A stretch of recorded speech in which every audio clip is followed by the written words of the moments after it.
Kara Kuhogo Kerivi Mazukore Churinga Neza Yewe Churinga Churinga Neza Yewe Churinga Nguda Kundi Nganende Kundi Nganende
nibangorere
aho ni wanyu utaje ukaribita imigambazi mitu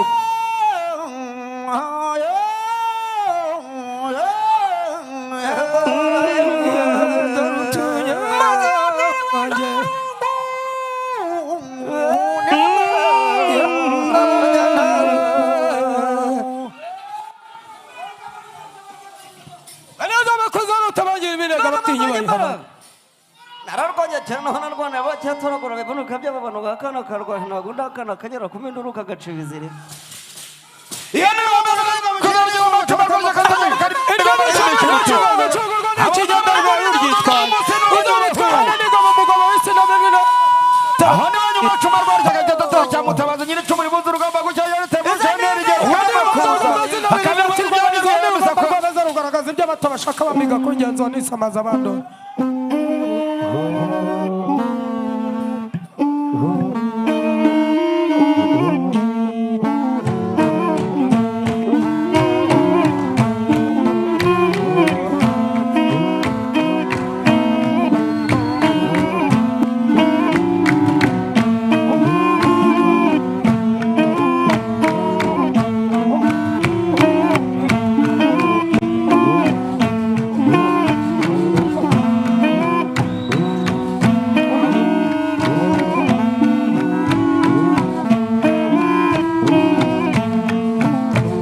muzagaruke murebe inganzo ngari muzagaruke murebe inganzo ngari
A round of applause, please. How many of you know the value of a drum? Raise your hand if you do. Okay, there's only one. The drum signifies a lot in our culture. Sibyo? Ingoma ivuze ibintu bisobanutse mu Kinyarwanda byinshi. So it's important that it is the last one as we get on the agenda for now. Yeah, I think the drum has been used in Africa for millions of years to signify so many things. So again, it's great to see that the drum is still being used. I will be going through briefly the conference program, but before that, I will request my colleague Dennis to continue with some recognitions of some notable persons among us. Yeah, sure. Did you follow the dance? Did you follow the dance? What did you hear? Okay, because you don't remember, I'll remind you. One of the important dances was Kundinga. Do you know what Kundinga means? Honorable Minister, you're most welcome.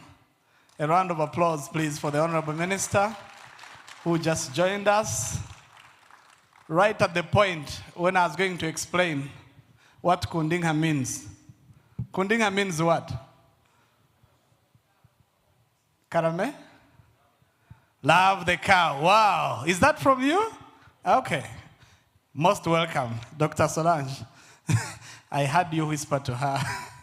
Kundinga means love the cow. It's important when we gather that we remind each other that it's about the what? The cow. Some people say it's the udder, but it's the cow, really. If it weren't the cow, we wouldn't have the udder, isn't it? The other one was about Bagorebeza. Did you hear Bagorebeza? Can someone whisper to you what Bagorebeza means? Of course, cows, and then what? Beautiful women, isn't it? Bagorebeza means, hey, you're not excited. Bagorebeza means beautiful women. So, along with the cows, we have beautiful women in this country. But that's not all of it. Before I tell you anything else, if the camera could zoom in into Kuruhimbi, Do we have a camera here? Or do I need to walk there since you're zooming me in? Uruhimbi mrarubona. Okay, we talked about kundinga, abagore beza, ngo amatagira iki? Amatagira gitereka. That simply means if you have the cow and you have beautiful women in your households, then you do what? You serve milk.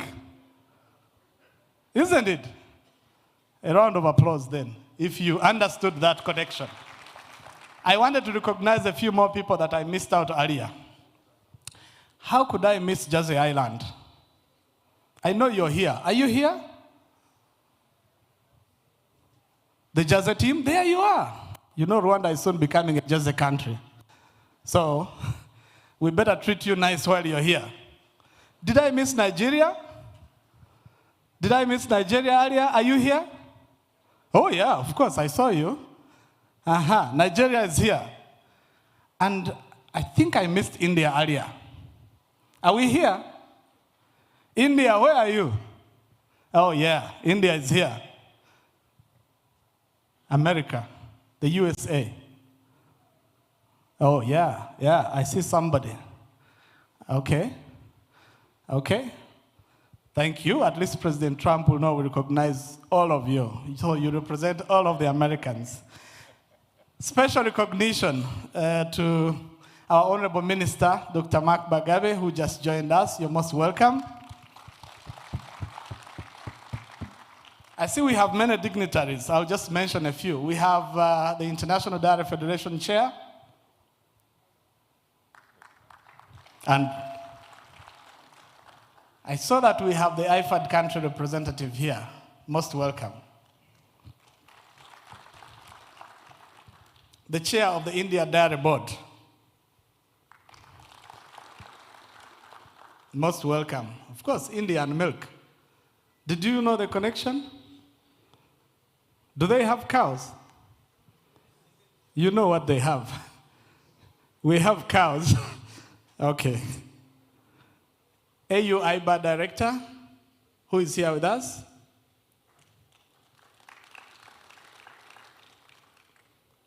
In a very special way, you see these cows belong somewhere.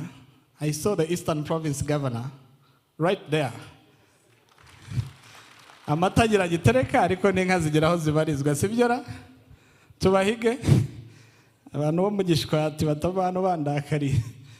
Okay, so I just wanted to recognize the people around that central table. We'll continue the recognitions as we go. But as we said earlier, my name is Dennis Karamzi. I am the co-facilitator for this morning. And my colleague will introduce himself and take it from there. Thank you very much, Dennis. Again, I am Ariong Abe. I'm the chief facilitator for this morning and throughout the conference. I just want to quickly go through briefly the conference program for today. And then we will do that tomorrow and Saturday and Sunday as the program rolls out. I don't know that we have Channel 3 now, or you are still Channel 3. Just keeping them aware that Saturday and Sunday is inclusive, right? Please don't plan anything. We are here today, tomorrow, Saturday and Sunday. Turi hano kugeza ku cyumweru. Sibyo? So right away we shall have the opening ceremony, and we are blessed with the presence, as already mentioned, by the Minister of Agriculture and Animal Resources of the Republic of Rwanda. Sir, you're most welcome. After the opening ceremony, we will go straight into a session themed Climate Smart and Resilient Production. That will take us up to a health break time. We will have a quick photo session. The health break will take place in Kivu Hall, where the exhibition is also. So we will do our health break.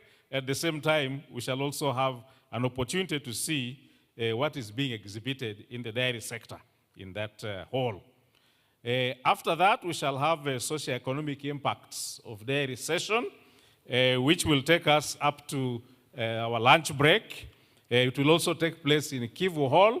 And again, you have an opportunity of going through the exhibition. In the afternoon, after our lunch break, we will go to breeding. And that session will be followed by 3 breakout sessions. There will be one on Jersey bulls, another one on feeds and feeding animals, and then animal welfare and health. And then we shall have a closed-down session at the end of the day on animal welfare. So that's how our program will run today. Dennis, Yeah. Channel 3. Yeah. Muri make atubwiye gahunda y'umunsi ihereye none tugiye gukurikira gahunda yo gufungura ino nama ku mugaragaro.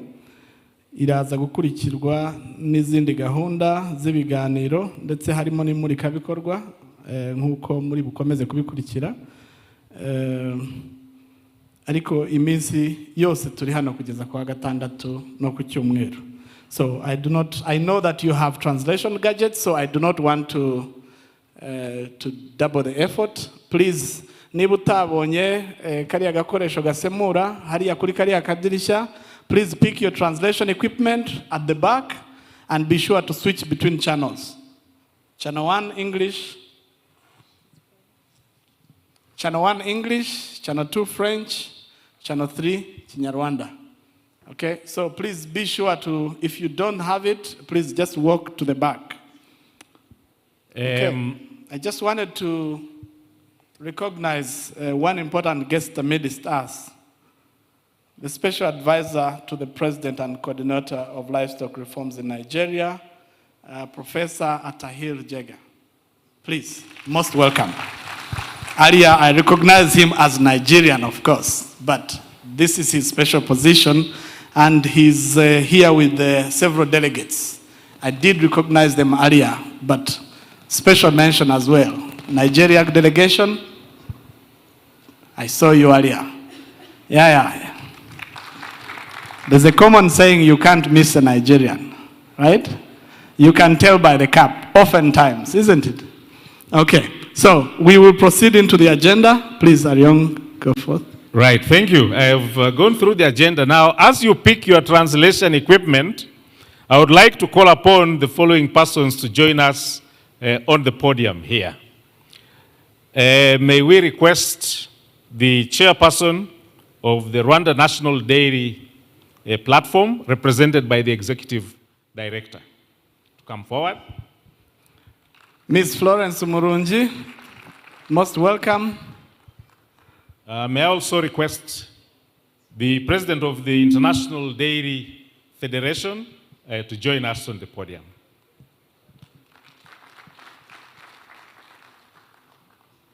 Just a reminder, please be picking your translation equipment in case you need to have that translation. In short, he's saying will soon disappear and the conversation will follow its course. May I also request us to be joined by the country representative of IFAD, International Fund for Agricultural Development in Rwanda.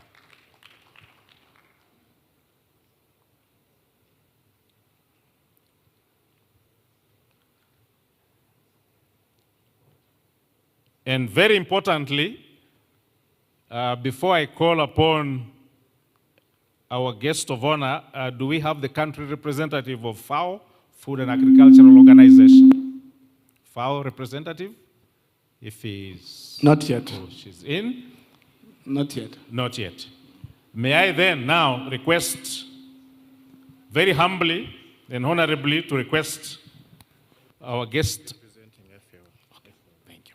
Our guest of honor, the Honorable Minister of Agriculture and Animal Resources of the Republic of Rwanda, to come to the podium.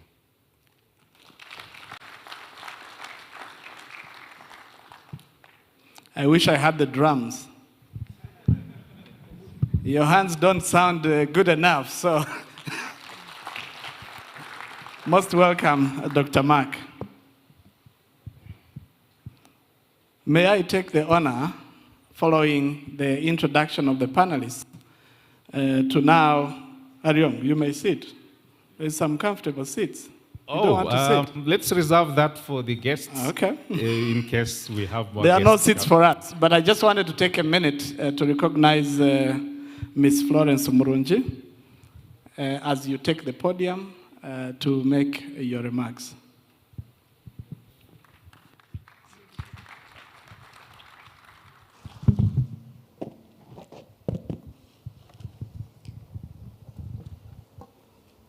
The guest of honor, Honorable Minister of Agriculture and Animal Resources, Rwanda, the President of International Dairy Federation, the country representative, IFAD, IDF board member, the Director, African Union, Inter-African Bureau for Animal Resources, AU-IBA, representatives of governments, development partners, private sector stakeholders and collaborating entities, dairy value chain actors, distinguished guests, ladies and gentlemen.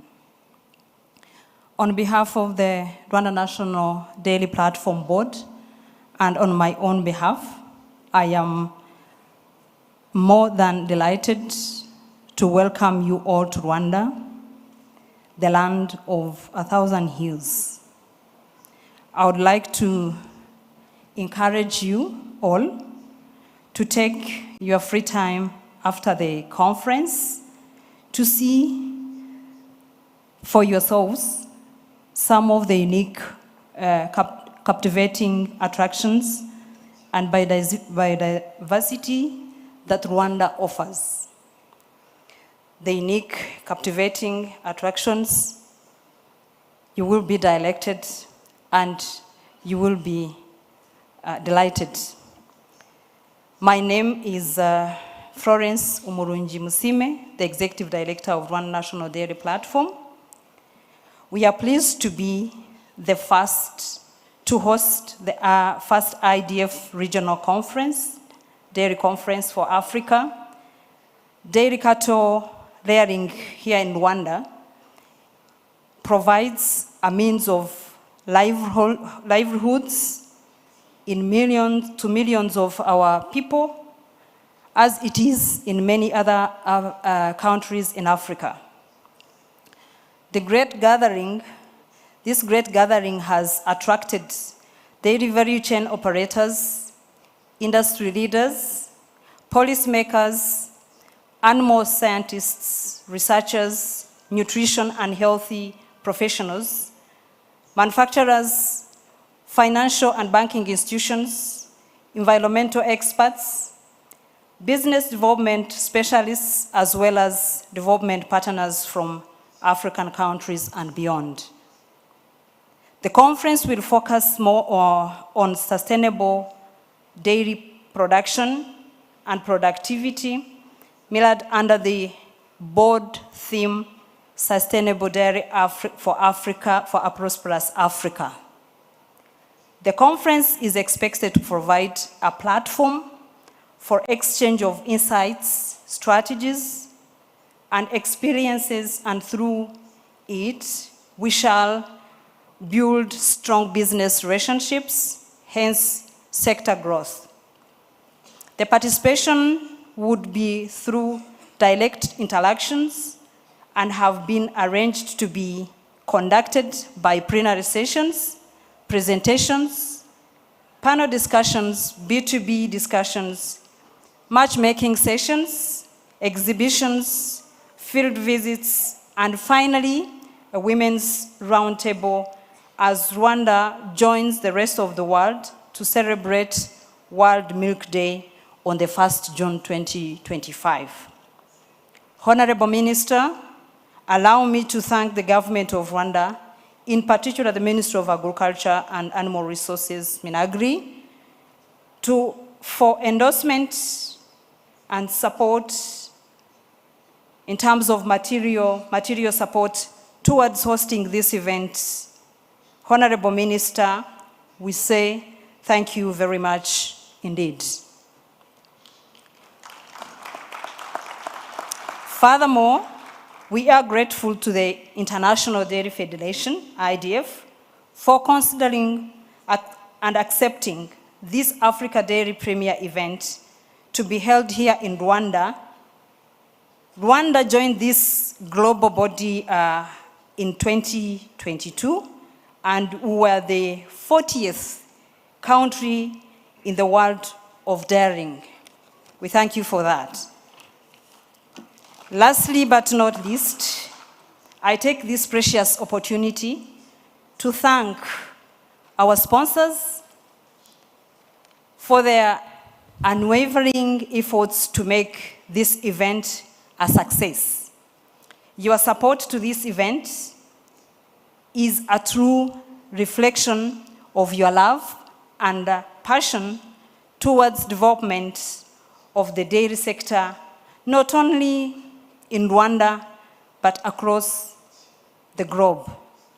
We thank you very much for your commitment, and for us, it is the beginning of the great journey of strong partnership. In conclusion, let me thank the organizing committee at a regional level, and in-depth appreciation should go to our local organizing committee led by the Director General of Animal Resources, Minagri, for its commitment to make sure the event is successfully conducted. Your sleepless nights to ensure that we are alive at this point are now bearing a dairy fruits. We say our milk, our health, our future. Thank you. God bless you. Let's show that we actually took some milk this morning. A bigger round of applause, please. Thank you very much, Madame Florence Umurenji from Rwanda National Dairy Platform, for those very wise and very nice remarks about what happens in the dairy industry here and probably beyond. It's now my honor and pleasure to invite the president of the International Dairy Federation to make his remarks. Welcome, sir.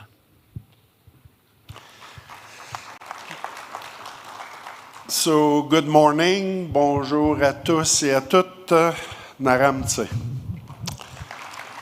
Distinguished global and regional, as well as local industry leader, esteemed government officials, in particular the Rwanda Ministry of Agriculture and Honorable Minister, and as well as the Rwanda Dairy Platform, and also representative of the dairy industry in Rwanda, but also across the many African countries, as was mentioned this morning, and my dear colleagues, fellow colleagues on the board, Mr. Shaw and Napolina from the head office of IDF.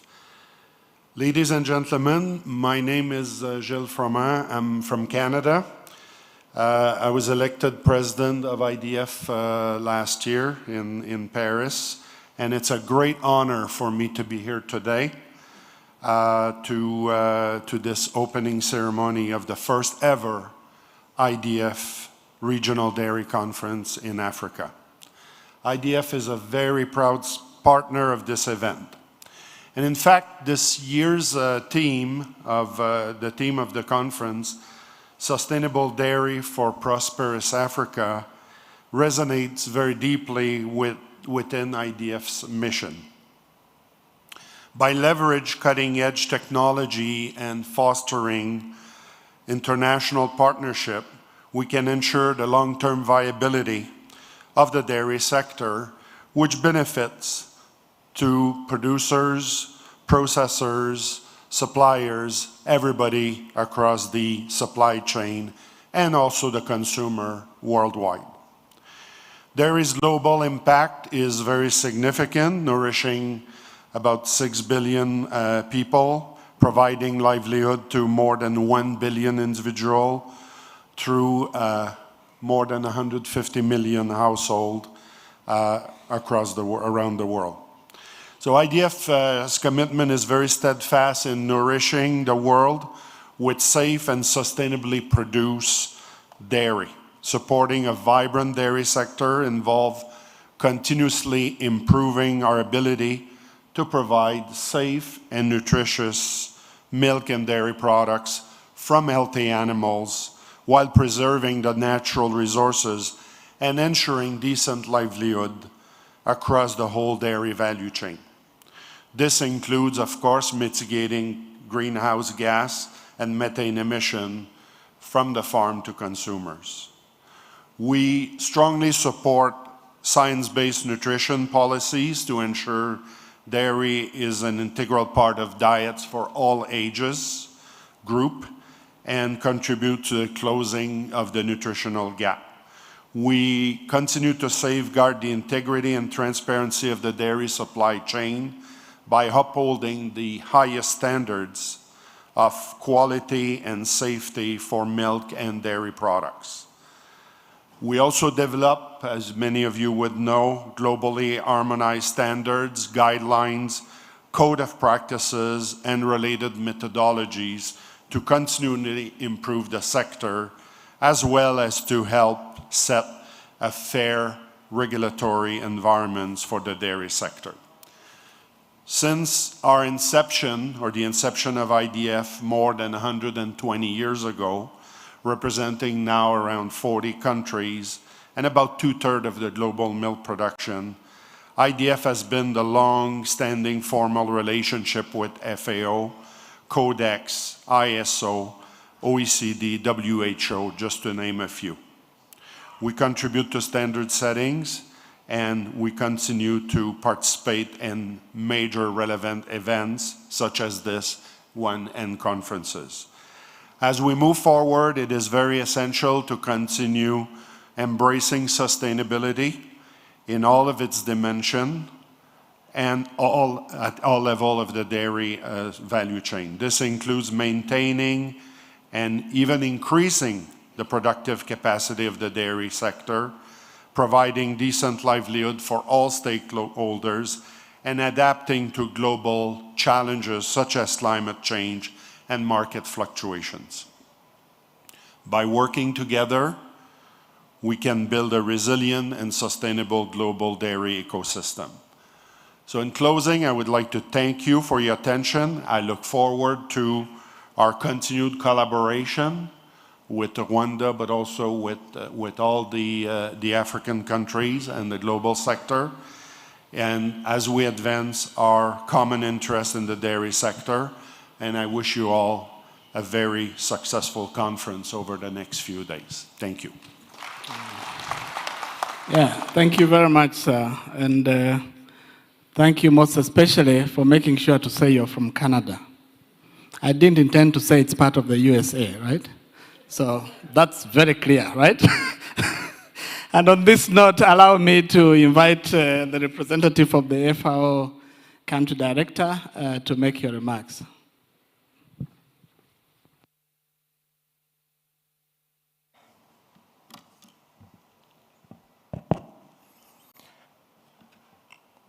Thank you, moderator. Honorable Minister for Agriculture and Animal Resources, Dr. Mark Bagabe, the Director General of AU-IBA, the country representative of IFAD, esteemed colleagues from Government of Rwanda, the Chairperson of the International Dairy Federation, Chairperson of the Rwanda National Dairy Platform, dairy industry leaders, development partners present, ladies and gentlemen, good morning. Mwaramutse. So my name is Austin Bitek. I work with FAO, Rwanda Country Office. So I'm here representing the FAO representative ad interim in Rwanda, who is not able to be with us here this morning because of other pressing engagements. So I'm here on our behalf and to represent FAO during this important conference. It's a great honor and a privilege to join you today at the IDF Regional Dairy Conference Africa, an event that brings together key stakeholders from across the continent of Africa to shape the future of a sector that holds immense potential for rural development, food security, and economic growth.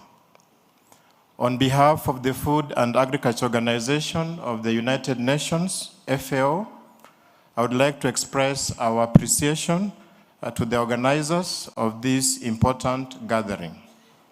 FAO is proud to support efforts that empower smallholder farmers, strengthen value chains, and promote sustainable and inclusive agri-food systems across Africa.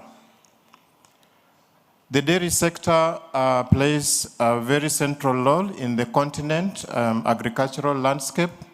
It provides nutritious food that generates income for millions of smallholder farmers and supports rural economies. More than that, the dairy sector, with the power to drive employment, especially for youth and women, while also contributing to climate resilience and sustainable development. Yet we face important challenges like climate change, which is reshaping the conditions under which agriculture and dairy farming can thrive. Rising temperatures, unpredictable weather, water scarcity, disease outbreaks threaten productivity and livelihoods.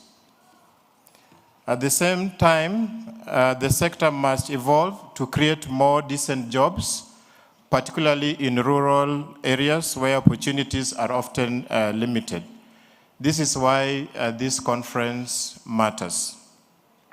We are here not only to discuss these challenges, but also to catalyze solutions. Solutions that are climate smart, socially inclusive, and economically viable. FAO is committed to supporting member states and stakeholders in developing strategies that build climate smart, resilient dairy systems, reduce emissions, and promote sustainable practices, while also creating value-added opportunities along the dairy value chain. From feed innovation and animal health to cold chain logistics and digital technologies, there is untapped potential to modernize the dairy sector and make it more attractive to the youth, empowering women, and also profitable to our farmers.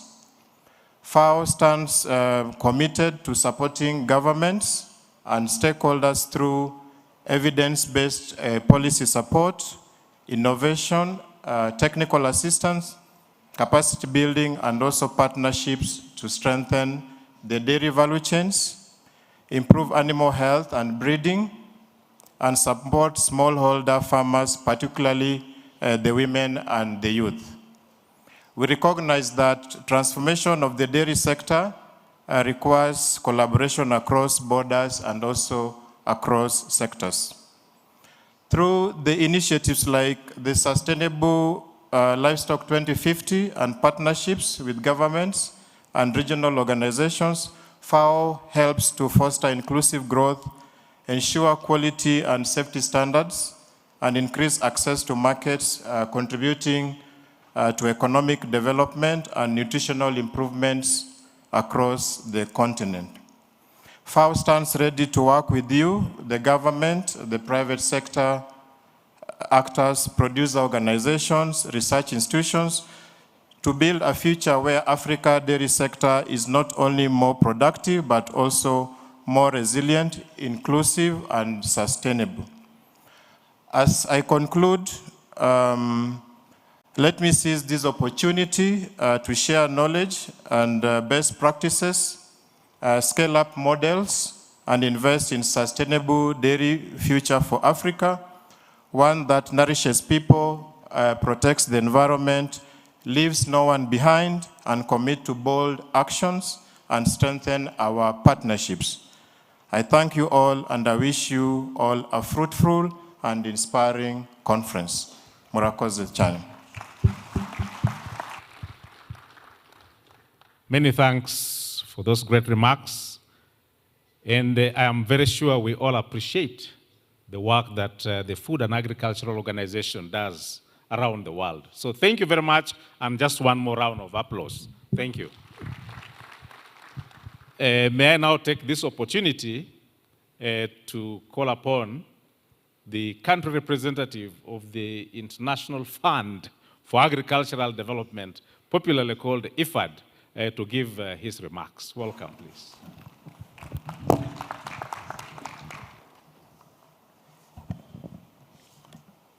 Thank you very much. Honorable Minister of Agriculture and Animal Resources, Dr. Mark, the Permanent Secretary of Agriculture and Animal Resources, Honorable Governor of the Eastern Region, President of IDF, colleagues from RAB, Minagri, AU Inbar, RNDP, FAO, distinguished guests, dear colleagues, all protocol observed, good morning. Tenastaling Muraho. My name is Dagmawi Haile Selassie, and I represent IFAD in Rwanda, and it's a pleasure for me to welcome you to this beautiful country I call home for the past few years. And it's an honor to address you today on the significant impact and potential of the dairy investments in Africa. Dairy sector is a cornerstone of our work at IFAD, and we strive to eradicate poverty and hunger by investing in rural communities. For those of you who are not familiar with IFAD, IFAD is the International Fund for Agricultural Development, where over the past, over 45 years, we invest with government to support sustainable transformation of the food systems. And IFAD is very proud to support this gathering today, to looking at finding ways to improve the efficiency of the sector on the continent. For us, as IFAD, we see the dairy sector as an area of multiple opportunities in terms of job opportunities for youth, looking at milk transportation, processing, vet services, and food production. This is key for the continent as we try to support all these young people who enter the job market every year and cannot find a decent job. And as my colleagues have mentioned before, milk and dairy products are an essential source of nutrition. Despite these benefits, per capita countries in the region like Rwanda, Uganda, Tanzania, we consume around 40 liters per year compared to a global average of 120. Recognizing the importance of dairy, IFAD has made substantial investment in the sector. Dairy is the third most frequent subsector for IFAD livestock portfolio. And since 2010, we have over 100 projects in IFAD that include dairy development, which shows our commitment to support this, especially in Eastern and Southern Africa region. In these investments, IFAD has constantly putting a strong focus on smallholder farmers and enabling inclusive and sustainable transformation in rural area.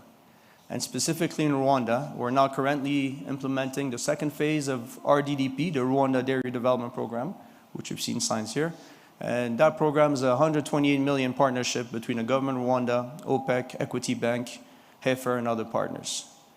This project scales up some very good successes we've seen in the first phase of our program, which included increasing milk consumption in areas, improved scaling up MCCs and milk collection center, milk collection point capacity, and improving household income. And more importantly, we supported really an improvement in food security and nutrition in the supported households. So with RDDB2, we're looking forward to support the transformation of the dairy sector. We're thrilled to be part of the journey. I'd like to highlight maybe two key areas where I'm very excited about under the second phase.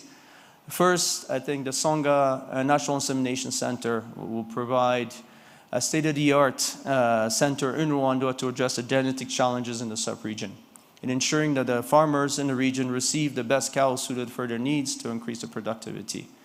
This will position the country, Rwanda, as a regional leader in animal genetics, and we're very keen and excited to support this endeavor. And secondly, we're developing a digital infrastructure for the livestock value chain to enable the transformation across. So imagine in a few years, any farmers in Rwanda will have identified number where milk sales, vaccination, insurance, all these different information will be in a one-stop shop. And that will enable really banks to adapt, provide financing to the dairy farmers and cooperatives more efficiently. Lastly, through this project, we're leveraging a regional flagship program called DAIMA, due to be approved next month by the GCF board. And this is a $500 million partnership, which includes Rwanda, Uganda, Kenya, and Tanzania, and focus on low-emission, climate-resilient dairy development. This will benefit 17 million people, including 2.5 million dairy farmers in Eastern African community. My colleague Anne will have a presentation tomorrow, and I definitely recommend that you have a listen and to see what we're cooking at IFAD with dairy. And these initiatives, along with other investments in farmers' capacity, productivity, cooling infrastructure, will significantly change the dairy sector in Rwanda and in the region, fostering a viable environment for farmers, cooperatives, and private sector. In conclusion, dairy is a critical sector and investment for IFAD. We remain committed to collaborating with government, producers, processors, feed companies, and development partners to drive sustainable growth and innovation for the sector. I want to wish you all a very fruitful deliberation over the next few days, and happy that as IFAD we're able to support gatherings such as that, bringing together all the different stakeholders. So with that, I want to thank you for your attention. Murakoze Chane. Thank you very much. And a round of applause, please. IFAD is a strategic partner to the Ministry of Agriculture and Animal Resources, and therefore they deserve it. Before I introduce our chief guest today, Honorable Minister, I wanted you to know that with us here, we have several representatives of the districts that work across Rwanda. And I'm told that the mayors are here in person. And I wanted to recognize especially the mayor of Kayonza. I know that you are here. Please feel free. These drive the dairy development in the country. The mayor of Nyagatare, please. The mayor of Gatsibo district. The mayor of Gisagara district. The mayor of Rusizi district. And the mayor of Gichumbi district. And of course, Gachenya district. Please rise for recognition. Mayor wa Gachenye. Okay, Honorable Minister, I just wanted to recognize the mayors because I know that they play a critical role in the development of the dairy sector in Rwanda. And without further ado, I would like to invite you, Honorable Minister, to take the stage. Thank you.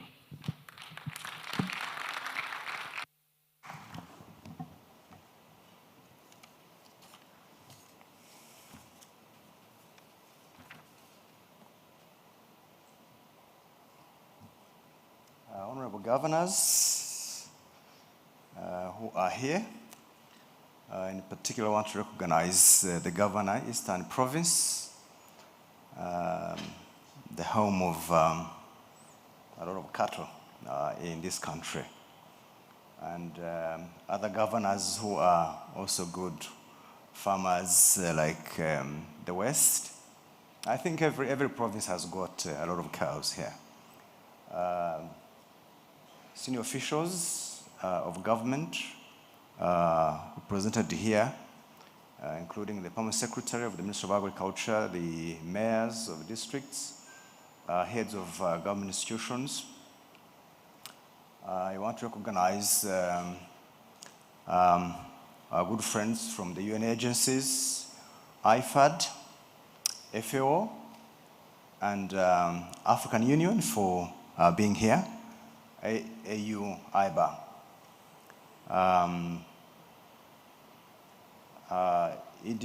IDF, thank you, Florence, for teaching me that IDF means International Dairy Federation. Actually, I thought it was Israel Defense Force. So I wondered what I'm going to do with the defense here.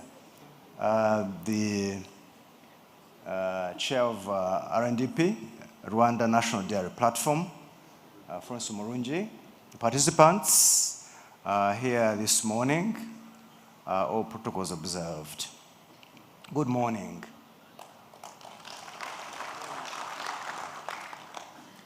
It's my great pleasure to welcome you here to this inaugural Regional Dairy Conference for Africa. A very special welcome to esteemed guests who have traveled from very far, from different angles of the world. I've heard of Canada, India, and any others who have come from that far and from the African continent to attend this conference on sustainable dairy for a prosperous Africa. I have been informed that this gathering brings together value chain operators, policymakers, researchers, and support organizations, thus making a key milestone in our joint efforts to transform the Africa dairy industry. Ladies and gentlemen, the dairy sector contributes to both food security and economic growth. I'll take a moment to explain in the context of Rwanda. Actually, it just goes beyond the direct benefits that we know of providing milk and other related products, but also in terms of creating organic farming, soil enrichment, and therefore impacting agricultural productivity. As it expands rapidly, we must identify and address emerging challenges and opportunities together. Some of the challenges that we face, particularly on the continent, is adapted breeds, aging population, the farming being skewed predominantly among the aged population. So if we could ensure that the young population are getting involved. And then one very key challenge that we face is that even those who are professionals, they do it as a part-time. They never see it as a profession that can occupy them 7 days a week. You don't have to be there 7 days a week, but you can have good management. So management remains an issue. I have not been in this position for long, but I've been in this country for more than 30 years. So I don't have to have been a minister for 30 years to know the challenges that the industry faces. I have lived in Uganda, I have traveled in Kenya, in different parts of our continent. And I find that farming, especially dairy farming, is actually part-time. I'm a minister, I have a farm, this is just for prestige. Standardized management, limiting. I've been asking questions of showing a standardized feeding for different age cohorts, for example. And I really have seen very conflicting data. And therefore, for those who didn't know, I was head of standards for almost a decade. So that's why I'm talking about standards. We need to standardize our feeding, record keeping. When you find a number of cows, phenotypically they may look Frisian, they may look Jersey, but in terms of the genetic mix, you don't know what they are. And with that kind of situation, it's very, very challenging to talk of a prosperous dairy sector. A strong dairy value chain ranges from production, value addition, marketing, and consumption. Should be the mainstay of a prosperous sector. This because any weaknesses in one of the chains or the linkages affects the whole system. I have seen, for example, when in a production and one piece of that chain gets stuck, then you are stuck. I've been to a factory where they have got stacks and stacks of production. So when that milk that has been packaged doesn't get access to market, it means the factory won't buy any more milk to produce. That has happened here, and I'm sure it happens elsewhere. So it has negative feedback to the farmer if you can't buy their milk, and therefore they want to produce more milk. So that's what we mean by ensuring that each step of the value chain is fully operational. So we need to develop those linkages. This conference, therefore, we see it as an opportunity for sharing of experiences, innovations, and best practices. With delegates from various countries, we'll have a unique opportunity to learn from one another and build shared solutions. I'm just coming from Brazil. It's the only country in the world where I have spent 10 days, no rest, working. But out of the 10 days, 3 to 4 days, I was in farms, seeing the wonders Brazil has done. They have now an adopted breed they call Girirando, which has made farmers in Rwanda really, really very excited. What is important about that breed? It's a cross between a cow that originates from India. I hope we'll be able to share that experience. And it was upgraded, improved. And now we have a tropicalized, if I may use that word, that beautiful cow, producing, a lot of milk. So that's experience sharing. If I had more time, I would share what I learned and what we can learn from this kind of conference. So interact, learn from one another, learn from Canada, learn from India, learn from USA, learn from Kenya. We have had a number of our farmers going to Kenya to learn from there. And when we come to the end of this conference, at least we've got a standard for dairy livestock management. That's what I'm begging from this meeting. A standard. I'm inviting a group from Brazil to come to Rwanda to teach us, those management standards. I have visited farmers. Every farmer has got his own standard. So that's why I'm making that request. Adopting advanced technologies to promote genetic improvement, adequate feeds, and veterinary services can raise productivity up to 30%. That's a statistic that we get from IDF. Innovation is key to our region's competitiveness and sustainability. Smallholder farmers are the backbone of the dairy sector, as I have said, yet only 10 to 15% in Africa access formal training or finance. So they're the majority, and yet they face all those challenges that I've alluded to.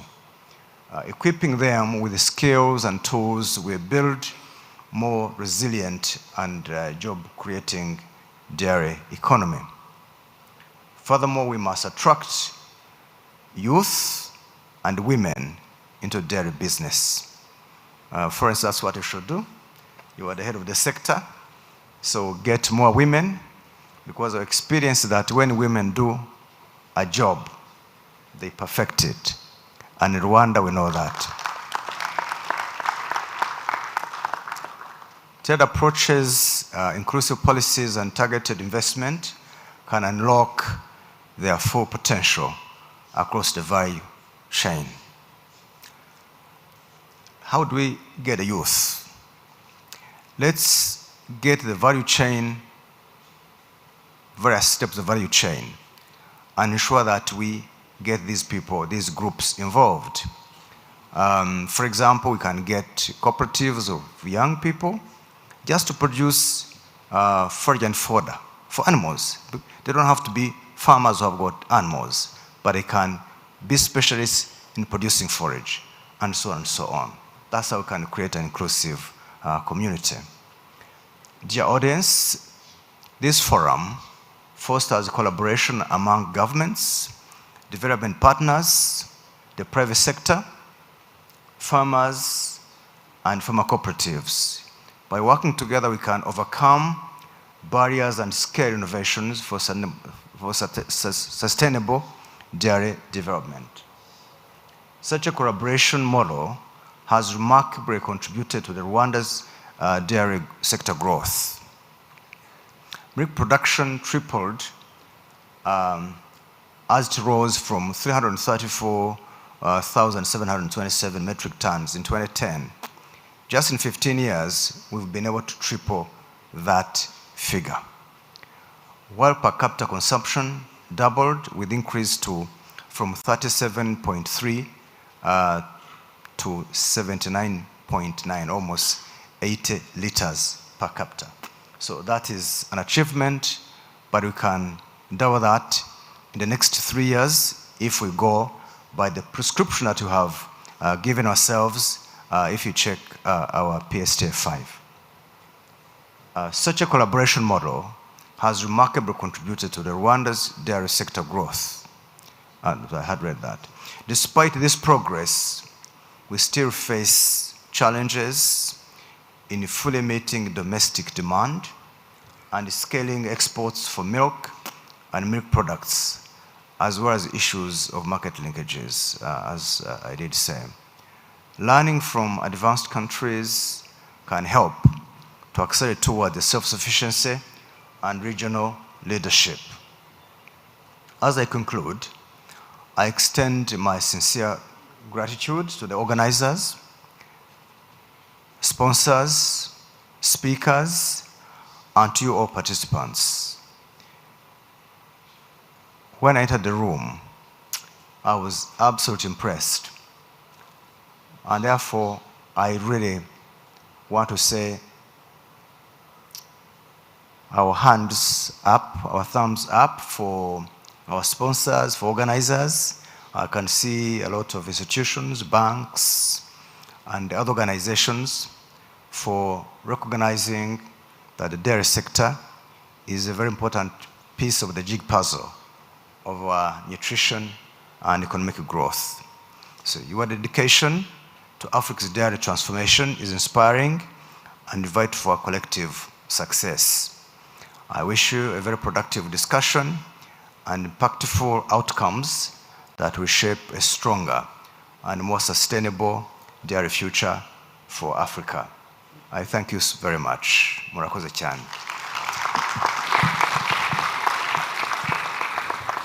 Honorable Minister, do you mind declaring it open then?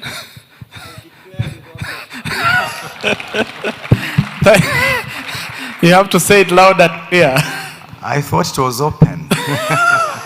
Until you say so. Okay, so I declare it open.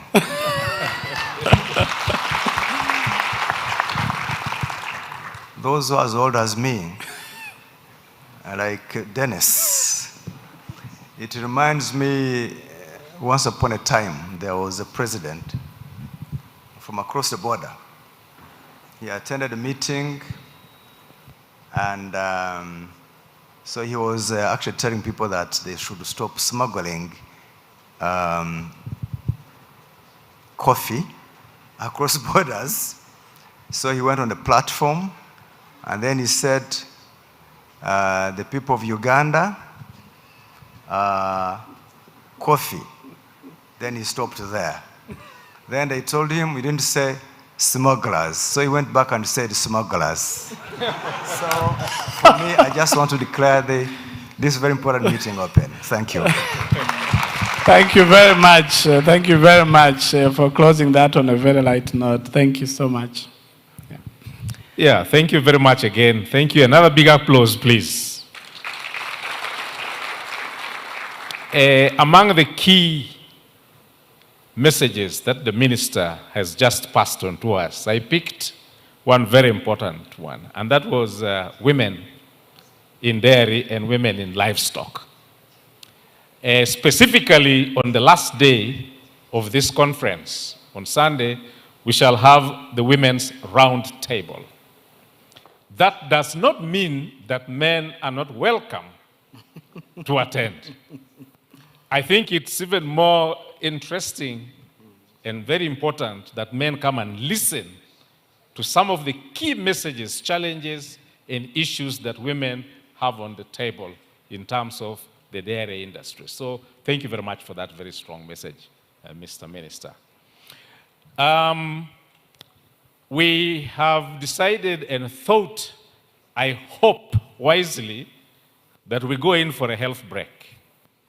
We have been seated for quite a while, and I think it's only natural and healthy that we take a little break to stretch our legs. But before we do that, may I invite the team from RNDP. We have some gifts for the speakers to be awarded. Florence, please step forward. Come over here.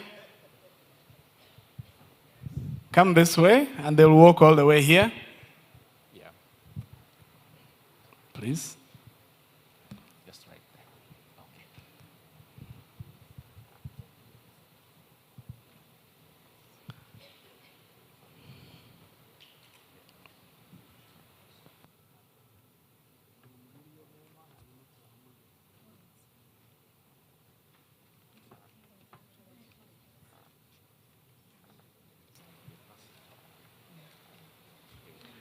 Okay. Okay, so we have some special gifts.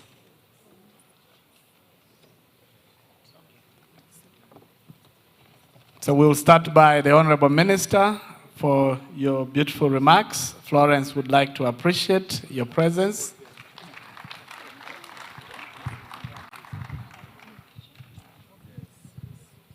There's some milk in there. Okay, it's a cow. Oh, yeah. It's called Inyambo. It is very symbolic. It is majestic. And certainly very well deserved. Honorable Minister, thank you for being with us.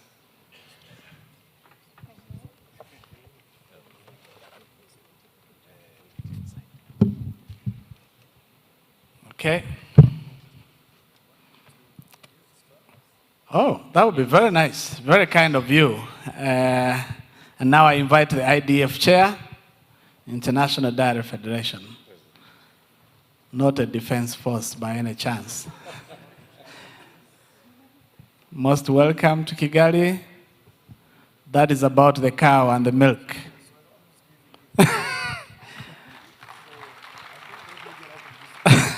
No, certainly a valued member in the photo.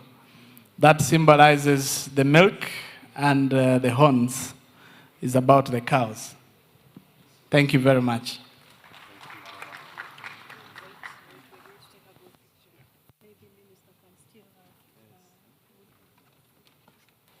Okay. Florence, we have a few more. We have a few more. The minister may be seated for a minute, or maybe if you... Okay, I now invite the representative of the IFAD team here in Rwanda. Thank you very much for being here with us. Okay, let's see what is in there. It's called agaseche. Agaseche, until you open, you don't know what is in there. In Kinyarwanda, you always hand it over nicely wrapped, nicely closed. Until they get home, they know what is in there. Most welcome. Thank you for joining us. I now invite the representative of the FAO country director. Please step forward for recognition. Thank you for making the time. Let's see what you have in there. I'm sure the minister wants to be sure. Okay. Yeah, you can't find out until you get home. Nagasechi. Ugera mu rugo ugapfundure urareba igihishemo. Thank you very much. And last but not least, Honorable Minister, Florence has done a wonderful job on behalf of the organizing team. So we would like you to hand it over to Florence. And this is very special. And we talked about the beautiful women, we talked about the beautiful cows, and Florence has both. Okay? What else is in there? Agaseche nyako. So this one is real life agaseche, the beautiful Rwandan basket. Please, while you are here, be sure to learn about the basket. It symbolizes a lot. It symbolizes a lot that we have in the pipeline through the week. And as a country, we have so much in stock for you. So while you're in Rwanda, spend some time, enjoy yourself. Please join into this beautiful photo moment and be sure to smile for the camera. Okay. Okay. Perfect. I'm sure the camera crew is ready. Okay. Please, a round of applause for this team that just opened this session. Thank you, Honorable Minister. Thank you, everybody.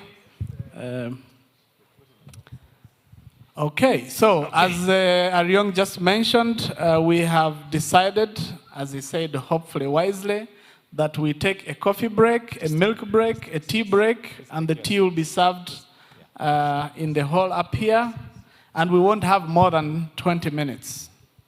Yes, thank you very much.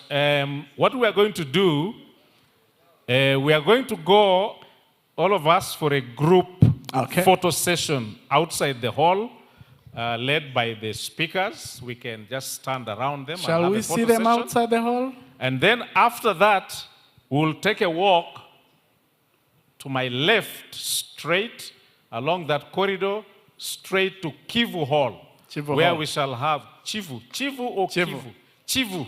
Chivu Hall. Kivu is Rwandan. Right. Chivu is Rwandan, Kivu is Ugandan. Thank you very much. Chivu Hall, where we shall have our health break, but also go through the exhibition. So we are striking two birds with one stone. The health break and exhibition. And let's try to keep it within 20 minutes. We are already far behind schedule and would like to get back here at exactly 11:15. The next session will begin at 11:30, so you better not be late, be on time. We will walk to the photo podium on the outside. The protocol team, please help to guide everybody. Some music from the DJs, if you have some sound, and then we will see you shortly. Thank you very much. Thank you.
So good after the health break.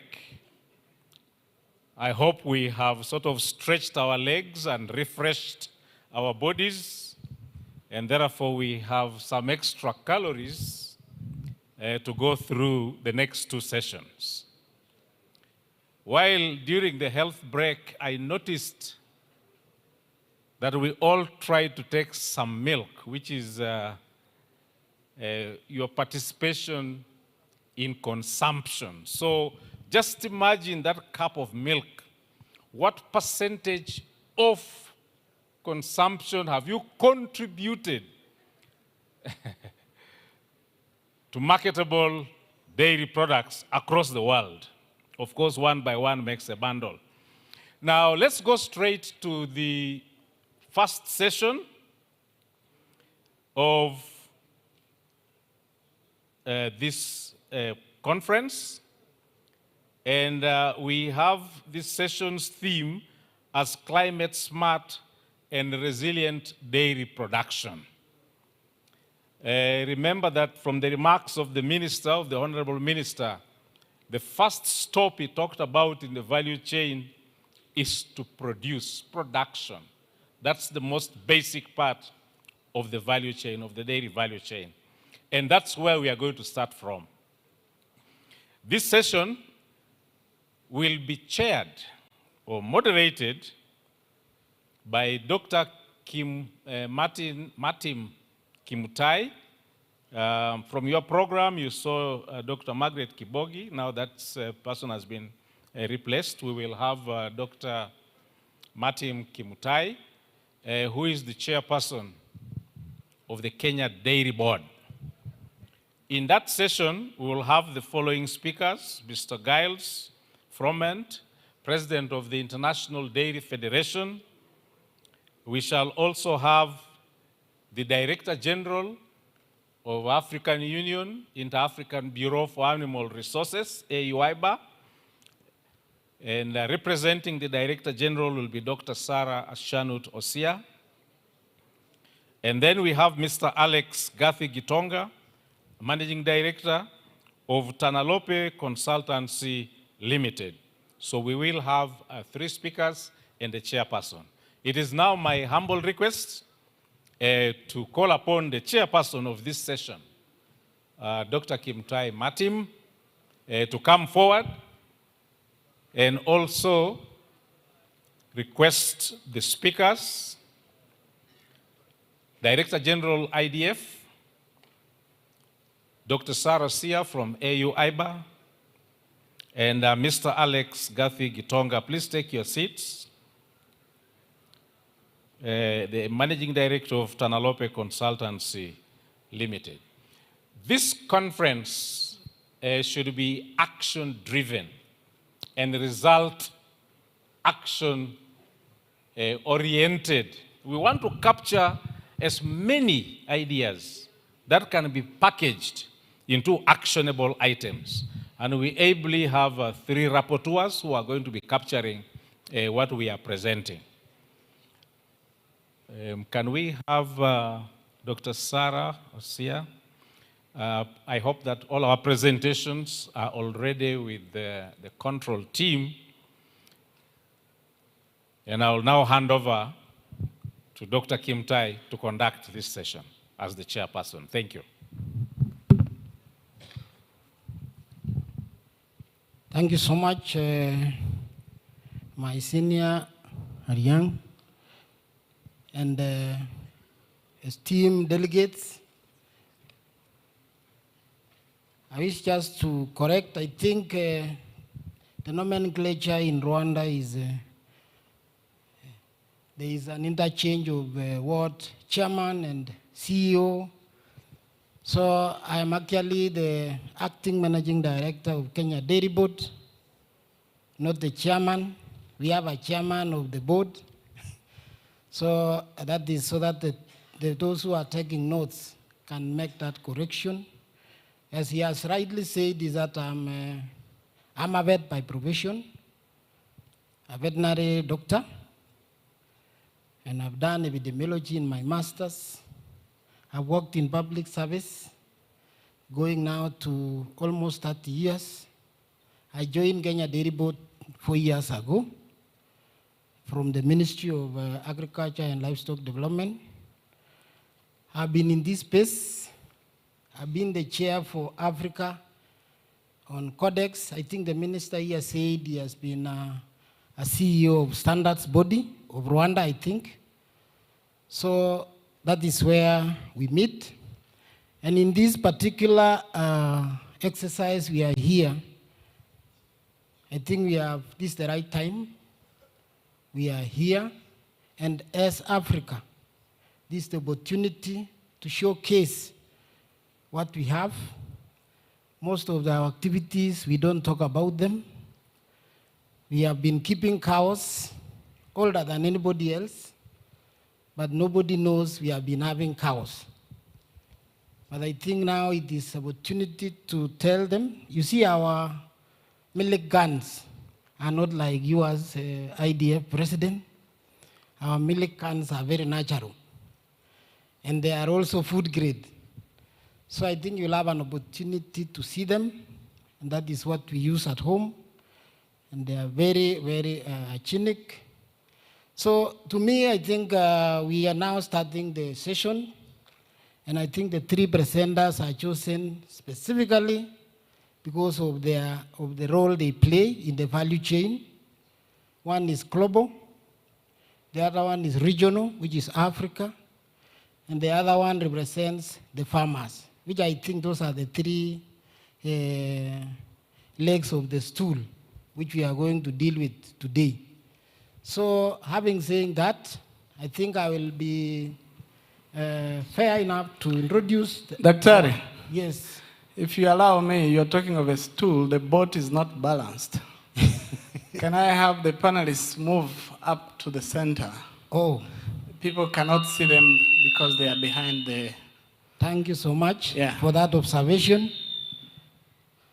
So as they move, our theme in this particular conference is we are going to start with the climate smart and resilient dairy production. We are really moving away, and I think as in particular,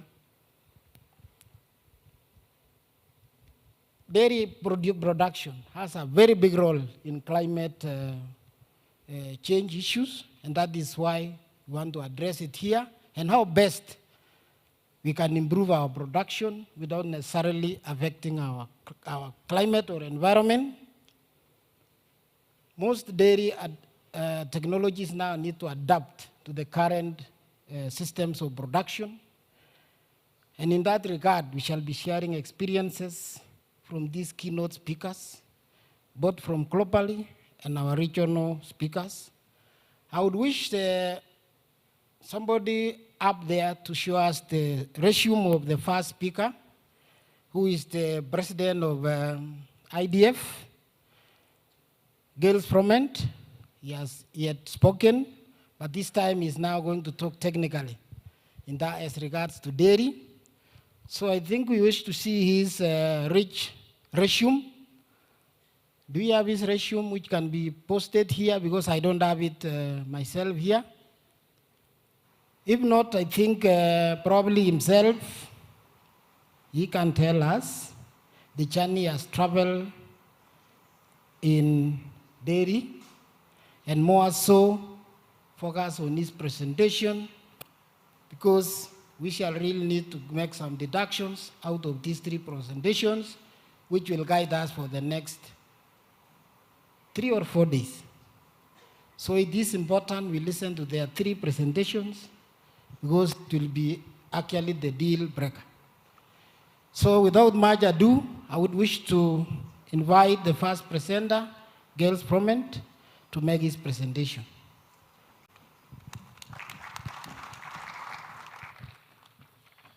Thank you. Is this working? Or yeah, I'll use that one. Thank you. Thank you. A pleasure to be here again with a different presentation now. Maybe a little bit more about where I come from. I pretty much work in dairy my whole life, so I've been working in dairy for more than 30 years now, and that doesn't count the farming side of it. So I grew up on a farm. My two brothers are still on the farm, and I worked a lot in my career with the government in Canada. So I work for farmer organization, but I also work in government. And for the last 9 years, my role has been with a global dairy processor called Lactalis. So I'm senior VP for them for them in Canada, responsible for the milk supply and milk collection.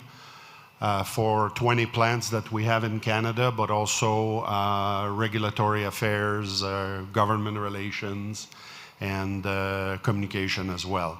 And with IDF, as I mentioned earlier, I've been involved with IDF for a long time.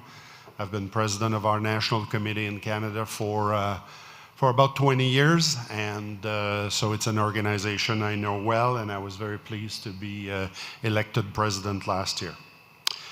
So what I'm going to try to do is, I see the 15 minutes there. I don't know how I can go, with such vast a topic in 15 minutes, but I'll do my best to maybe do it in 20 or 25 minutes, hopefully.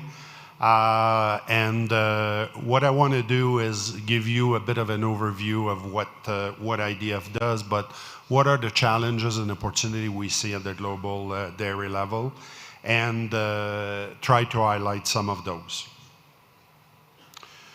So, where do I have control of this?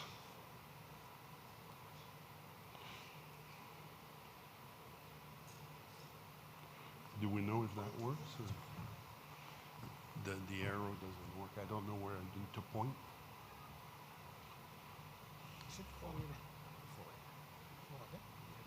Yeah. It doesn't work. Maybe the battery or... Maybe the battery is... Oh, it moved now. Oh, it doesn't move. It is... Oh, they're flipping. I think they're the one... They're the one control. This one is not working. You can just tell them to move. Yeah, so if you can put it back, maybe I'll ask you to move them if... yeah, so let's go to second slide. Okay, maybe I have... So... The global sector socioeconomic impact, I noted that a little bit this morning. So we have a global population now exceeding 8.3 billion people. And what we see as some of the challenge, of course, we hear a lot about climate, but food security is also very important. And we see, it's very concerning to me when I see that the numbers on food insecurity are growing, and of course we cannot pass beside the geopolitical landscape, which continue to attract a lot of the attention. So dairy nourishes about 75% of this world population, and as we mentioned, livelihood to about 1 billion people, and several million here in this region. When we look at milk production globally, you see India there in first, so very rapid growth in India. Of course, the other big regions are the EU and United States. But Africa is also very important, and Latin America and China growing as well. So we see that there is a lot of growth and a lot of potential in several of those regions. When we look at demand, this is demand from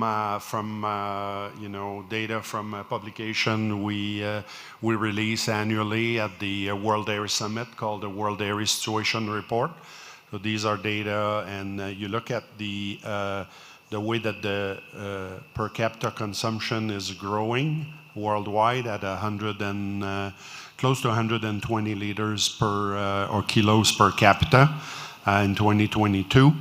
And the very interesting thing on the right is a graph that I pulled from Rabobank showing how we expect, or what's the expected to 2033 growth in where the imports will likely come from and where the export will come from. And like I mentioned earlier, or noted, there's likely going to be a gap. There's a lot of opportunity that's not seen as being filled right now based on the current trend. So we will likely see some region developing dairy probably faster than others, certainly. This is a map of global demand for three specific products. So you have on the left, you have liquid milk, and the darker the blue is, the higher the consumption is. You have butter on the right and cheese at the bottom. And you can see that in general, the consumption of the main dairy product is higher in America, in Europe, in Oceania, but there is a lot of potential, as I mentioned, for growth in Africa, in South America, in Asia, and other part of the world. I will turn briefly to the contribution to the socioeconomic sustainability in this region. And we know that the agriculture sector is very important in this region, representing about 17–18% of the GDP in Africa. And it is growing and will likely continue to grow. So we look forward to seeing that as well. When we look at the impact, and this is a graph from the FAO, we see that food insecurity is very important in Africa. It's probably the region of the world where we see the most, the highest incidence of food insecurity. And we can see it by the red part and also the orange bar above. So what we want to see is that reduce, of course, over the coming years. Undernourishment continue to be a challenge, so we need to work to grow agricultural production, and especially dairy is one product that has a lot of potential for the coming years. When we look at production, this is 23 data. The blue area, the dark blue are the fastest growing region. The lighter blue are in between, and the orange are less than negative or flat. So you can see that we have different, but that will vary from year to year depending on climate and so on. And I have another slide showing the longer term trend. So this one, if you look at the fastest growing milk production in the world is in Asia. We look at the last 8 or 9 years, we can see that it's grown on average by close to 5%. But interestingly enough, it's followed by Africa, which has a rate of about close to 2% growth a year in the region. When we look at and then North America at 1.2%, and EU slight growth, and Oceania on the decline during that period. These are the major country producing milk so if you put a single country, of course India by far is the largest milk producer in the world. When you put it as a region, EU is at the top, but you can see the growth in 23, for example, India growing by more than 7%. China, I've seen a lot of growth too, and so the region is growing very fast. This is also a very interesting slide showing the change in inventory of dairy herd.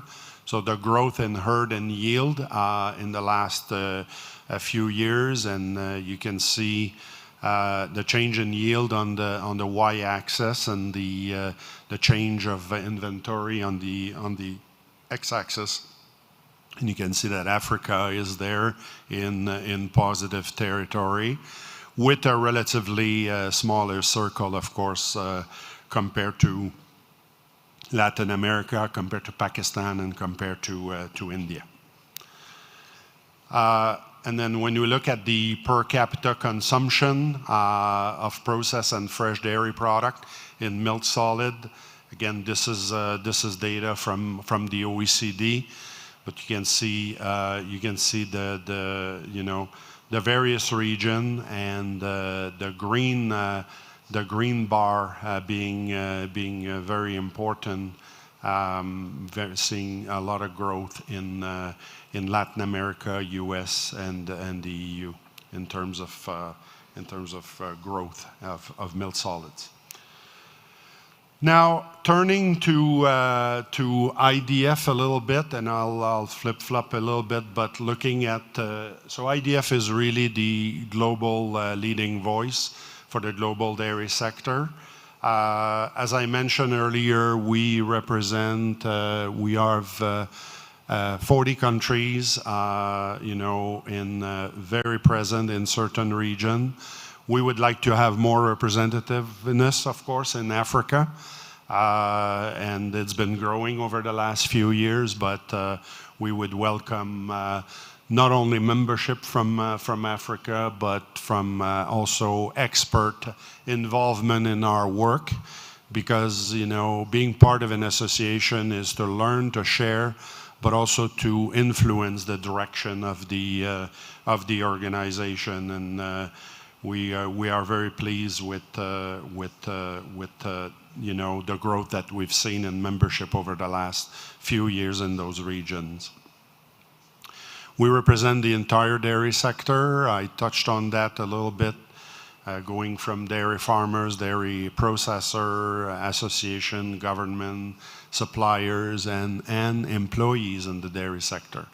And, we cannot forget the spin-off effect of the dairy sector in a region, whether it's supplier, it's all the economic activity that it creates around that milk production. It starts with milk production, but it's a lot further.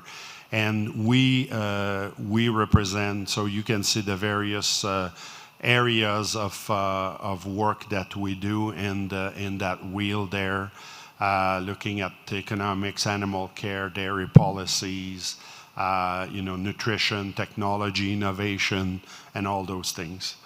And IDF works with the dairy sector, so very important. We look at global challenges. I always say it's not a one-size-fits-all, so we have to look at local solutions as well. It's not only, it's not a global model that we can apply across the world and say, this is, the only way to do it. It's about sharing knowledge, peer sharing, whether it's amongst farmers, whether it's amongst, various stakeholders.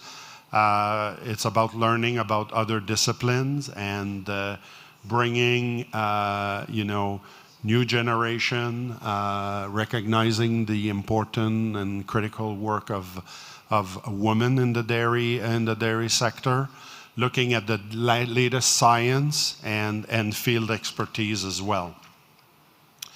We produce a bunch of publication. One that's, and you can go on the site to see, but one that's that's kind of the flagship publication of IDF for several decades is what we call the IDF World Dairy Situation Report. Some of the data I pulled is definitely from that. It's published once a year, typically in October, around the World Dairy Summit. And it has a variety of data from production, processing, consumption, trade prices and so on, and looking at specific case study and also data from countries as well. So lots of data there. We also have a publication that we update every other year or so called the Global Marketing Trends. It's really based on a survey, mostly amongst IDF members, and we look at various topic. What is the consumer perception of dairy towards sustainability, towards animal care, toward food waste, or nutritional value of dairy, and so on, versus perhaps other products that are out there, such as plant-based product and so on. And there is a variety of bulletin and dozen of fact sheet, bulletin, joint IDF ISO standard contribution to international organization. And of course, the organization of conference like this one, regional conference, the World Dairy Summit, but also thematic conference, such as the Science and Cheese, Cheese and Science Technology Symposium, or or Analytical Week, or those kind of things. We work a lot on standardization, and bringing. The idea here is to document and bring consensus on adequate methodology. So IDF is a recognized organization worldwide to do that, to bring standards that are accepted globally, to move forward and making sure that the dairy sector is well characterized. And this is done with the help of various organizations, whether it's Codex Alimentarius, international authorities, manufacturers, and so on. We work on joint IDF ISO standards. So this is an example. We've had a partnership with FAO that goes back more than 60 years, and we are developing a lot of standards together. We have nearly 200 standards that were developed over the years between IDF and the partners. We also are very conscious of, we were talking about dairy consumption earlier. We did a tally of where in the world a dairy was recognized in dietary guidelines by countries. So you have a color chart there, but essentially we see that it's recognized, formally recognized in certain countries, like in Canada, or in Norway, or in Brazil, and so on. But there's also other type of recognition in all sorts of many countries. And I would note that it also happens here in this region, in Kenya and Nigeria and Namibia, for example, where dairy is recognized in the dietary guidelines published by government. IDF also work for the dairy sector. We talk about science-based. We think about delivering a unified message at international level, at national level, through what we call the national committees, because the membership at IDF is not it's not a farmer or processor membership, but it's really a national committee. So it's a committee from a country that comes together, their stakeholders come together, and they say, we want to participate for the benefit of our dairy sector. And we bridge the knowledge and expertise of decision maker, and of course we influence policy with science and methodologies. I'll skip that. There's many publications there.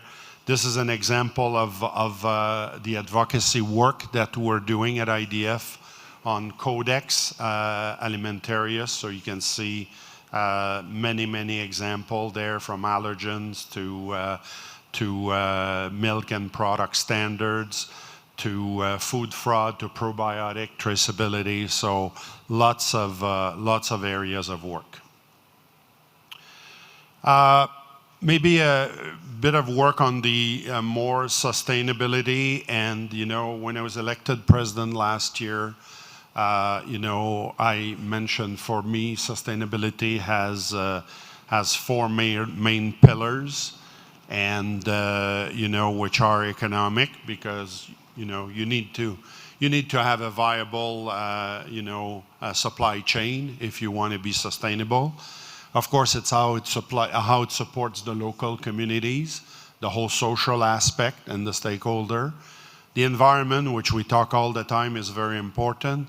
And for dairy, I truly believe that nutrition is another pillar of nutrition. Sustainability is a very important pillar. So last year at the World Dairy Summit in Paris, our previous president, Mr. Bazali, signed the Paris Declaration, the Paris Dairy Declaration on Sustainability, which was building on various global initiatives, such as the Global Dairy Agenda for Action, the Dairy Sustainability Framework, a previous declaration in Rotterdam, and so on.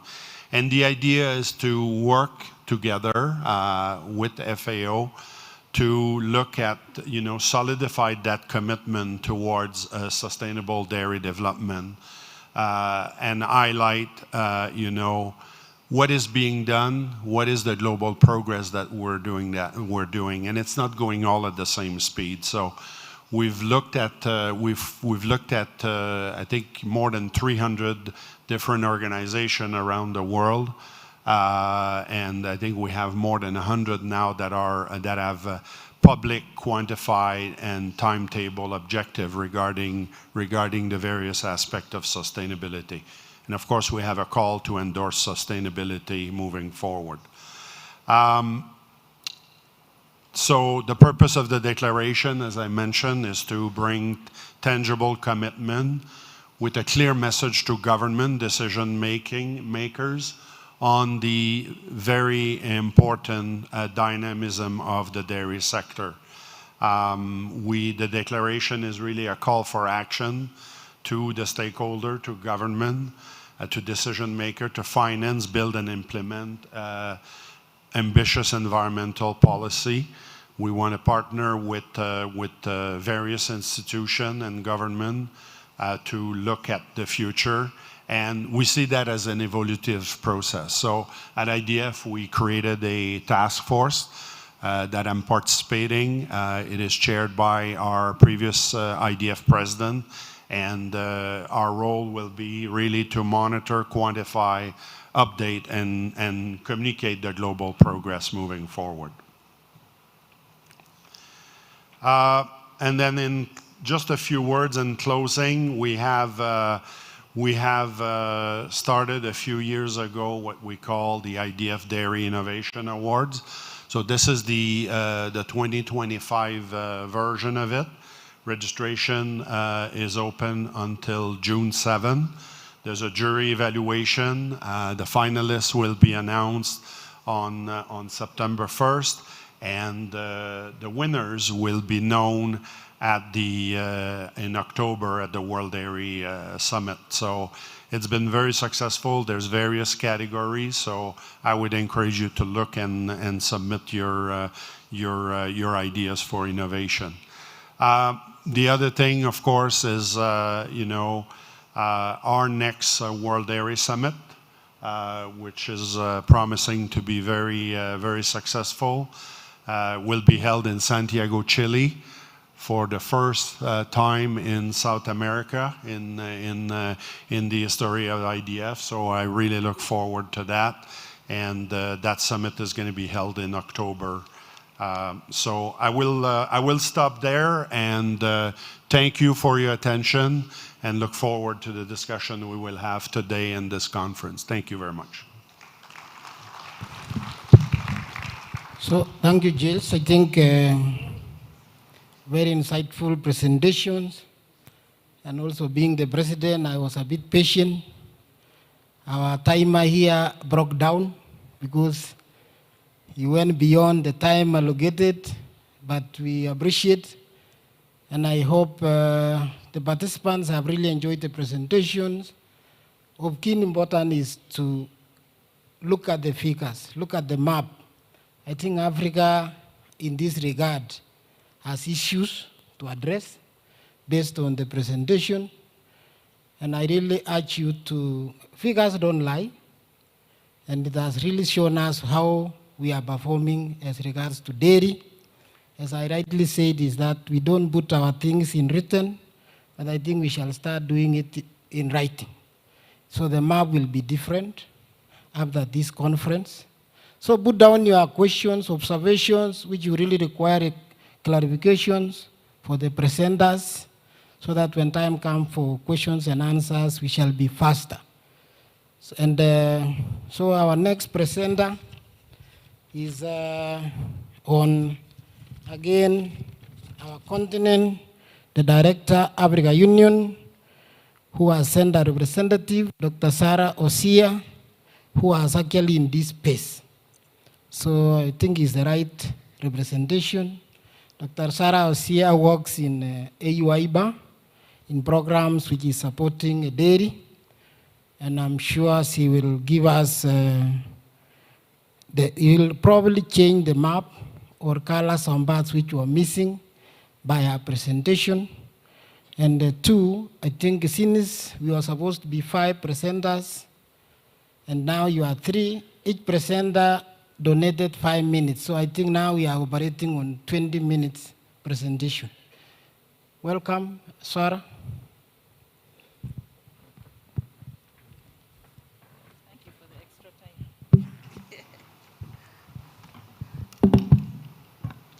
Thank you very much, Dr. Kemtai, who is the acting MD for Kenya Dairy Board.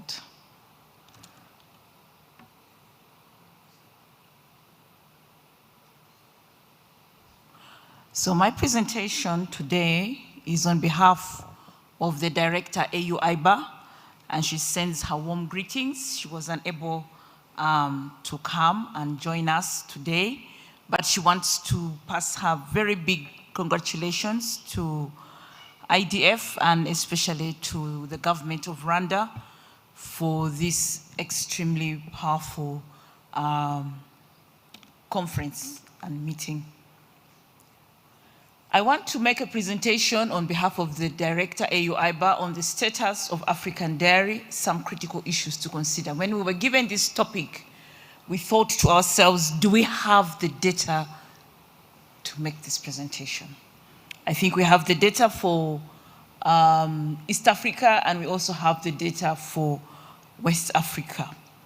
But we took a different direction. We decided, let us bring on board at this time and in this juncture the critical issues that Africa needs to consider. And it is very good that he spoke before us, because I was trying to see where is Africa on this map. And I think that is an important question that we need to ask. We have the people, we have the population, we should be having the greatest consumption of milk. I think that is our starting point for us to ask ourselves, why are we not on that map? So I'm going to present the context and the shifting landscape of Africa's dairy sector. 2, we are saying we need to re-articulate and to reposition Africa's dairy sector. This sector should look like Africa's population. It's the difference between landlines and mobile phone, if you understand. How many of us here had a landline? Show of hands. I can count you on one hand. I'm standing here, I can count you on one hand. How many of us here have mobile phones? Somebody even put up 2 hands, which means he has 4 phones. That is the difference between Africa, how we're drinking milk, how we're enjoying the benefits of dairy products, and what we should, where we should be with our dairy sector. So we need to re-articulate and we need to reposition Africa's dairy sector. And this is the time, because Africa has reassessed, reformulated its declaration. So we have Kampala Declaration. So what's the shifting landscape? Oh my goodness me, I don't have my notes here. And I don't have my glasses as well. Florence, my glasses are in my bag. It's any of them will work. No, in my backpack. Just in there, yeah. Sorry for that.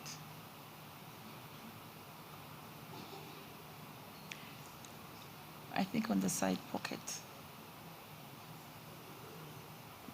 Sorry about that. I can't see a thing.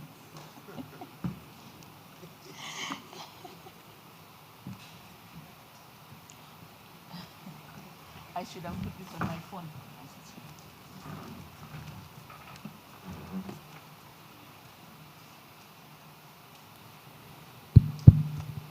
So as he looks on for us, 4 eyes, that it was that fast. Yes. I hope I can read from here. Okay, sorry. So the first thing is, and he also presented this, was climate. Climate is an issue for us because we have climate-based agriculture.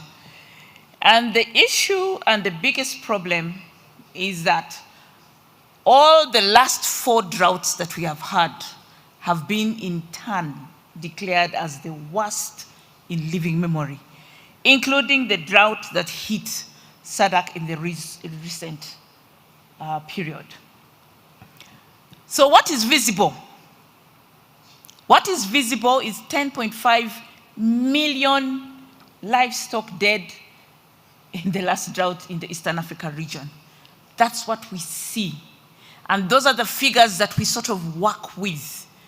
But we went and did an assessment and looked at it, and we had 42 countries respond to this Continental survey. And this survey showed us that while this is a big loss, Kenya alone lost 2.5 million, the region lost 10.5 million and counting. It is equivalent to, oh dear, $2 billion or twice the total food budget for Kenya, import budget for Kenya, and so on. But what we found out, which surprised us, was these were not the biggest losses. We found out, for example, that if we look at loss of animal body condition for Kenya, it comes to a 60% body condition, loss of 60% body condition, comes to 6.8% of Kenya's GDP. We've been looking at the wrong figures. We also found that there's fragility and rapid decimation of downstream investments and businesses. So Kenya lost 30% of its milk processing capacity. Uganda lost 30% of its aquaculture sector. We also found, because we are relying on cheap imports, we're undermining growth of domestic livestock industries and exporting jobs. And these exporting jobs, we can see the restlessness of our youth. And we also found loss of additional sales due to unaffordability. I think it is an IDF report which said for an African family to actually be able to buy dairy foods, they have to cough up over 10%. You can do the calculation, I did it for Kenya. Over 10% of their daily income.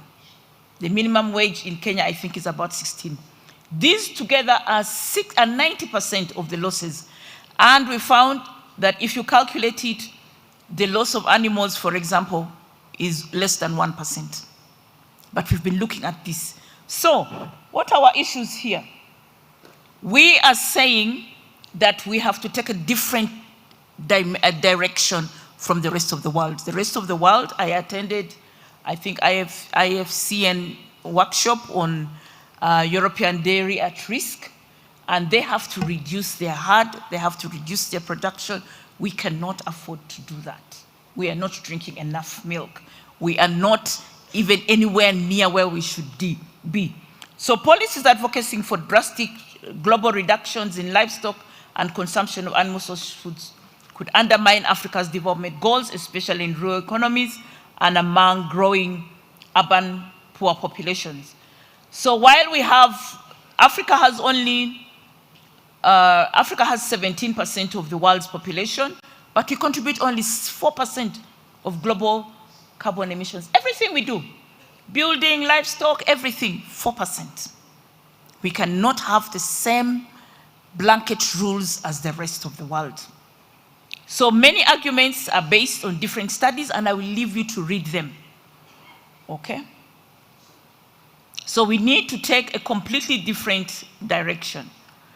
Other things are also happening. So this global mega and unprecedented global shift and shocks, continued Russia war, regulations to reduce herd size, these things impact Africa. Because Africa is a net importer. But what are we even importing from those countries? We are importing fat-filled skimmed milk. This is a low-quality product. That's what we're importing from the other countries. It is time for Africa to own its dairy sector and do the right thing for its people. And I will give you the data about stunting on the African continent.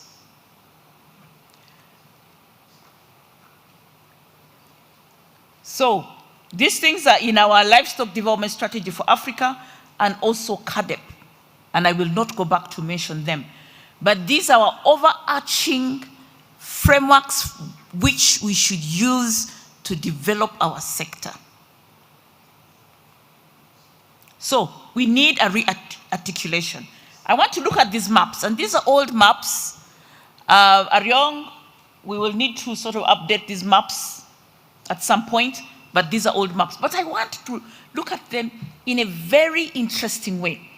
At the point at which we looked at these maps, which was around 2018 or so, when we looked at these maps, we said over 60% of the increased demand for milk will be from Eastern and Northern Africa. I want to disagree. Because the rest of the regions are drinking nothing. They're not drinking milk. And for us, what we're saying about this is we have to look at this sector differently. We have children who are stunted. The figures for Africa's stunting is between 30 and 40%. I'm going to present that data. It means that we must shift away from the idea that demand is based on purchasing power, your capacity to buy. We must look at demand from the nutritional perspective. And I like very much how he presented that that must be one of the pillars of sustainable dairy. So we need to shift away from that idea. My take is the big boys here, the big regions, are really the producer regions. They are the regions that are producing, because this continent is a net importer of livestock sourced foods. So today we want to poke our thinking. We want to say, can we rethink what we're doing? Just as we went from fixed landlines to actually mobile phones. Let's think differently. So for me, this picture is not so much about milk markets, it's about those areas that have started to develop the dairy sector.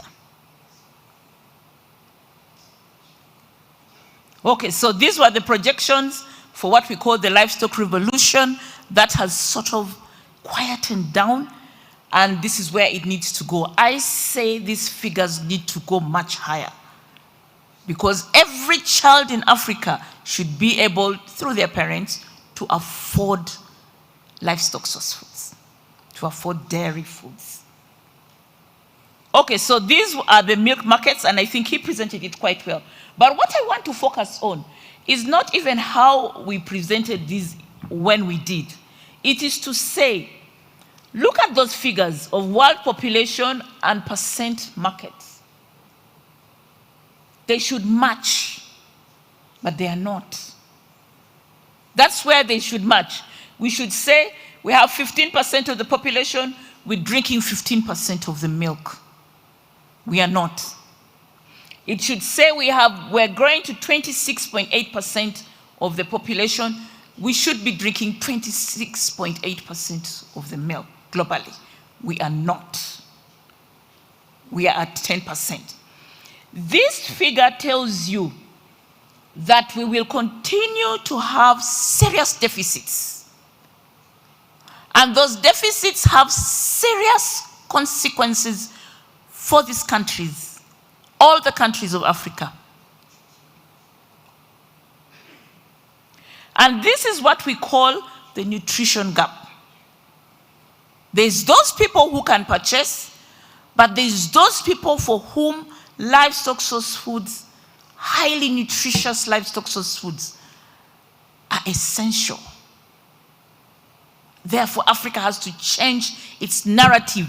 We haven't started as a sector. I call this an obscure sector, a sector that needs to emerge. It has not yet emerged. It's starting. So these are the things.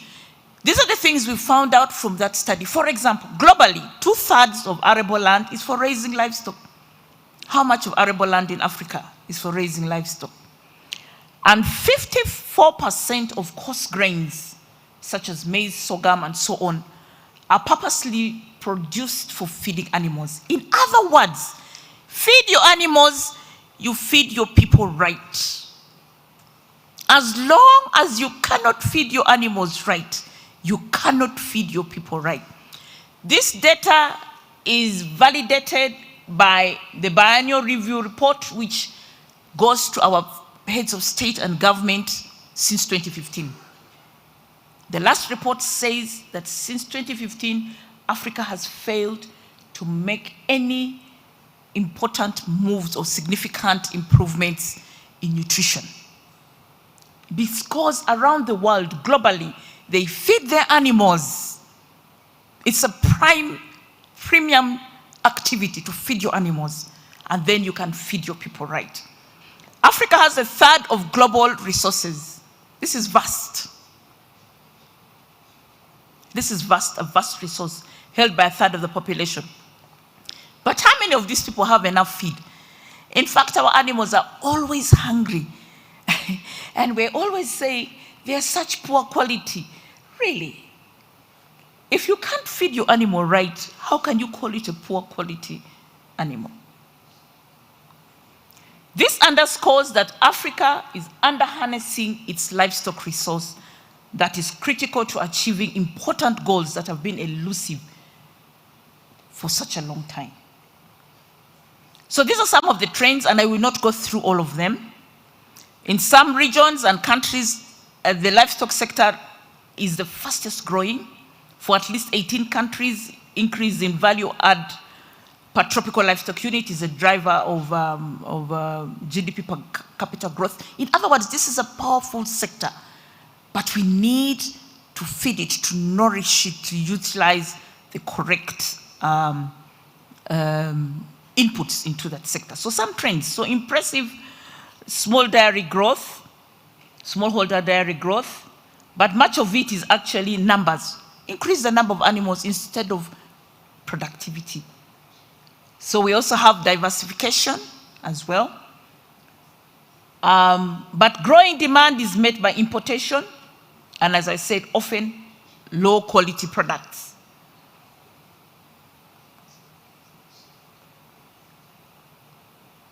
So what can we do? How can we better articulate our sector? We need new narratives. We need new thinking. We need to open this sector for business. We need to do business. And it needs to be government goods, but also private sector, to enable private sector. So often policy serves more to legitimize what is taking place than to direct what might take place. So for me, I say if you want a measure of success, a fully recognized and supported vibrant African dairy will be evidenced by continuous availability of quality and affordable dairy products and stunting and malnutrition eliminated. I can ask him, that is their experience in other parts of the world. That is when we will say we have a vibrant African dairy sector. I'm over time, but I will try to go faster now. Oh, technology is not helping me. Okay. Sorry.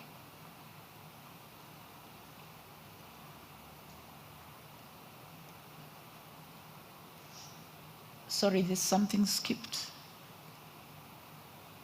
Okay, so what do we need to do? First of all, we need to emerge that subsector from obscurity and give it policy and political visibility. We need to articulate the size, structure, and functionality. And I'll leave you to look at that. Secondly, the second imperative is to demonstrate areas of critical contribution. So it's key to delivering human nutrition goals. So we have 30% of children in Africa stunted. Some countries are as bad as 79.9%. Children are stunted. This has reduced Africa's GDP by 10% because your human resource is wasted. And other forms of malnutrition, again, like wasting, also add up to 17% of GDP. Can you imagine what our countries are losing because we are not feeding our children right? But the dairy sector is not connected to that issue. And where you have a country which has 79% of your children stunted, even other countries 26%, nobody raises it as an emergency issue. It is an emergency to have even 10% of your children stunted. Should be an emergency, and it should be connected to where the solution can be, which is the dairy sector. The dairy sector, we should be speaking to our governments and saying, we can protect the human resource of Africa. Give us the enablement, support us, do the investment. Let there be infrastructure bonds for dairy infrastructure. Support us to protect our African wealth, our children. So, this nutrition gap cannot be addressed by current market structures which rely on importation. The whole of Central Africa, West Africa, a lot of their production, their milk consumption is imports. And like I said, it is fat-filled skim milk, low quality livestock products. They're important because they're available. But in many cases, is this what you need? Secondly, to meet Africa's needs, Africa must have robust, vibrant, competitive dairy industries. Huge and untapped business. So we see the loss, we say 30% of our, because of drought, our processing facilities are closed down. We are saying there is so much more that you're missing because you're using a fixed phone model. Like, who can afford it? Rather than using a model that says communication is essential for all human beings. If you can't pay for it, maybe your rich relative can pay for it. And you communicate. So everybody has a mobile phone. If you did dairy right, it will become a dietary choice, not a luxury good. When you buy your cabbage or your sukuma wiki or your posho or gali, you also say, oh, I'll take some milk. it becomes a dietary choice. And he mentioned that as well. The dairy subsector is the biggest youth employer on the continent. I prove it to you. This is a report. I can give this data to you. It says 20% of youth involved in agri-food systems in Africa are in the livestock sector. Let that sink in. It is not in crop, it's not in agri-food processing, it's not, and they give all the sectors, but 24% is in the livestock sector. However, if you go to Kenya, 50% of agriculture labor is in the livestock sector. Uganda even goes further. A full 50% of Uganda's labor is in one sector, dairy. And most of these youth are actually feeding livestock. This is where we can get business for our youth. This is where we can get a lot of employment for youth. This sector is important. Okay, so what is the call? And I'm not going to go through it, but just to say that for the first time, we have a declaration after Maputo and Malabo. Now we have Kampala Declaration, where we can now strategize and say, let's strategize and have this sector really grow from this. But I want to say something. It must come from the voices within the sector. We tend to wait as business people for a policy announcement. No, we need to say, this is where we can make a difference while we make money, and we can have a change. So I will just read this a little bit. So commitment to intensify sustainable food production, agro-industrialization, and trade. And remember, this is the sector that has the highest multiplier effect. Every dollar that you put into the livestock sector, you get far much more than you put into any other agri-food system sector. It is also the sector for spillover effect. When you produce milk, what does it do? We're sitting in here. Today we had a lot of milk. This is business. They're going to serve us meat, they will serve eggs, and that sort of thing. So it has a high spillover effect.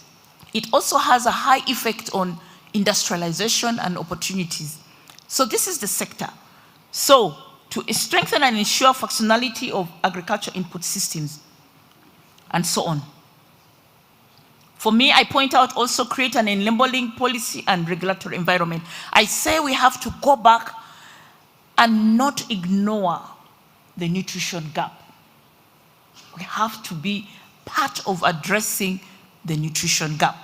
We cannot run a dairy sector based only on purchasing power.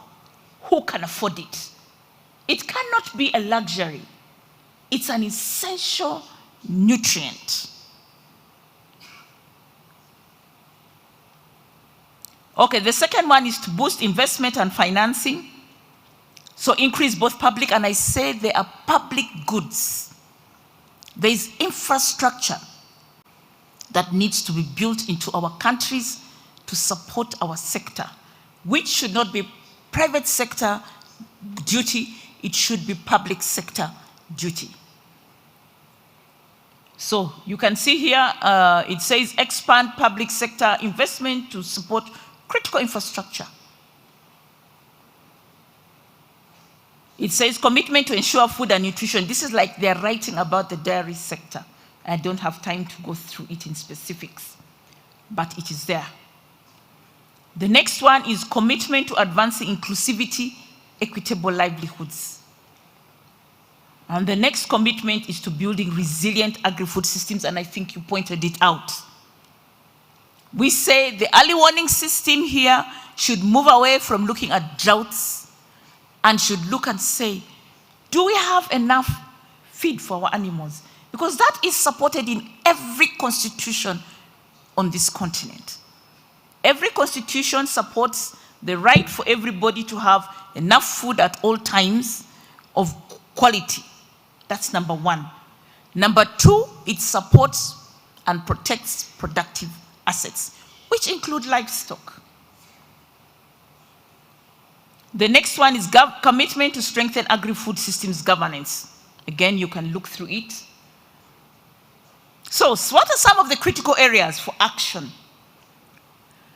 So the first one is it is a critical time and opportunity for transforming Africa's dairy sector. The sector needs to be more visible and to cater to large, growing and admit need from purchasing power, and equally to addressing the huge nutrition gap which requires both investment in public goods and by private sector. Secondly, policy coherence and visibility. So robust linkage to human resource sector, to feed fodder subsector, critical to trigger efficient and sustainable growth. Thirdly, we need evidence-based approach. So we need a dairy outlook. We need to understand our sector. We may not be on the global map, but we will one day. I think after 10 years, we shall be on that global map very seriously. But we should have our own dashboard, and we should have data as a service. Governance structure, so multi-stakeholder dairy associations in the producing country and consumer associations in the market countries. Some countries will not have huge dairy sectors on this continent, with the Continental Apex Association. So they are both talking to each other, and they have standards. What are we receiving into our countries? What are we feeding our children with? What do we need? I say we can expand the SADA to Africa Dairy Association, but it needs to have a multi-stakeholder outlook, and it needs to have both the producer countries, but also the consumer countries. Focus targets and approaches for increased youth. This is a very difficult topic because we keep saying we shall have youth jobs, but we don't create them. I think we need to have a focused and targeted approach to make that happen. Political positioning and reporting and accountability to the highest level. Robust participation in all political and policy processes, not at the end, but when they're happening, so that we are part of the thinking and that sort of thing. So look, for example, our rail trains, what do they call them? Standard gauge railways, where do they go? They still follow tea, coffee, isn't it? How many of them go into hinterland? North Kenya, North Uganda, I mean, where are they going? Are they penetrating into where our livestock are? Are they able to bring our bulk foods to the livestock? Are they able to feed to the livestock? Are they able to take our bulk goods out? We need to be part of these discussions. And then a dedicated financing mechanism and a voice in global policy. We are being told, do ABCD, because we are not sitting at the right platforms. Thank you so much for your attention. Thank you, Sarah. And you will pay a fine for robbing everybody else's time. And I know these people, we are approaching lunch, but it was a nice presentation. And it touches into the really heart of the gaps. We have the Kampala Declaration, which I think we need to interrogate those declarations and resolutions. Maybe as we discuss the other topics, it needs to be inbuilt. But we have given us the overview of Africa. We have gotten the global one. So we want to go fast forward. If you were to ask the first presenter what is the limiting factor in dairy production in the developed world, they will still say it's the same thing, cost of production. If you come to Africa, it is not limited to Africa. The issue is cost of production. So I think our next presenter will be touching something on that so that we don't tie the loose ends. What is the real issue?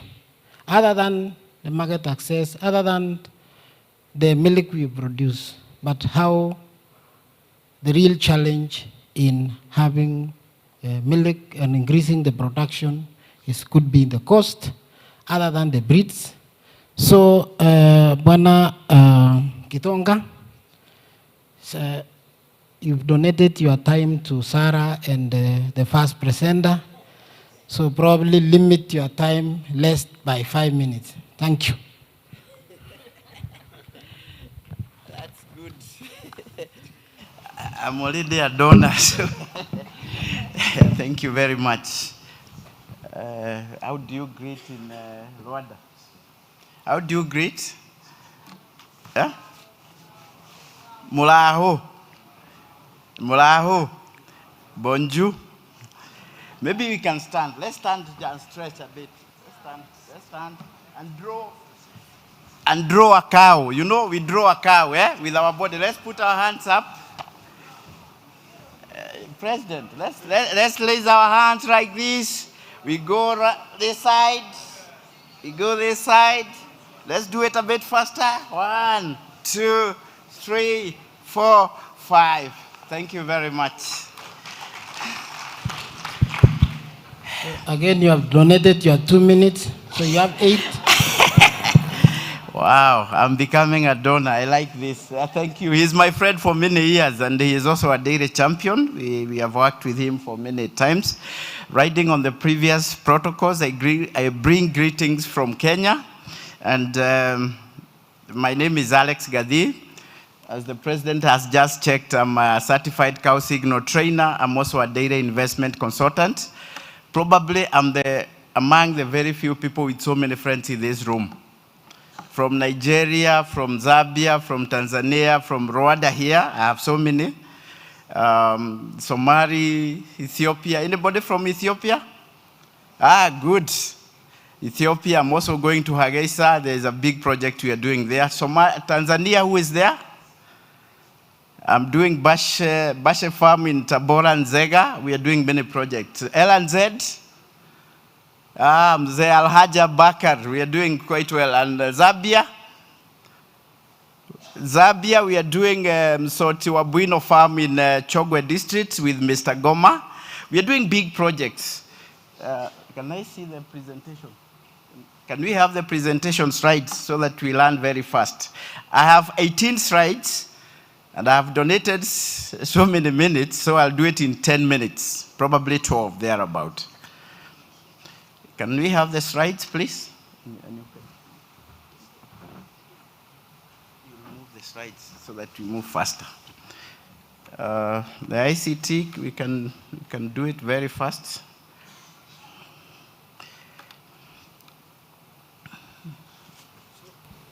The ICT, please, let's have the slide so that we save time. We are doing a presentation between now and lunch. It's a very difficult time, but we'll do the best we can. Remember the words of the minister in his opening speech. He talked about standards in feeding, standards in cow construction, standards in everything, dairy herd practices. So I'll be building on that. So I think the best you can do is, if you have in the hard copy, kindly move forward.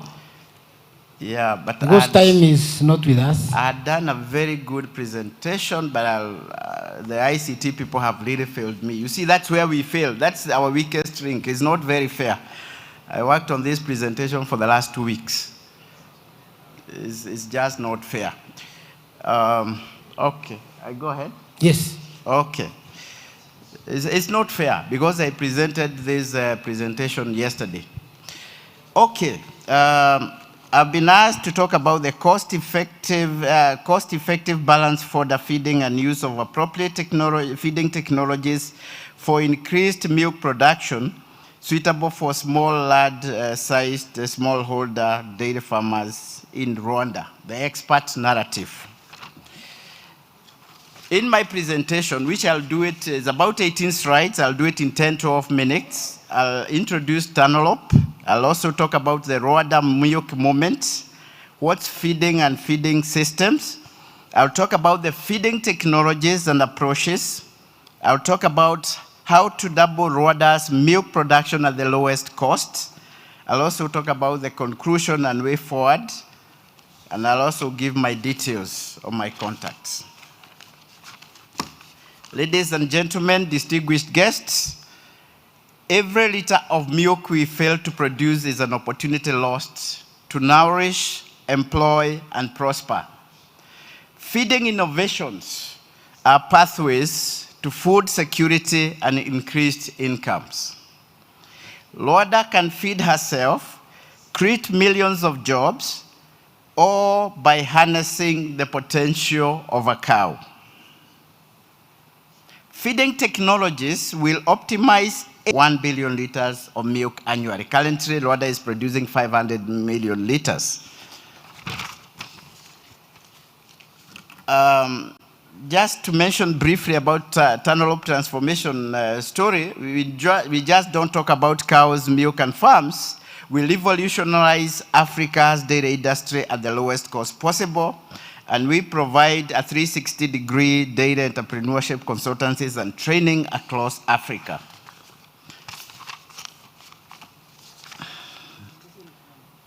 Yeah? Yeah, we can go. We are moving very fast. So let's go to Rwanda milk moment. Thank you, the ICT. Let's clap for them. Let's clap for them. Let's go to Rwanda's milk moment.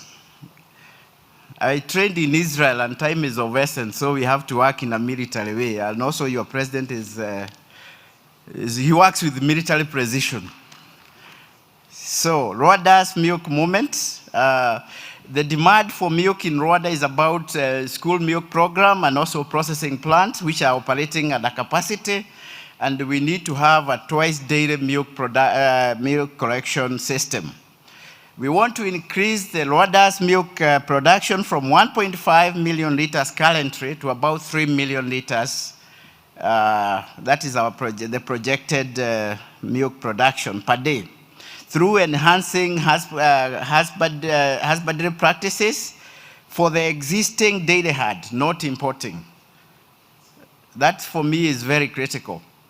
The turnaround strategy for Rwanda should be anchored on increasing husbandry practice for the existing herd, not importing the herd. The feeding and feeding system is a matrix for a profitable dairy enterprise, and the Rwanda's dairy revolution won't be spontaneous. A cow does not lie. Feed her right, house her right, treat her right, she'll pay us right. Let's have the cow signals. Let's pick the farmer signals.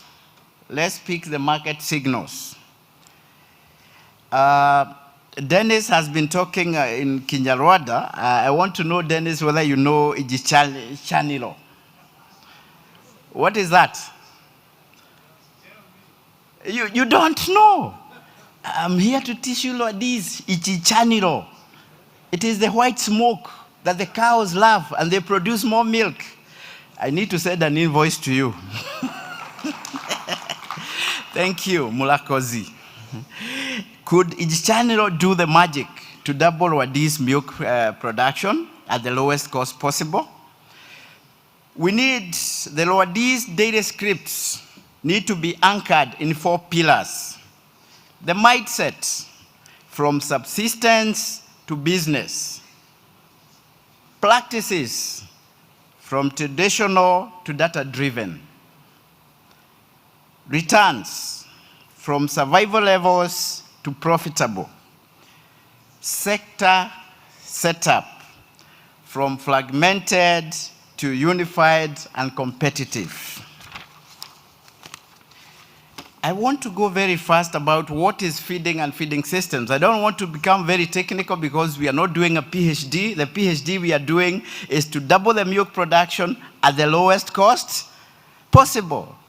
That is the research question. How do we double Rwanda's milk production from 1.5 to 3 million? It's not rocket science. We have all the sciences. We have all the models that have worked elsewhere.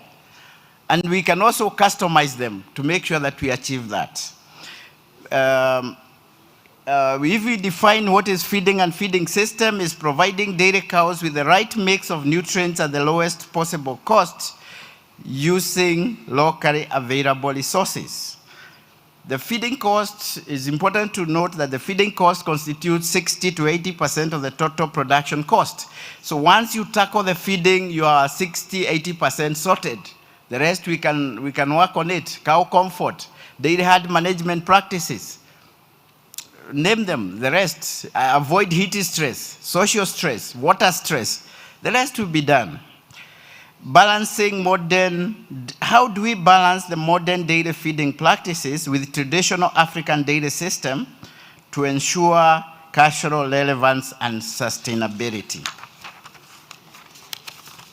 Again, I don't want to talk about all this, but this is very important. We have 3 feeding systems. Feeding formulation we normally use is feed forage concentrate ratio, protein energy ratio, and feed to gain ratio. This is what we use as a nutritionist, as a dairy farmer. Is it Ben's farm in Ruamagana, which I've visited? Or is it, I've visited about 20 farms in Rwanda, and these ratios needs to be used. Key components of the feeding and feeding systems is about high-yielding forage. For me, forage is the elephant in the room. If you can be able to grow diverse of fodder, high biomass within the 1 hectare we are talking about, the average large size in Rwanda, you'll be able to double and triple the milk production. So let's go for high-yield forages. Legume integration, again, that there's nitrogen fixation. Crop residue and agro products. You can use molasses, you can use urea, you can integrate urea in your feeding regimes, and you'll be able to double milk production. You can produce silage for your cows and also sell the surplus and also hay. Next time we meet, I'll be talking about the dairy value chain mapping, where we identify all the revenue nodes. And that is a missing gap in our Africa's dairy industry. We need to do the dairy value chain mapping, identify the revenue nodes, and that is what we normally call turn-up dairy entrepreneurship. That's where the money is. You can mix the minerals with forage and concentrates. In Uganda, Abel, we call it katongo. Yeah, you know what is katongo? What is it? You see, I'm teaching you these things. Katongo is TMR, total mix ration, where you make sure that the cows you mix the forage and the concentrates. I learned that in Fort Portal. Okay, offering free choice mineral blocks, balanced rationing using the tools. In fact, Rwanda, you have some of the best tools, which I'll be talking about in a minute. And of course, regular supply of water. You ensure there is less water stress. Zero waste practices. You can use you can have biogas. You can also recycle the water. For all those above, reduces the feeding cost between 30 and 50%, and significantly increases milk yield. And of course, it's sustainable milk production. So appropriate feeding technologies, maximizing production from small areas, minimizing feed waste, ensuring year-round nutrition. That, for me, is very critical. Reliable and sustainable for the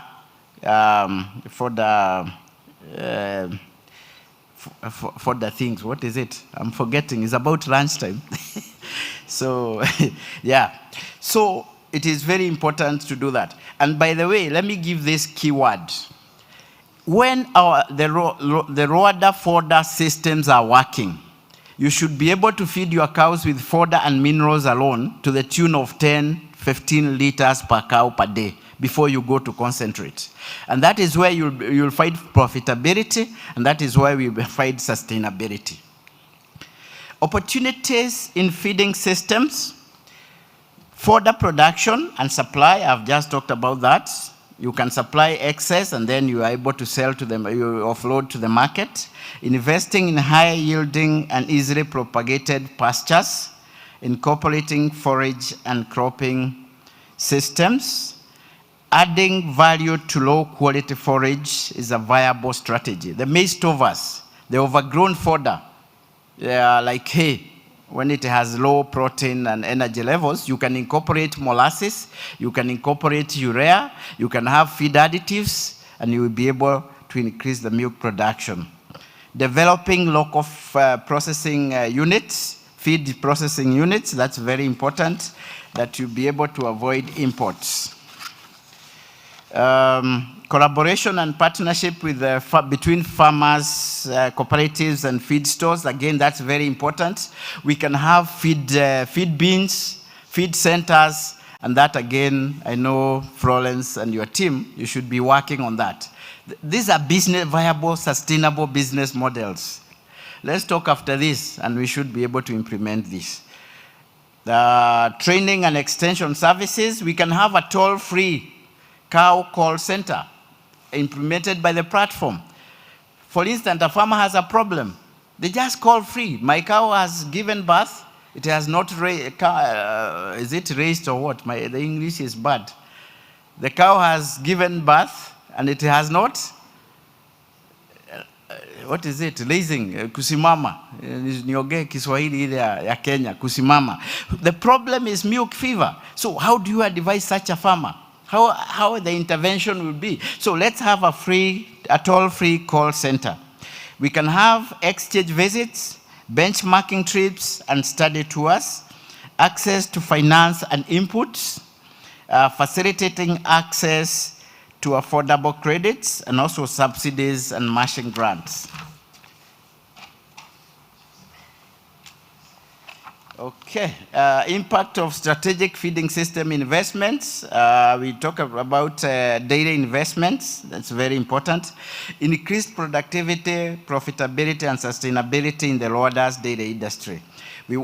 Through that, you'll be able to increase 30% increase in daily household income. And there will also be over 4,000 new direct employment opportunities. That's why we are here. Improve nutritional security for households. That's what she has talked about. And that is very, very, very important.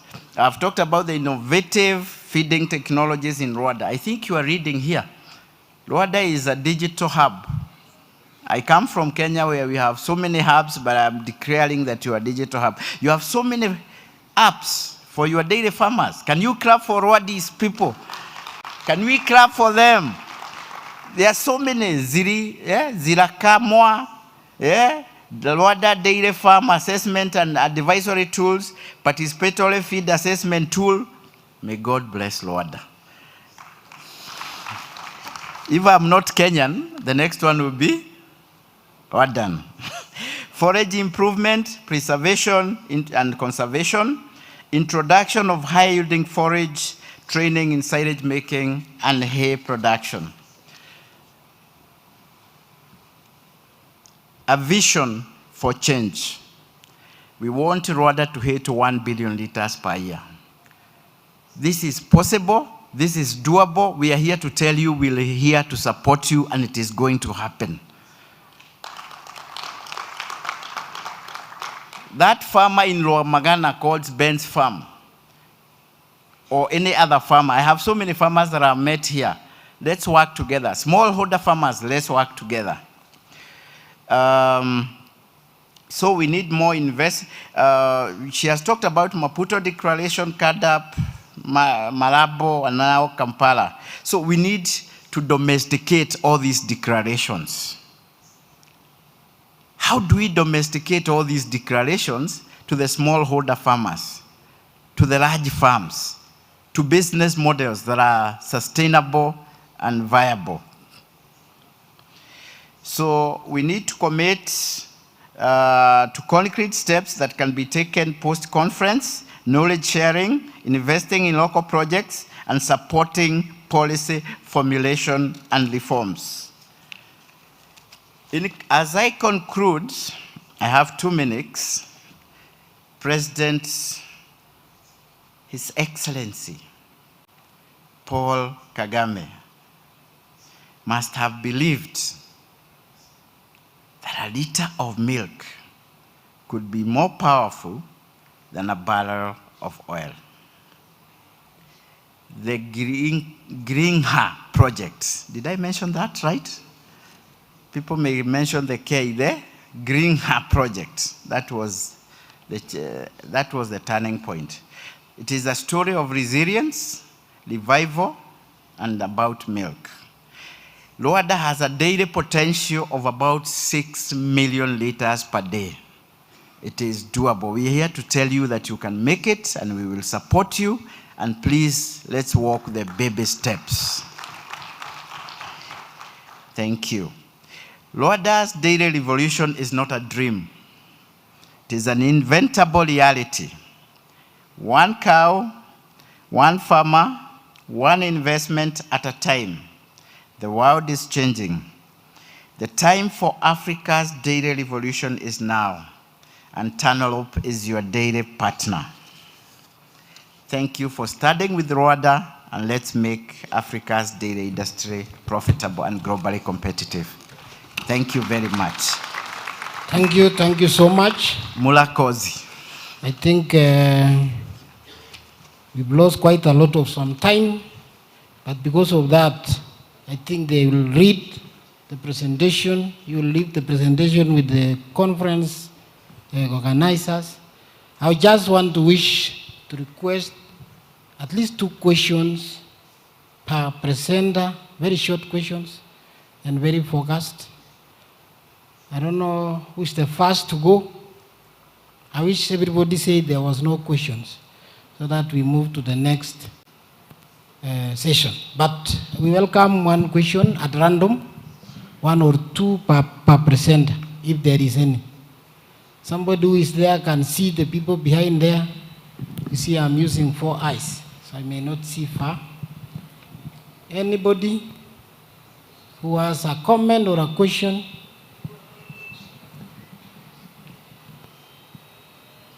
Especially from the farmers. Somebody somewhere down there? There's one behind there who has a microphone. You say your name and say straight to your question and who is the person to answer. Murakoze umugabo umaze kutwigisha mu kanya niwe uri buze gusubiza ikibazo cyanjye. Nitwa Abiyingoma Livingstone, ndi umworozi nkunda no gutubura imbuto z'ubwatsi bw'amatungo. Atubwiye asa nkaho yihuta ariko ikiganiro cye nari nyumvise. Just a minute, maybe you tell him to repeat again because these people understand their mother tongue. So probably just come again.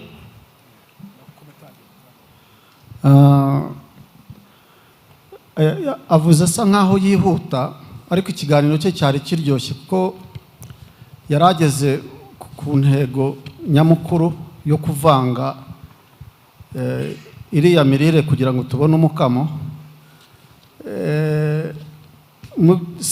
Cyane cyane nasabaga umuyobozi wa gahunda ko wenda yaza kumudusubirizaho akatugira mu mizi ni gute bashobora kuvanga ziriya concentré cyangwa biriya yakomeje kuvuga ari bitera imbaraga n'ibyubaka umubiri kugira ngo tuve hano twose tumaze kwemera yuko koko iyo tuvanze ibyo biryo inka ishobora kuduha umukamo. Murakoze.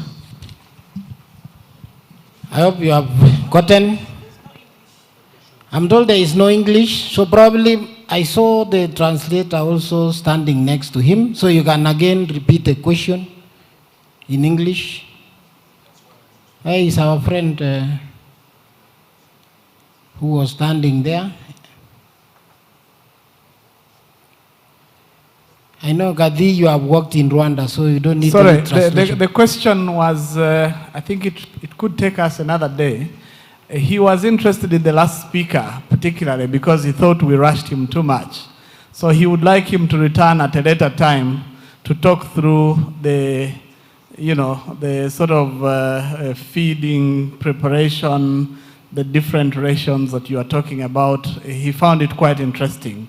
So he thinks you should find some time later and have some conversations. Okay. So I think that is a compliment. As I had said, that he will leave the presentation with you, and since he works in Rwanda, you have all the time. So any other comment or question? Next, yes. Thank you. My name is Gakwai Emmanuel, a farmer and chairman of Rwanda Frisian Farmers and Breeders Association. Thank you, Alex, for your presentation. My simple question is, there's somewhere you mentioned about mindset.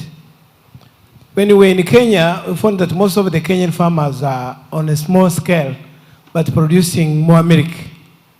How did you manage to do the mindset change, and how long did it take you?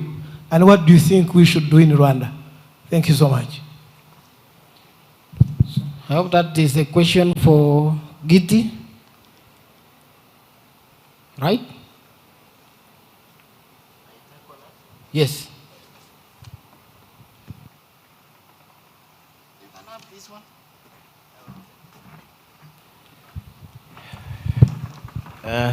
Murakozi for good compliments. Thank you very much. Yes, asked about the mindset. The mindset is all about national values, national inspiration. It's just to be focused. I know, Rwanda, you have gone through hard times, but you are now focused. If you get focused as a country, inspired as a country with enabling policies and, legal frameworks, you'll be able to be somewhere. We can even use slogans. 1 billion liters for Rwanda. If this conference can launch that slogan, I can tell you it's going to take you so many places. Let's keep it simple. Slogans, simple steps, baby steps. Let's double our milk production. Let's triple our milk production at the lowest cost possible. That's the mindset. Thank you. Thank you. Yes, I've seen one from Nigeria. Probably that's the last. Hope there are no others, but welcome. My name is Professor Demo Kadla. I work with Abaka Tafabale University in Bauchi, and I'm a member of the Presidential Livestock Reform Implementation Committee. And my question is directed to the African Union AU-IBA, representative here.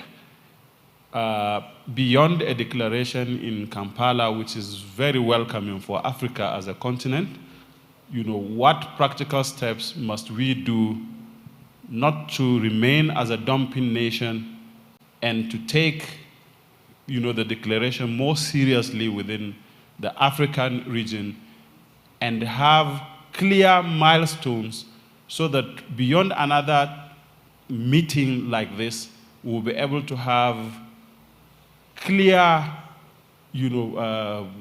improvements from where we have started from data collection, production, and extension services to our rural farmers and making sure that we bridge the last mile. Thank you. So, Sarah.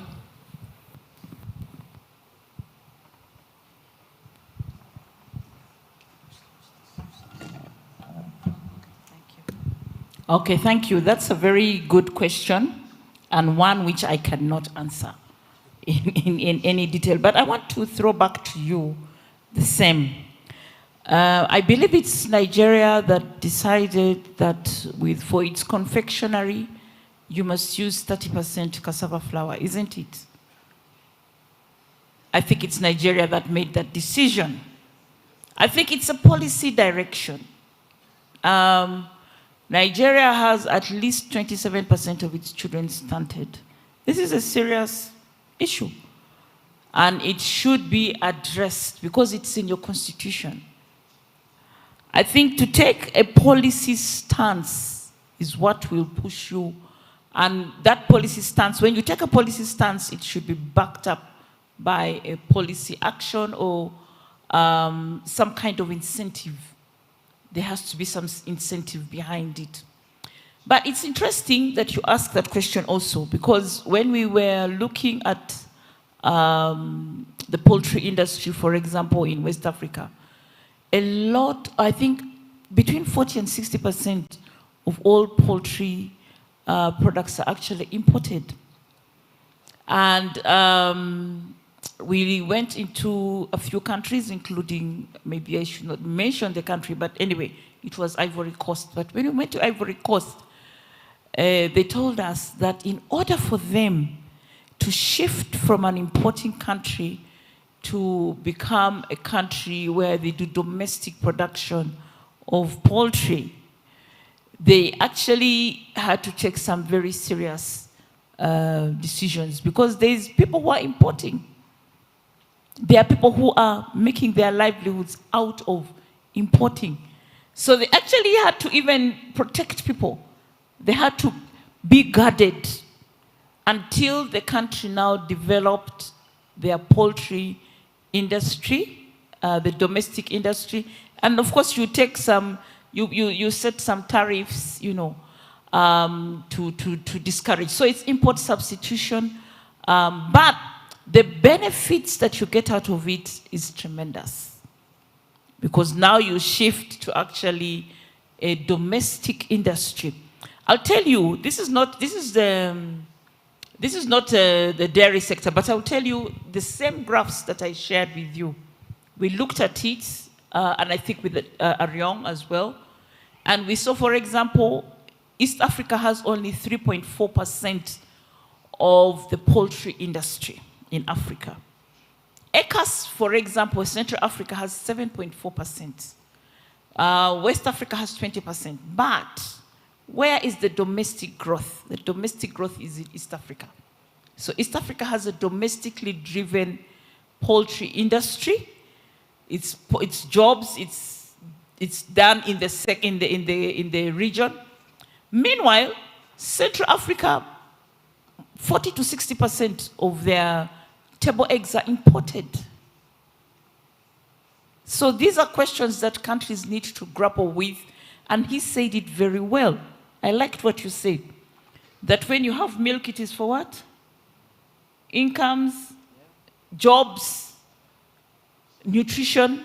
You see, we need to start to see these things, and we need to start to connect the dots, and we need to have, we are now currently using milk feeding programs, but we're always demanding that there has to be a sponsor. Once the sponsor pulls out, the milk feeding program also ends. But that should not be it. There should be milk that is affordable all the time. It's just like how you've used now, you say, you must use within your confectionery. It should not all be wheat, which is imported into Nigeria. It should be 30% of all confectionery must contain cassava. So I think it's a policy statement, and we must know what are the gains around it. But in order to start some of these things, there are two directions that you can take. There is public goods, so some of the infrastructure, everything needs to be done by public goods. But there's also export. So like for Feed and Fodder, we're telling them, if you can export, if you can get an export market, it will help you to build the infrastructure and capacities at country level, and the standards as well. And then from there, you can now build your domestic sector. Thank you. Thank you, sir. I think it is good if we close from there, because we still have one session before we go for lunch. At this end, I wish to thank all the presenters. I think you have done a very wonderful job. You have tackled a very complicated topic, and also policy at higher level presentations, which really actually going to shape our engagement this week or these 4 days. So we thank you so much, each and every one of you. But during lunchtime, they can still ask you questions. Kindly be available. We still have 4 days to answer those questions. And I think I'm taking it back to my moderator, Oriang. Thank you very much. I think a very big round of applause. We started from the global perspective, we came to the African perspective, and then we came to the Rwanda-specific perspective. Thank you very much, session chairperson, Dr. Martin Kimutai, for a wonderful session. So much to take away. The beauty is that we have our rapporteurs who have been capturing some of the key points, and at the end of the conference, we should be able to share the key actionable items as filtered by the rapporteurs, and so that we have serious actions that we should be able to have even after this conference. I think they deserve some awards, isn't it? Really, a lot has been presented, and I think they deserve some awards. We have some awards, and in order to give out those awards, may I invite a board member from the International Dairy Federation, Mr. Mukesh, to give out those awards. I would also like to invite the governor of the Eastern Province to come join them. Please step forward here. Okay. We'll start with the representative of the AU IBA director. Please come this way, this side. AU IBA. Right there. Governor, please join him here. And then please hand it over to them and they will pass it on to her. And you are very free to check what is in. I mean her, she will check. And take advantage of a photo opportunity, please. If we can move a little bit. Oh, okay. Push up a little so that we can do a nice photo. Please move up a little. Daktari, move closer. There. We need a photo of you. Ladies first, of course. I don't know what is in there, but I'll get closer. Okay, perfect. These are wall hangings. If you found them anywhere, you would know they've been to Rwanda. They are only Rwandan. Yeah. Thank you very much. Next, let us give a presentation to the president of the IDF. Yeah. Mr. Mukesh. Give out. Come over here. Please come this way. Okay. Yeah. Thank you, IDF. Oh, it's a whole cow. It's a whole cow. It's a whole cow. Some people wear it on the head, but don't try that. We don't want to say you grew horns. Okay. Thank you very much. Yeah, next we give a presentation to Mr. Alex Gitoga of Tanolope. Yeah, that's the man the farmers loved a lot. You should come back, find some time to do another cow. There's many cows here. Next, we will present an award to the chairperson of the session, Dr. Martin Kimutai. Okay.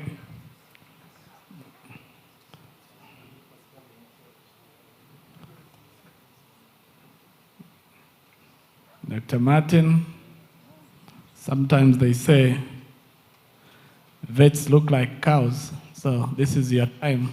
And then we can do a group photograph. Since you're a vet, yep. It is your time to look like a cow. And a group photo. Please come together. Come together and feel free to show off your beautiful gift.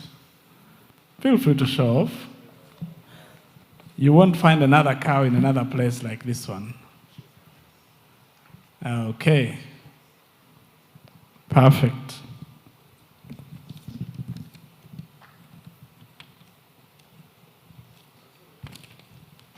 Okay, beautiful. Thank you very much. Thank you very much. Again, we have had to have a small meeting to decide if we need to keep going or we need to recharge our calories. And I think we have popularly agreed that I think we take a break. And this time we shall take a lunch break. I thought they would give you a round of applause, but it looks like people still wanted to go. I was waiting for that. So let's take a lunch break. It is now approximately 1:30 or 1:35. And let's take a 1 hour break. So we should be able to come back here at 2:30. The lunch break will be served in the same hall that we had our health break, the tea break. That is the Kivu Hall. If you didn't have an opportunity of visiting some of the stalls in the exhibition, please take this opportunity to do so. And just before you go, I've been reminded, for those of you on X, I hope you don't still say formerly Twitter, because it's been a while. So for those of you on X, now you know, we have a hashtag, IDF Dairy Africa 2025. If you are communicating back home, if you're sharing around the world, hashtag IDF Dairy Africa 2025. I have another announcement. If you have those translation kits, please leave them at your desk as you go for lunch. You'll need them when you return. And at the end of the day, we'll take them back to the room at the back. So, hashtag IDF Africa 2025, and I think we should be ready for lunch. When we return, we'll resume the program.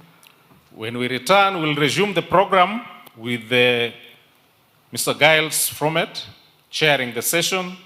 We shall have presentations from David Hambrook, the country director, IFAD International, the chairperson of NDDB India, and then we shall conclude that session. Otherwise, enjoy your lunch. But before we go, I don't know whether we need a prayer for the lunch. We prayed in the morning, did we not? Okay, we will pray in the dining hall. Okay. Or do you want to lead this one? We shall pray in the dining hall. Okay. You never know. Thank you very much. Please enjoy your lunch. We'll see you after the break. Okay? Thank you.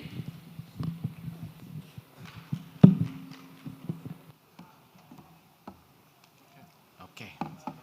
Right. I don't see how else we could have handled.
Ngwino mama,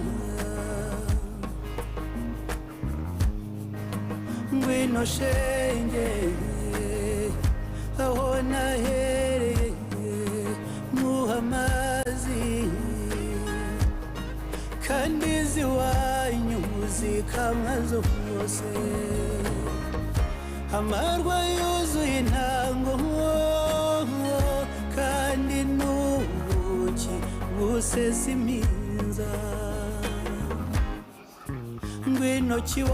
between 11:30 to 1 o'clock have now been combined into one session, and it's going to be the session that follows right after I leave the podium. And that session is going to be chaired by the now very famous IDF president. I am sure you are now very comfortable having him up here. So I'll ask him to, please take your best seat before we can allocate all the other seats so that they can see we are very serious about starting. So here we have Froma, Gilles, right? Is that how you say it? Yes. Okay, very good. I think they kept calling him Froment. Yeah, it's good. Is that what you like? That works. Okay. Well, at least you said you're Canadian, so both ways it works, right? Okay, and so we have, he's going to chair the next session, but we have several speakers. One is the famous African Jersey farmer here, and you can see I already have a pin here of the African Jersey Society. Please join us here. I know the chair will have time to engage with you. I also would like to invite the IFA International Rwanda Country Director, Verena Ruzibuka. Please step up, step forward. And, okay. Verena, please come forward. I also invite the National Dairy Development Board of India, the chairperson. Please step forward. You'll get introduced at the right time. I would prefer you sit further on the other side. Yep, the further the better, or you'll be blocked by the speaker. Just as I said, we are going to combine the next two sessions. And I would like to invite Dr. Solange, the Deputy Director General for Animal Resources here in Rwanda.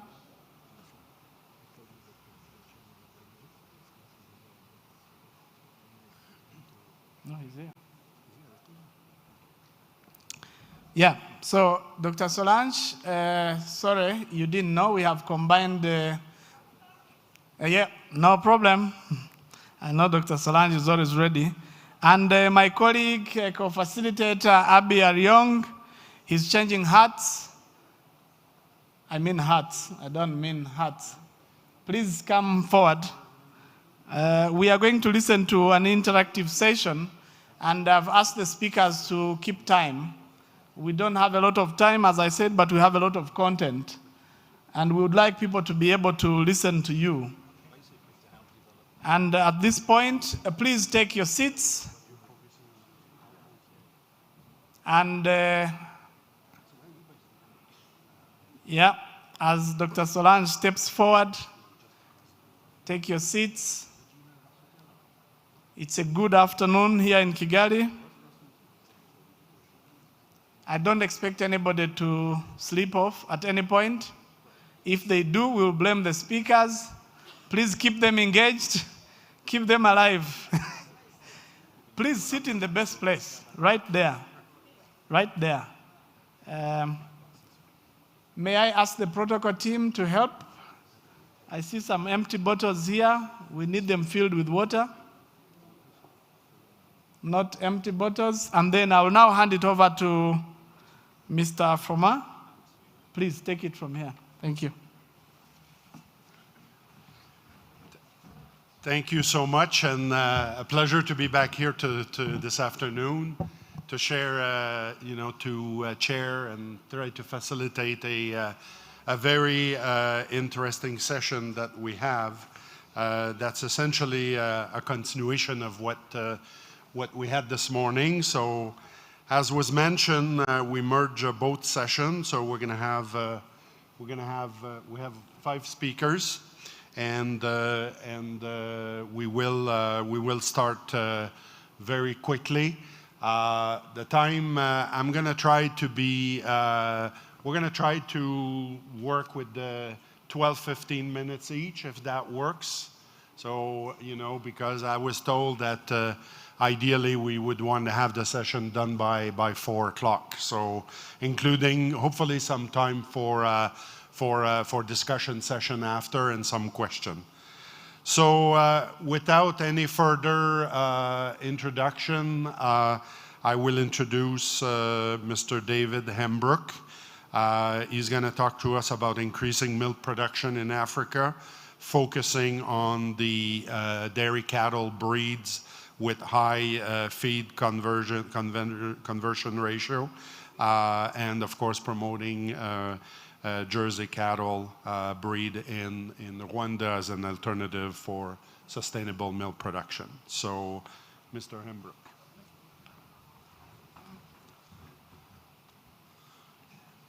Good afternoon. Mirue. So if there's any doubt, I am the Jersey Mzungu. I spend 20% of my life at Shea Lando, and when I'm not at Shea Lando, I'm either in the RAB offices or on Minegri or out in the beautiful countryside of Rwanda. So I first came here. Perhaps we can go to the next slide. Please. Okay, I'll start. The slide will catch up with me. Oh, I have a flipper. Oh.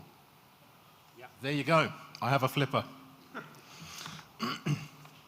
So I first came to Rwanda in 2017 and started going out with what was then Sendercow, now Ripple Effect.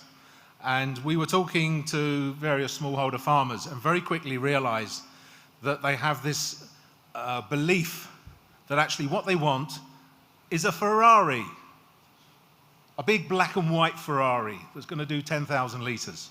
In all probability, their management systems, their resources, their access to land, their understanding of what dairy breeds do, what they really want is a second-hand Toyota pickup truck, because they just do not have the resources or the ability to understand how to cope with a cow that is actually a very high input vehicle.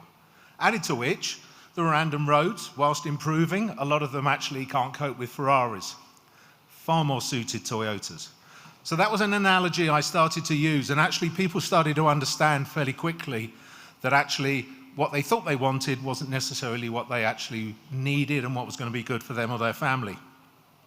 So why the Jersey? So the Jersey's been around for 200 years. It's in 100 countries worldwide, and it's the second most numerous dairy breed globally. And because of that, I have been going through in my mind, I live on Jersey Island, I work with Jersey cows, but this is not about me or Jersey Island wanting to sort of deliver pure Jersey cattle to Africa. It's about understanding what the Jersey does and utilizing some of those genetic traits for Africa, for tropical environments.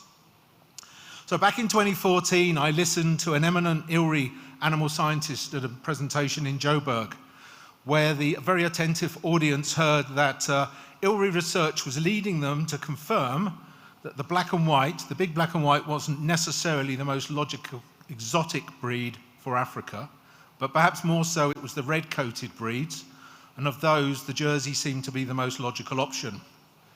10 years on, we are still in that same place.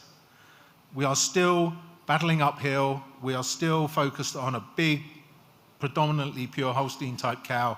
I actually congratulated the Honourable Minister, Dr. Mark, earlier on, because I said to him, when it was obvious we were overrunning, I did point out that he'd taken at least 5 minutes out of my presentation by referencing the Shea Lando.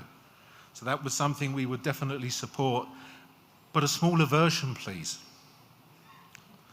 So the science continues to develop programs, but let's not just think in black and white. And perhaps rather than the baby steps, I listened very attentively to Alex's presentation before lunch, where he talked about taking baby steps. But it seems to me that Africa has been taking baby steps in dairy for a very long time, but there doesn't seem to be much confidence in taking wider, longer, more brave strides. But I would like to think that following this convention here today and bringing everybody together, that actually those sort of longer, deeper, more meaningful steps can now start to take place.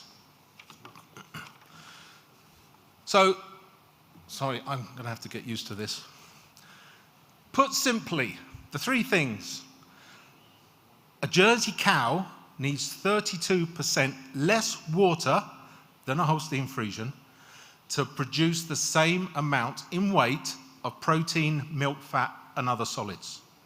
For a continent such as Africa, droughts were referenced earlier. That is a huge difference. A Jersey cow, being a smaller cow, requires 11% less land and substantially less fossil fuels, with a 20% reduction in total carbon footprint.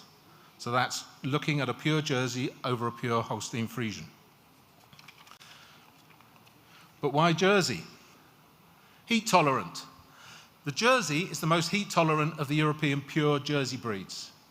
In fact, they have just started using a humidity temperature index in Australia, where they have identified that Jerseys start to reduce milk production at an index of 75, whereas your typical Holstein well, actually milk production will start to decline at 68. So there are inbuilt advantages of using a Jersey in hotter climates. We don't fully understand why a breed of cow that was developed on a small island that's 9 miles by 5 miles off the coast of France actually has these abilities. It is not logical that it does, but when the human genome was cracked back in 2010 or so, they actually looked at the traditional Jersey families that were farming on the island for many years, and they found they actually had a higher incidence of Scandinavian or Viking genetics in the human population. At the same time, a Jersey historian identified records that there was a population of Vikings that lived at the head of the Loire Valley on the west coast of France that were recorded as having a herd of 900 small brown cows. And that population of Vikings was the fulcrum between trade in Scandinavia, the Mediterranean, and the west coast of Africa. Interesting fact. 5 years ago, I attended a conference in Edinburgh where I sat down opposite a poultry scientist who told me that they had found a unique specific milk protein in the Jersey. The only other breed they have so far identified that in is in the Ndama, a small brown cow found on the west coast of Africa.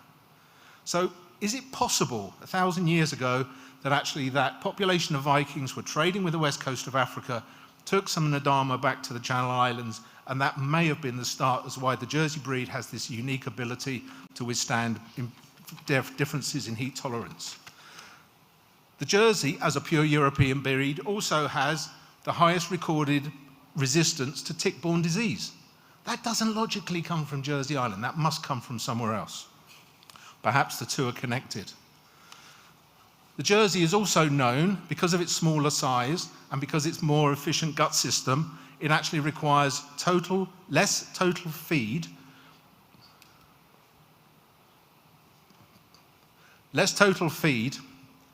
to produce the same volume of either milk or solids than the other European breeds.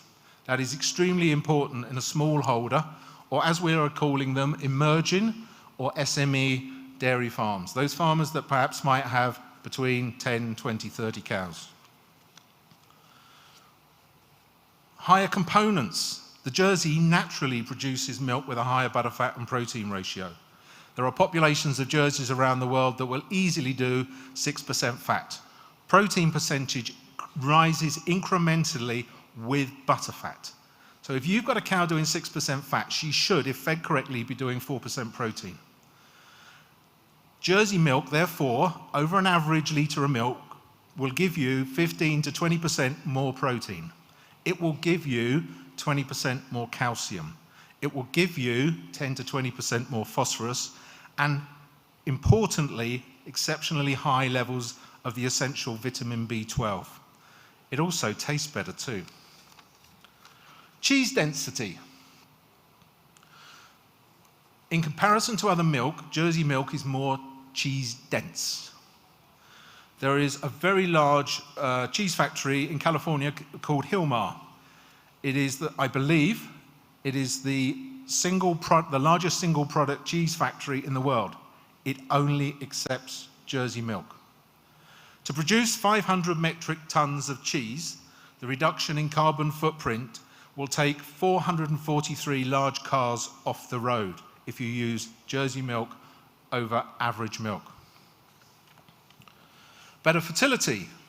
The Jerseys reach puberty at an average of 10 months, 2 months earlier than a Holstein Friesian. A Jersey will reach puberty at 193 kilos on average. That was determined in a University of Florida longitudinal study, where they also identified that the Jersey cow requires fewer days from calving to first service. It will require a shorter time from first service to conception. It will also give you a shorter calving index than a Holstein Friesian in a truly commercial environment. The Jersey, therefore, requires less vet inputs. Another study in the USA determined that Jerseys will give you a 1% proneness to calving difficulties. The Holstein on average is 8. Therefore, you end up with fewer Jersey-born stillbirths and substantially reduced metritis. It's not all wonderful news. And for those of you that have seen the leaflets that we secreted onto your desks earlier today, a lot of these key facts are on those, and we will have more leaflets available at the African Jersey Forum stand tomorrow. There are challenges. The challenges for me, for the exotics, the European breeds in primary, the first one is the internet.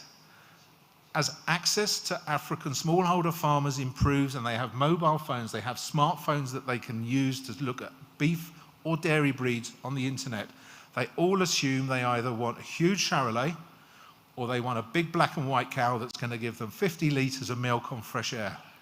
It is a real challenge to try and talk people around to actually working with what their resources will give them.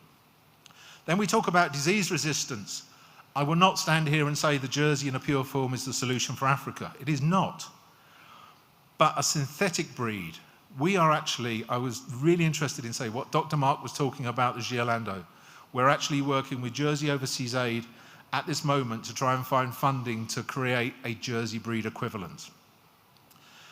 Big problem, the management on farms, whether smallholder or larger farms, does not match the genetic potential of the cows that they have or the cows that they are soon going to have. And massively for me is a lack of suitably trained technical personnel. Do not give people cows that they think are going to take them to the stars if they don't have the technical capacity to at least even get to the moon. And then we have cultural challenges. Most, from my understanding, and I don't work just in Rwanda, I work in Malawi, Zambia, I've done a bit of work in Ethiopia.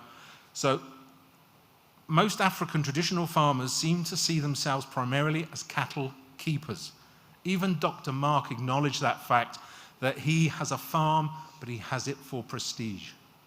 The percentage of farmers in Rwanda and other countries, neighboring countries, that have access to large tracts of land probably, if not almost certainly, have an alternative income source. They farm for the prestige of being a cattle keeper. And large cows are culturally important. The rest of the world, the Northern Hemisphere in particular, is currently putting a negative weighting on big cows. Do not be afraid to do the same. Do not assume, please. You need to think about a cow that is effective and will give you what you want. Big is not always beautiful. Opportunities for the farmers.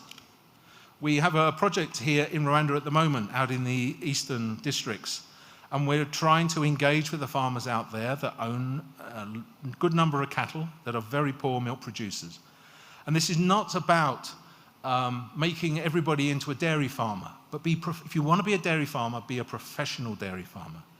If dairy farming is not for you, be a professional beef farmer.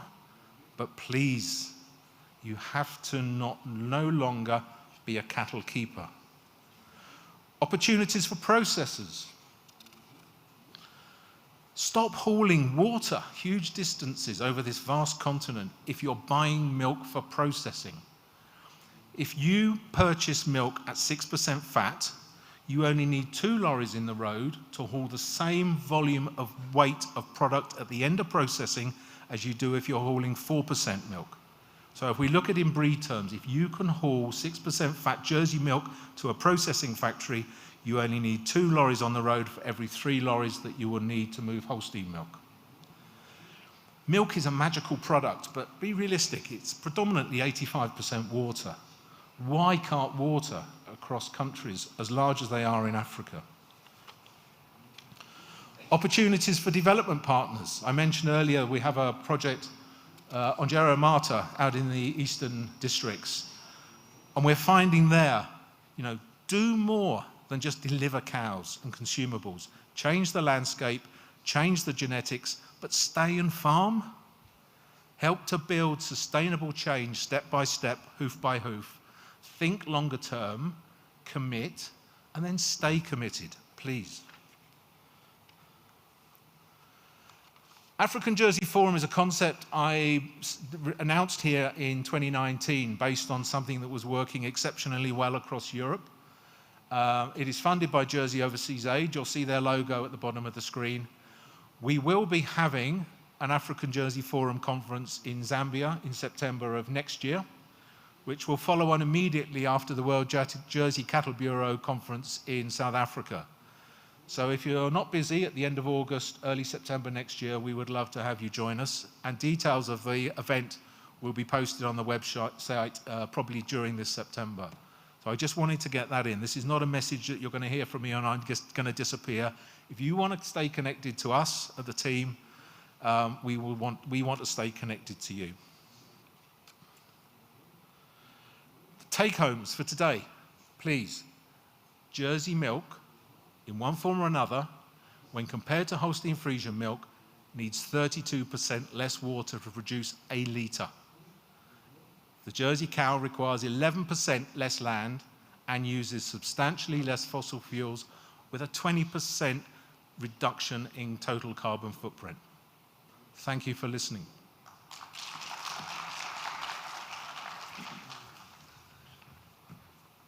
Thank you very much, David. Very interesting. I knew about Jersey, of course, but I learned quite a bit. You know, I knew about the productivity and the size of the animal, but thank you. You know, very, very interesting and very appropriate presentation. Our next speaker is Verena Ruzibuka from IFAD International, who's going to talk about the role of the dairy sector supporting organization in the development of smallholder dairy farms in Africa, the impact of heifer in trust scheme in Africa case study by IFAD International. And so please help me in welcoming Verena to the stage.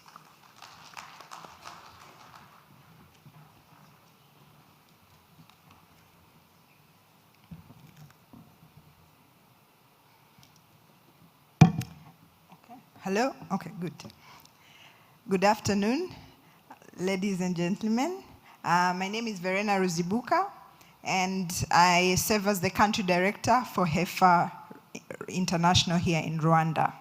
I'm delighted to be here today on behalf of heifer and acknowledge the partnership we have with the government of Rwanda and RNDP and our long-term relationship here in Rwanda for over 25 years, and the journey continues. So in this session, I am going to share key highlights of our experience working in different countries in Africa, closely with the smallholder farmers, and dairy being one of our pioneer sectors since heifer started, and the approach we use working with smallholder farmers.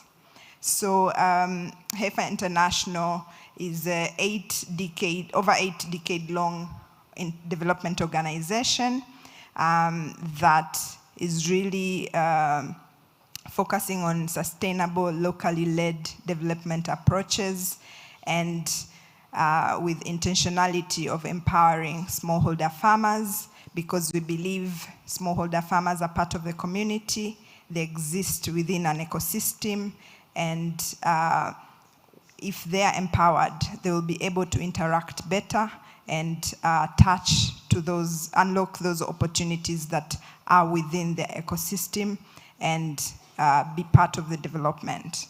So heifer, our mission is to eradicate hunger and poverty while caring for the earth by making sure that the smallholder farmers thrive, they're resilient, and are part of the sustainable food system or agriculture.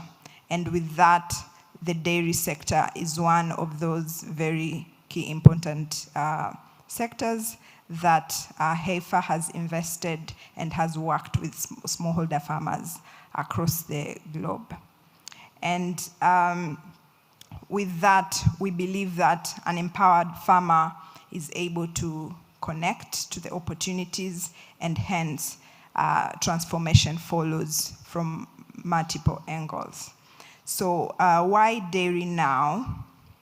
As the speakers who spoke this morning, the minister, and the previous speakers in this session alluded to, that the opportunity and the gap that we have in the dairy sector can never be discussed later. It is now. And 80% of Africa's milk is produced by smallholder farmer. So their role in these discussions is very important. But that cannot just happen like that. Somebody has to engage, co-create, listen, and so that help them to be ready to participate, but not only participate, be at the table and influence solutions that impact them. So our experience working with smallholder farmers, we see very similar challenges, and some were discussed earlier in the previous sessions. One, low productivity.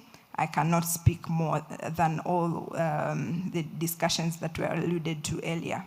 Limited access to market, climate shocks, gender inequalities in the communities where smallholder farmers are, and dairy farmers are not apart from this. All these challenges are part of their lives. Farming or dairy, for dairy farmers, farming is just not any other activity, it is life, because it is connected to their values, it's connected to their culture. So we believe if we are talking with with smallholder farmers, or even medium or bigger farmers, because dairy farming is part of their culture, there is an important part of social connection, which means that that brings an opportunity as a pathway to empower them, support them to unlock the potential and that they have. Our work in the dairy sector, we see that there are a lot of opportunities that are unlocked around income, rural jobs, and nutrition. So it is now time to continue or elevate the value and the importance of empowering smallholder farmers so that they can participate in the table in these kinds of discussions, and make sure that the transformation we are talking about, they are part of it. So back to the development organizations like ourselves, we see that our role is really being a facilitator, an enabler of the systemic change that we want to see, our farmers enjoy, and eventually transform the dairy sector we are talking about here today. As enablers, working with smallholder farmers, we are able to bring on board some models that would catalyze access to finance or access to input in a more business way. We have an opportunity or a way of facilitating access to technology and facilitating structuring of markets so that smallholder farmers' cost of production and marketing of their products is reduced. And then I also alluded to our role to capacitate farmers in terms of technical capacity, business capacity, engagement in partnerships. All that is some of the work that development organizations like ourselves should do. And as we do that, inclusivity is key, because even smallholder farmers are not one size fits all. You have a smallholder farmer in a bigger country or in a bigger context is different from a smallholder farmer, for example, here in Rwanda. So our work, as we work with communities and smallholder farmers there, we need to be very intentional to understand their context and co-create solutions with them from where they stand. and so that our solutions are really contextualized. Another opportunity or area that development organizations like ourselves would do is making sure that we are creating linkages with value chain actors. We're facilitating the linkage between smallholder farmers and other value chain actors in a more sustainable way, not one-time response that when the resource or the funding is not there, then that relationship is not sustainable. So those are some of the ways that we do our work to enable smallholder farmers participate in the dairy ecosystem. So I will touch base on the social capital development approach, which is core approach at HEFA that we use to capacitate or empower smallholder farmers over years, about 80 years so far. So a social capital approach is the transformative approach that we use to empower smallholder farmer. We believe that a transformation of a farmer as an individual in the profession that he or she is in, so in this case in dairy farming, is key. And eventually that will transform a household and then transform a community, because there's a level of confidence if they have the resource, if they have the skill, if they have the connection, networks, the social network matter a lot for a smallholder farmer to think big, to interact, and eventually to transform the profession he or she is in. And with that, we work with smallholder farmers, the most in different countries, but even the most vulnerable ones.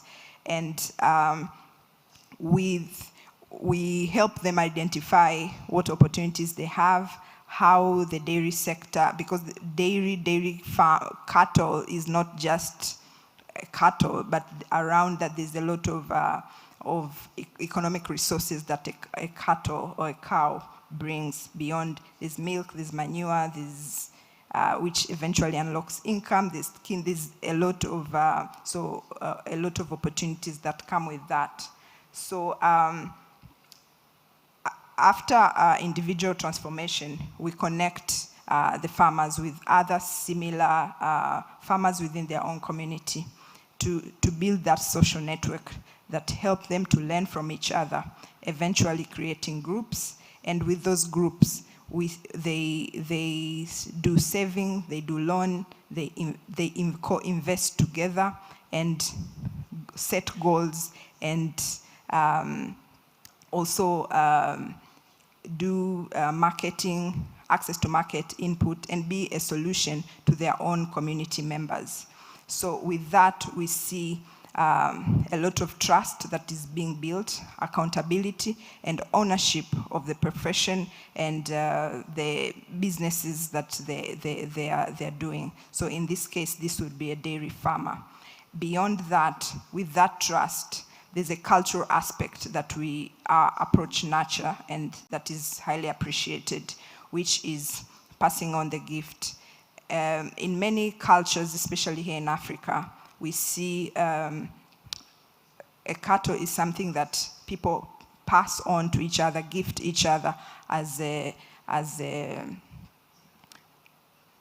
that creates social connection to them, but also as a value in their connect, and that is highly appreciated. So how do you bring that in the dairy system to create that scalable access to resources? And so we use that pass on the gift aspect, which a gift can be a cow, but a gift can be a skill, can be a market, can be access to finance, can be financial resources, depending on the context and the need that happen there. So we co-create a model that will unlock that opportunity to pass on a skill to another farmer. Eventually, that brings scalability and deep impact. So I just want to highlight with that kind of approach, the number of benefits or impact that we have seen in the countries that we are working. I'll allude to a few countries. Starting here with Rwanda. Over the past 25 years, we have worked with the government of Rwanda and local government and communities to support the Giringa program, and eventually social capital approach is part of the 1 cow per family program that the government is steering. And with that, we are seeing improved incomes, job creation, improved nutrition, and now we are integrating access to mechanization services in the dairy sector. So with that, once this approach is part of the community, which is already part of the community, the culture continues, and you don't have to work with the same farmers again, and you integrate other farmers. And that we acknowledge that there are still challenges, and smallholder farmers are facing multiple challenges all the time. So our ability to learn, listen, and co-create solutions with them would be a game changer. In Malawi, our program working intentionally with groups of women farmers, we see also increased income and also the ability of women to influence decision-making, especially in the dairy sector, has been highly elevated. In their culture, it's very difficult, and they appreciate the role of women now in the dairy sector there. In Tanzania, we see that Tanzania has over 50 years partnership with heifer, as the first country in Africa where heifer started. And we see that our work has been able to impact over 1 million households there. About over 300,000 dairy farmers have been affected or impacted by passing on the gift approach. They've been able to access market and create the groups or the cooperatives have been the foundation and connection with the private sector in the dairy sector. So eventually you see this smallholder farmer being part of a bigger community eventually boosts their ability to partner, co-create, and influence or drive the dairy sector. I would also allude to an example in Uganda where you see the smallholder farmers have come together to create dairy hubs, and with these hubs they're able to partner with dairy processors, long-term partnerships. They're able to start their own microfinance services to the farmers, and also be able to invest in climate smart, resilient technologies like solar and others. So, and then there are other aspects around integration of technology we see mostly like in Kenya, where adoption of artificial insemination has really grown for the smallholder farmers, around from 31 to 50%. Integration of solar technologies and digital platforms in partnership with private sector and tech companies like DigiCow to elevate or facilitate access to information and skills has really improved there. Eventually you see an increase in milk production. So the role of smallholder farmer remains very critical, and we are learning that making sure that there's increased ownership at the farmer level as an individual and as a collective is very critical. And whatever we do at the production side, without enabling the connection or connectivity with the market, it won't work. So access to market, creating those connections and linkages to facilitate access to market is very transformative. Inclusivity is very important. Inclusion drives impact. We are talking about women, we are talking about youth. In areas where the rural, the dairy sector in the rural areas boom, the opportunities for young people integration also grow. we are also seeing the need or how the partnership brings multiplier effect, partnership with financial institutions. Once these groups grow and they have the confidence, they have the vision, and they understand how the ecosystem works, they take a step further and partner with different companies, processors, financial institutions, technology company, and that is, it's not necessarily because there is a development partner, but a development partner would have facilitated that at an individual and group level there, and that becomes a seed, which is when it's watered and nurtured, the farmers are able to see the opportunities and foster partnership, create and foster partnerships at that level. So looking forward, at HEFA, we are very keen in investing resources to facilitate smallholder farmers' growth, scaling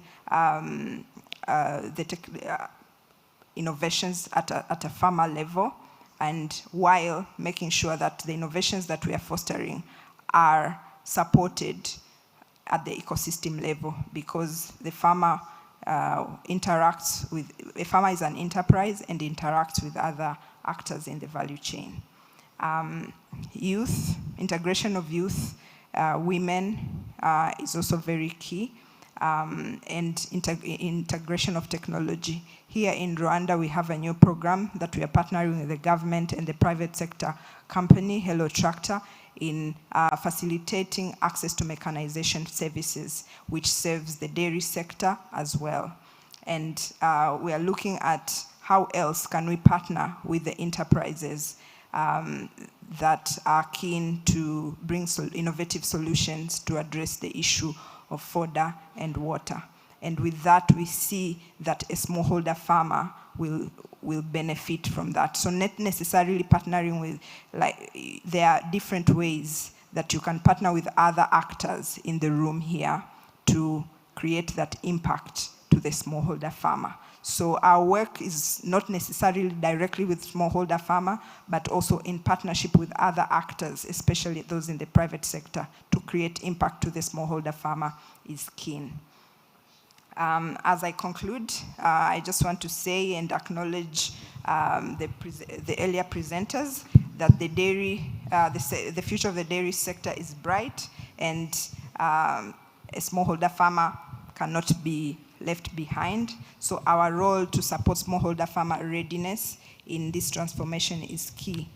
Farmers are entrepreneurs, they are nutrition champions, they are climate change leaders, and their role is very important. So let's sit, co-create, invest together, and build those trusted models that are very localized and relevant to our context. So when farmers thrive, communities prosper, and nations rise. So let the journey continues. Thank you.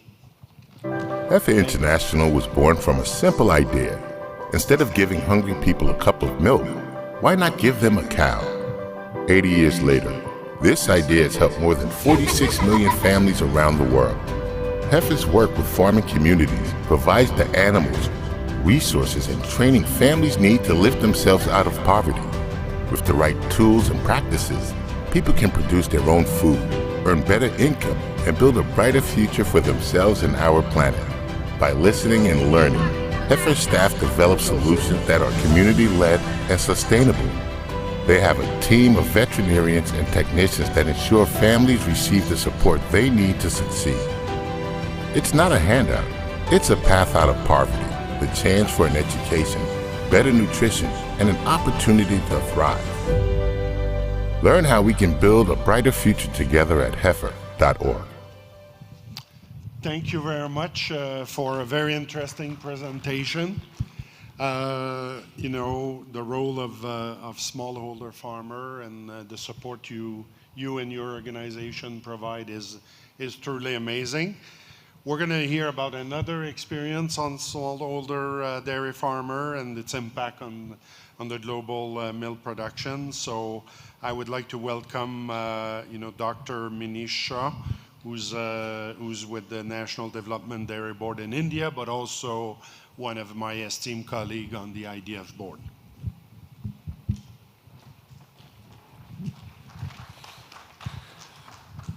Thank you, Jill. The IDF President, all the fellow speakers, ladies and gentlemen. Good afternoon, Murao. I'll just quickly run through some of these slides, which will explain how India has transformed itself from the milk deficit nation to not only the self-sufficiency, but also being the largest milk producer in the world.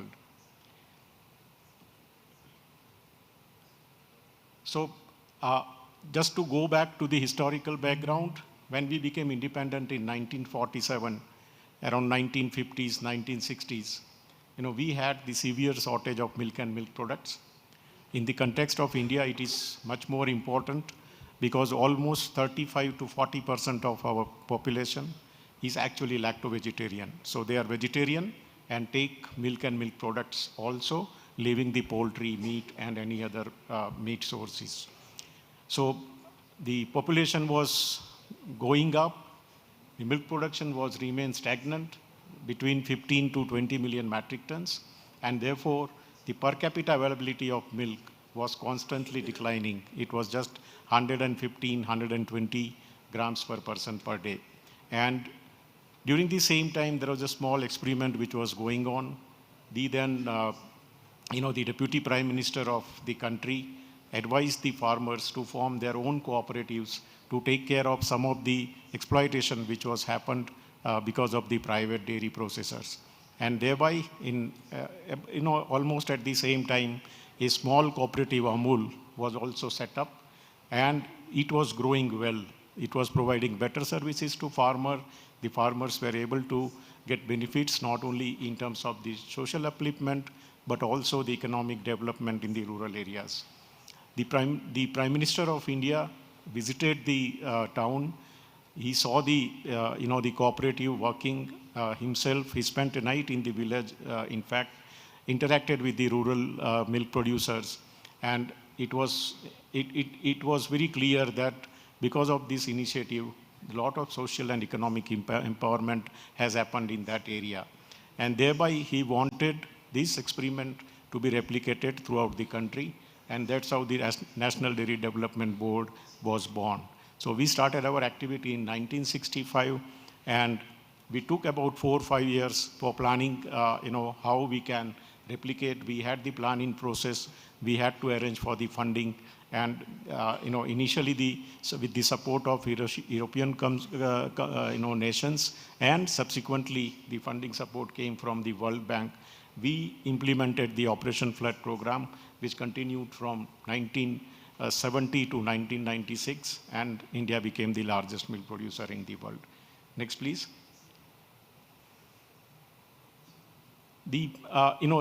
I will again like to say that what is the position today. So from 15 million, 20 million metric tons of milk production per day, now India produces 240 million metric tons of milk. We have the diverse pool of cattle and buffaloes. About 200 million cattle and 100 million buffalo are used for production of milk. And per capita availability, which was about 150, 120 grams per person per day, has now improved to 470 grams per person per day, which is well above the world average of about 310 grams per day. We are growing well. I think we have seen in the morning presentation how the Asia in general and India in particular is growing in terms of milk production. Last 10 years, we have been growing at 6% plus compounded annual growth rate, and against the global growth rate of about 2%. And the most differentiating factor is the smallholder dairy farming system. So still today, even if we are the largest milk producer in the world, average farm size or herd size is just 2 to 3 animals. And it provides the direct employment to more than 80 million families directly in the sector. They get their payment every 10 days from the dairy processors. In terms of the economic value which is generated, it is the largest agriculture commodity today. The value of output is about 130 billion US dollar. And if you put all the cereals and all the pulses together, the value of output of milk is still larger. It's the largest agriculture commodity. It almost contributes 5% to the nation's GDP. So it's a big, economic story which has happened in last 50 years. Next, please. So as I told, we are the predominantly smallholder dairying system. How it has happened is because of the cooperative. We were able to get the farmers organized into small cooperatives at the village level.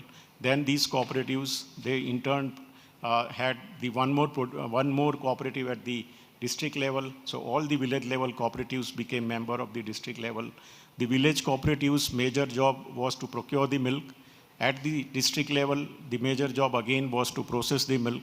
That, in fact, the processing infrastructure was also owned by the cooperatives or the farmers. And then at the state level, there were marketing efforts. So there was a three-tier structure which was developed.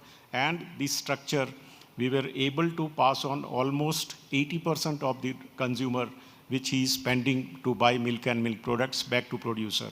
So remaining 20% took care of all our operational expenses at all the different levels of cooperative, all the marketing expenditure, processing expenditure, the staff cost. And as a result, more and more farmer, they were able to get more and more animals. They were purchasing more animals. And that was responsible for, for producing more and more milk. Just to give example, last year itself, all the cooperatives together, they had made a payment of almost 100,000 crore. So you can add, crore is actually 10 million. So you can see 11.7 billion US dollar worth, money going to the rural sector every year. You can assume that how the economy in the rural area is also transforming.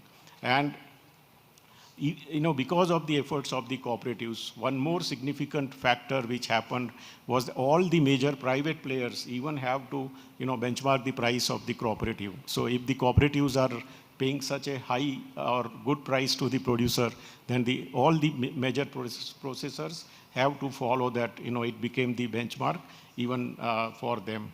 So this network today, we are working in almost all the states of the country. We have the state level federations in the 23 states. We have formed about 250 district level milk unions. We have about 236,000 dairy cooperative societies at the village level, and 17 million farmers are the member of the cooperatives today, of which 6 million are women. So actually it is a very good story for the women empowerment which has happened. And they together procure about 66 million liters milk every day, of which about 44 million liters is sold as liquid milk. The remaining is going into the various value-added milk products. Next, please.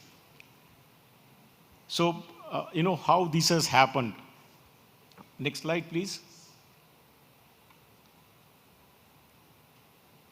Yeah, so we had actually undertook two major programs. As I told, first was the Operation Flood, which NDDB implemented from 1970 to 1997 in 3 phases.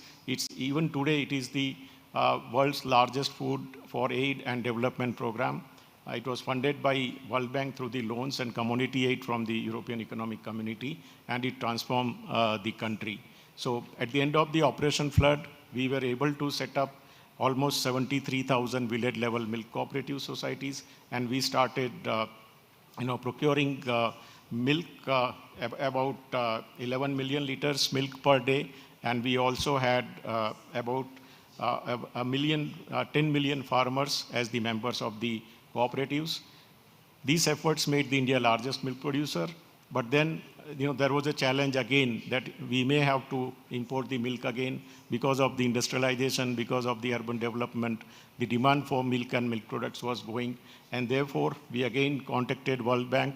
We were able to get the National Dairy Plan, which was approved by the World Bank, and we started focusing on improving the productivity of animals, and also creating more and more market access for the farmers. So we added a lot of number of villages, about 52,000 villages into the cooperatives fold again. We made the farmer members as a member of the cooperative, provided them the market access, and a lot of work was done to create the village infrastructure in terms of setting up the bulk milk coolers, which were responsible for chilling the milk at the village level itself before it is processed. And also, digitization in the value chain was first time done. So automatic milk collection units or the DPMCUs were installed at the village level, and farmers were able to quickly know the quantity of milk they poured or the quality of milk which they poured, and they will immediately correlate with the payment they are going to receive. Next, please. This is actually in this transformation journey, the NDDB was actually, which started as a society, was recognized by Government of India as a body of national importance. We was, then the Parliament Act was passed, NDDB Act, and we became body corporate. And today we are working with the Government of India in planning and organizing programs for the dairy development in the country. I was told, that similar efforts are going in Rwanda, and we will be very happy to work with the team who is working on setting up a similar dairy board in Rwanda or any other African country to pass on the, whatever we have learned or whatever support they need. We'll be very happy to provide. In that efforts, we have done several things. So today we are, apart from improving the productivity of animals, we are setting up the infrastructure. So all the dairy processing plants, NDDB is taking these projects on turnkey, and we are setting up the plants.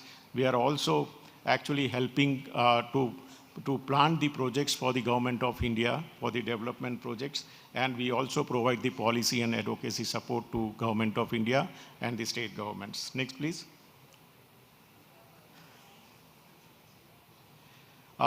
These are some of the major activities. In the paucity of time, I think I will skip through, but then we are working on the various scientific methods for the animal breeding, animal health, and animal nutrition. One activity which I want to highlight is the ration balancing program. Today morning, we were discussing a lot of things about the fodder and the animal nutrition. I think India has chosen a low input, low output model. So my message to the African countries is that, if you choose the other way around, high input, high output, there is a shortage for the, there is a food security problem for the human also. So I think we'll have to choose carefully between the low input, low output or high input, high output model. And we have chosen low input, low output. So if somebody says that our cow gives 50 liters of milk, we don't get ashamed. It's fine for us, because we want the food which is actually going to animal, first going to human, and only the residues or the leftover food should go to the animals. And I think that is one area which I would like to inform everybody, that please choose your model very, very carefully. It is very easy. A lot of knowledge is available that how you can produce more milk. It's not unknown. Now in this world, we have all the ways, everything is available in the Google. But then we'll have to choose the model carefully to preserve our own food security for the human population. The second thing is we have adopted the ration balancing program. So like we balance our ration, we are also balancing the ration for animals.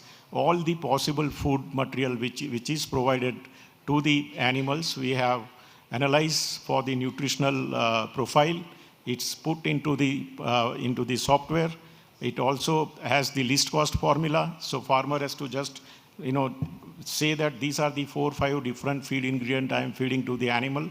The software will say that this is the best, formula for feeding to the animal. It will be least cost. This is the price which farmer is posting.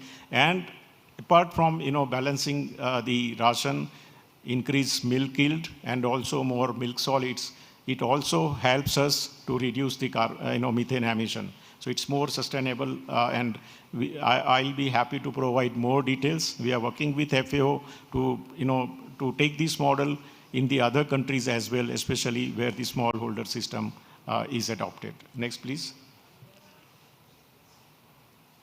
Yeah, next please.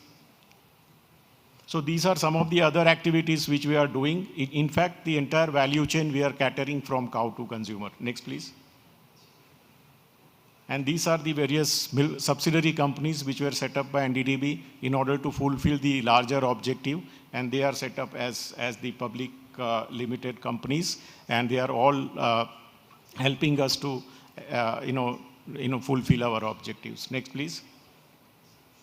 So just to conclude that what is responsible for achieving the success what we have achieved, I think some of the critical success factor, as I told, first is the cooperative model of dairying, large network of villages, and the farmers were organized into cooperatives. Professional management and the good leadership is also, I think, critical for the success. Smallholding dairy systems, smallholder dairying system, as I told, low input house pool based dairying system, we have carefully selected, and that is also helping us. The integrated dairy development plans we have adopted earlier, and now also we are constantly working on this.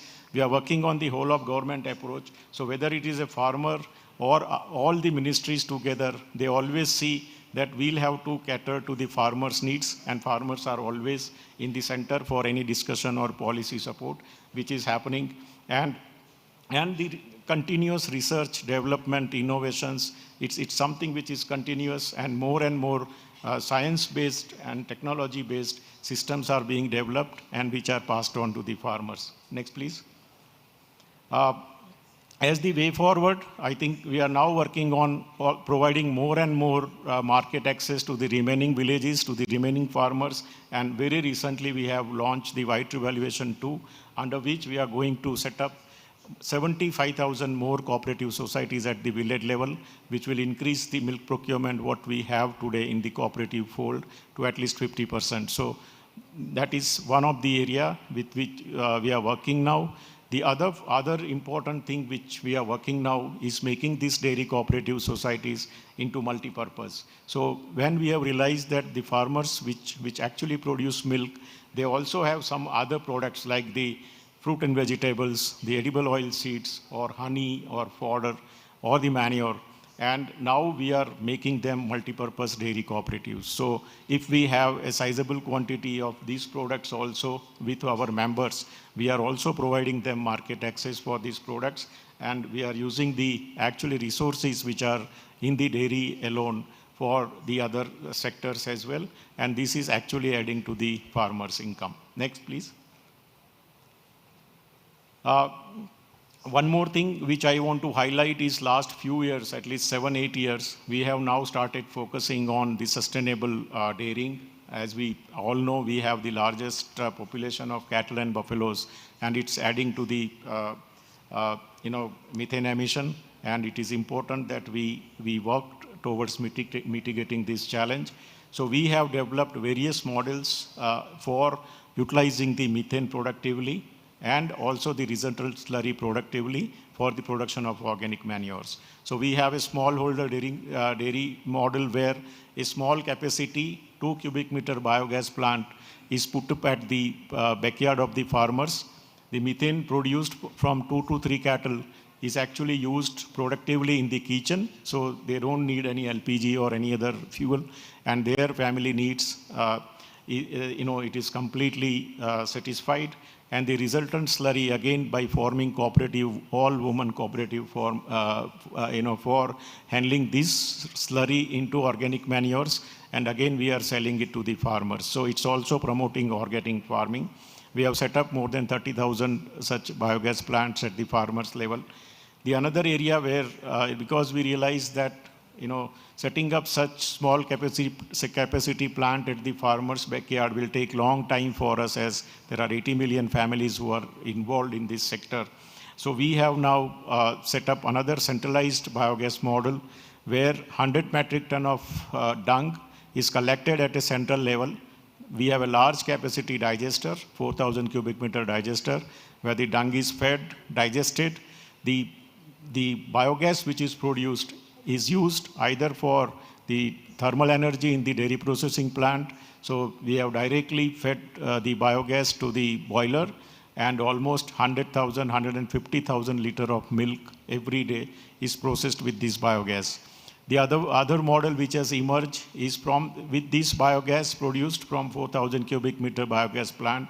We are purifying it further to more than 95% methane, and then after compressing, we use it for the vehicle mobility.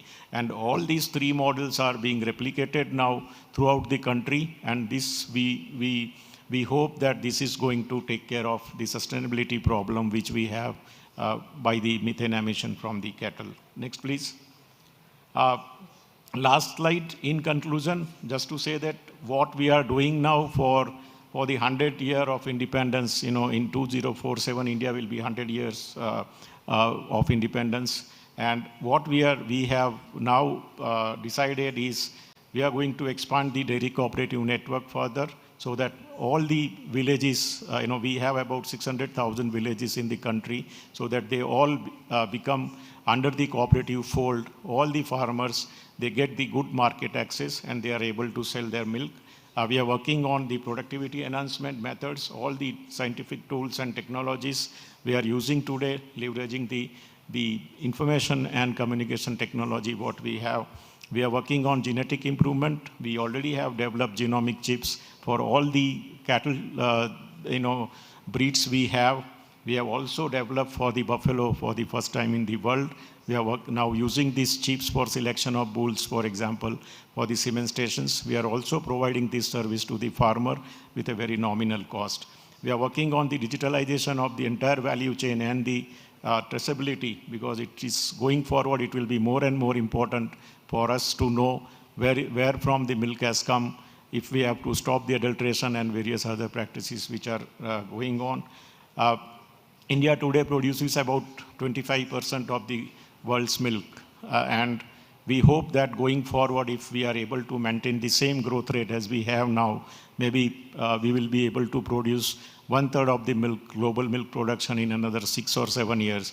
And therefore, as of now, we also have, apart from the production, largest milk producer, we are also the largest consumer of milk and milk products. But there could be a time where the production growth rate could surpass the demand growth rate, and we have therefore started working on how India can, become dairy to the world, or how we can have a sizable presence in the global market, which as of now is insignificant. And last but not least, sustainable dairy system. So we have set our target to become net zero in the animal husbandry sector by 2047, and all the efforts towards the same, they are going on. Thank you very much for your active listening. Muraz, okay? Thank you. Thank you very much, Dr. Shah, for a very interesting presentation, and the tremendous journey that India has been over the last few decades, and especially more recently, and the vision that you have, to 2047 is truly amazing. We are a bit tight on time as we move along. I don't know, there was a timer this morning. Now there's no timer, so sometimes it helps to see that you're over time. It stays at 0, so I don't know if it can be set up. But anyway, we have 2 more speakers in the session. And the next one is Dr. Solange Uwituze, who will talk about the case study of 1 cow per poor family program in Rwanda. Welcome. Actually, Mr. Chair, I'll add you 1 more speaker. And may I ask Ms. Lois Wamwine to step up? She's a banker, and I'm told she was supposed to be on this panel, and we missed her earlier. So we will add you another 15 minutes for that. Please, Ms. Lois, step up and take your seat. Thank you. Good afternoon, everybody. Are you following? The room is too quiet. Good afternoon. Good afternoon. A bit louder. Good afternoon. Much better. I'm Solange Uwituze. I am the Deputy Director General at Rwanda Agriculture Development Board, in charge of animal resources development.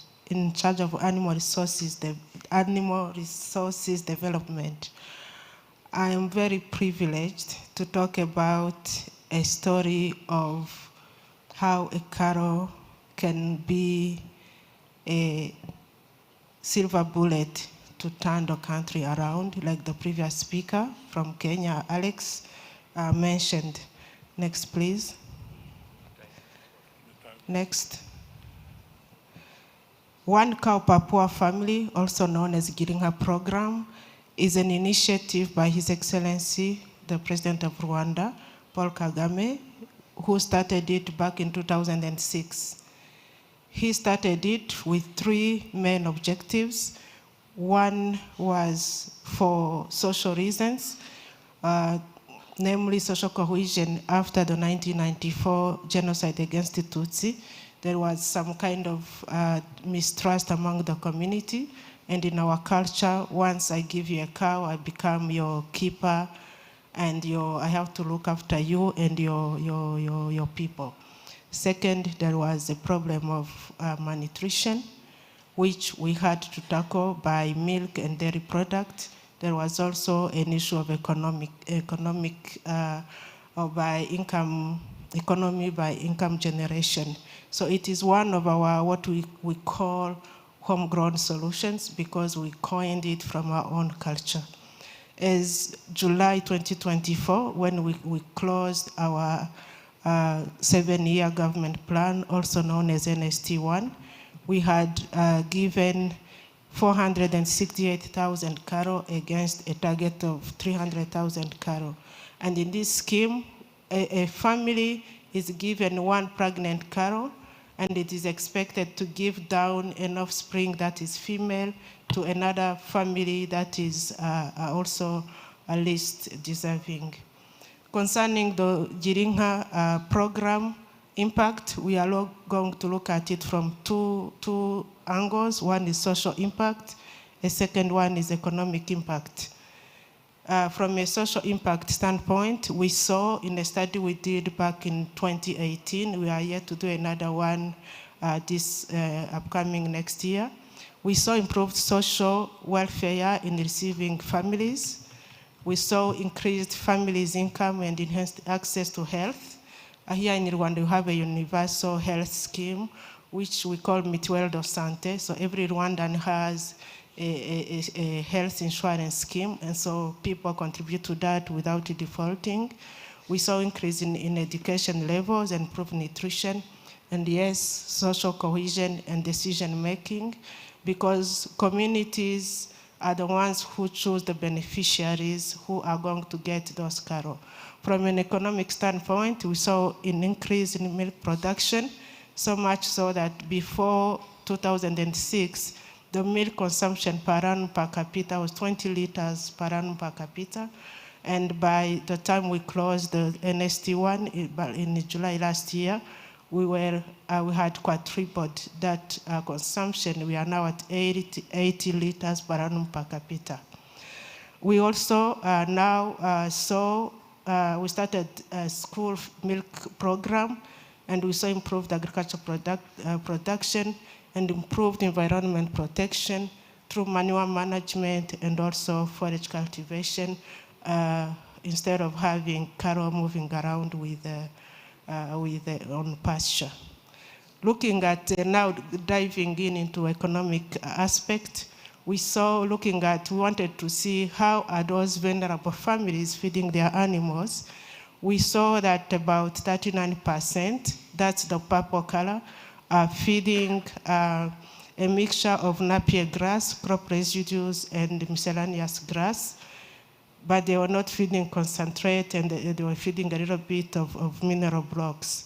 1% only was doing it right, because of obvious reasons. For one to use concentrate, it requires some money, which these people are still building their capital. Next, please.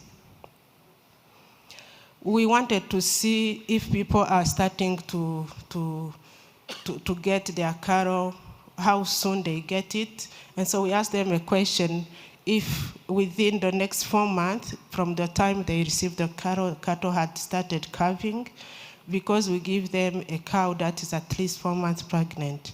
and 91% responded that they could have a calf and therefore access to milk within 4 months from the time they receive milk. So that's the red color. Next, please. We also wanted to see whether they sell all the milk because they are poor families, or if they do consume some milk at home. And 88% confirmed that they do drink some milk at home from the cattle that they have received. We also asked if the blue ones are the non-beneficiaries. So we asked them if they do have, where they get the source of milk. They say their neighbors give them some milk, 82%, if I see well. Yes, 82% say they get some milk from the Giringa beneficiaries. 10% say they get it from the local market. And then 8% say they get it from other neighbors who are not the beneficiaries of Giringa. Next. We also wanted to see other kind of spillover effect of the Giringa program.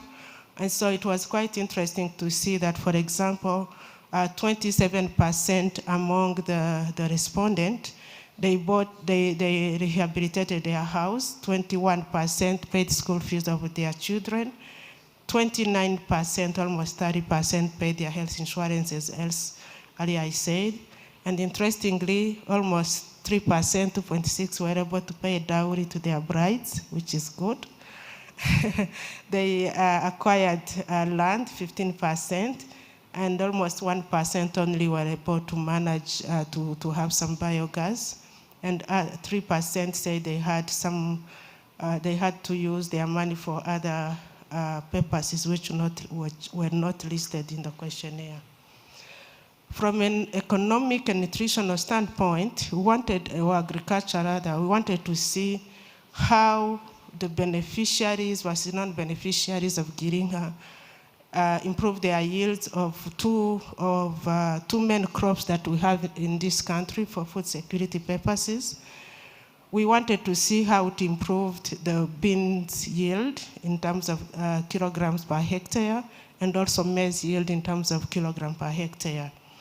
It seems like the beneficiaries and non-beneficiaries of Giringa had almost a similar productivity of beans, though Giringa beneficiaries had a numerical advantage, but not statistically significant. However, though, if you look at the maize yield, you can see that the Giringa beneficiaries had a higher yield compared to non-beneficiaries because of the utilization of the manure. We also were interested in looking at some nutritional metrics. We were interested in looking at calorie intake per adult equivalent per day. And we saw that those Giringa beneficiaries were consuming adequate, slightly above adequate required energy requirement per day. And it was significantly better than the non-beneficiaries. Then we were interested in malnutrition for children under 5 years. So the first weight to height score indicates the wasting of the children. Weight to age is showing underweight of the children, and height to age is showing the stunting rate of the children. So we realized that children among the beneficiaries, there was no difference for the wasting, whereas for wasting and stunting, children from the beneficiary group had better nutritional status. So we had less stunted children than the Giringa beneficiaries and less underweight children from Giringa beneficiaries, which is very rewarding. We also looked at income generation, where we realized that, of course, Giringa beneficiaries had more income compared to non-beneficiaries, almost twice as income than compared to non-beneficiaries. when we looked at the weekly expenditure, of course, the Jiringa group did receive some money from Jiringa, from the cow, but also they spent it more compared to the non-beneficiaries. Next, please. There are some other national programs that were like a derivative of Jiringa program. One of them, which is another homegrown solution of this country, is what we call the integrated development programs.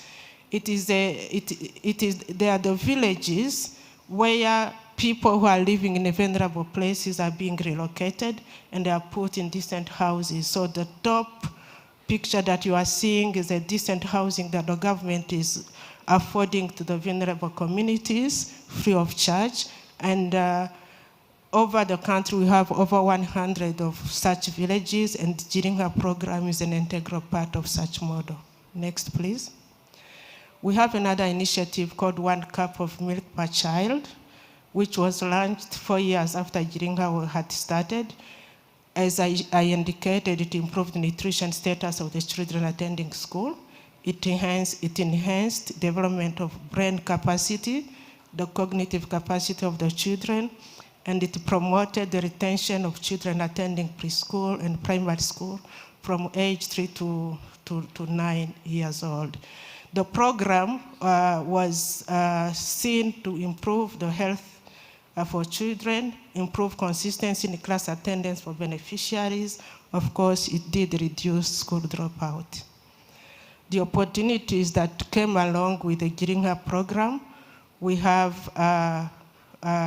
now to increase the production and management by way of improving the breeding. Superior progeny tested bulls are provided, and semen production and infrastructure and service management are new opportunities that especially the youth can tap in. Concerning the milk collection and storage, we are engaging more youth in milk transportation and equipment, milk storage and cooling facilities, and there is also opportunity to invest in milk quality, lab test and lab testing equipment. Next. What kind of jobs, opportunities that are in the dairy sector, mainly because of Jiringa program, but others.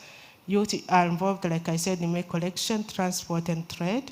There is increased number of cottage industry for industry products, as you saw in the exhibition hall. There is also stimulated youth in ICT development for farmer-friendly application, like to mentioned by the previous speaker. And we did see increased financial services and trustworthiness to access loans by dairy farmers. Next. Did we have challenges? Oh, yes. But the key ones are the high beneficiary demand versus the program capacity, and poor heifer management by some beneficiaries, keeping in mind that these are poor families who are really learning how to raise a cow from scratch. Next. By way of conclusion, Jiringa has been and still is a key program for poverty reduction and food security. We have had two main challenges in terms of high demand and poor heifer management, and the key action moving forward is speeding up the implementation, engage more partners such as Heifer International, as my previous speaker mentioned, and promote better animal care through training of our farmers. And at this juncture, I thank you. May you have milk.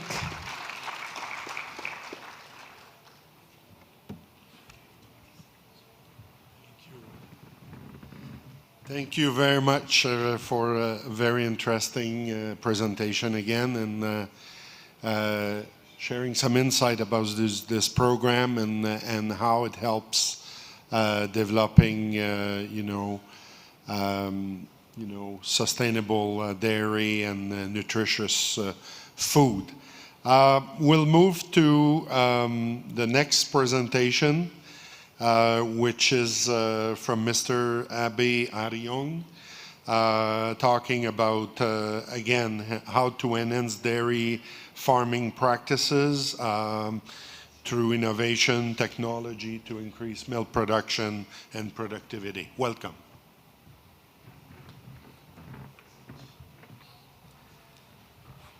Thank you very much, Chairman of the session. Good afternoon or good evening, ladies and gentlemen. I will try to be as brief as possible, and so I have prepared only 5 working slides. My name is Ariong Abe. I'm a regional livestock value chain professional and agribusiness consultant.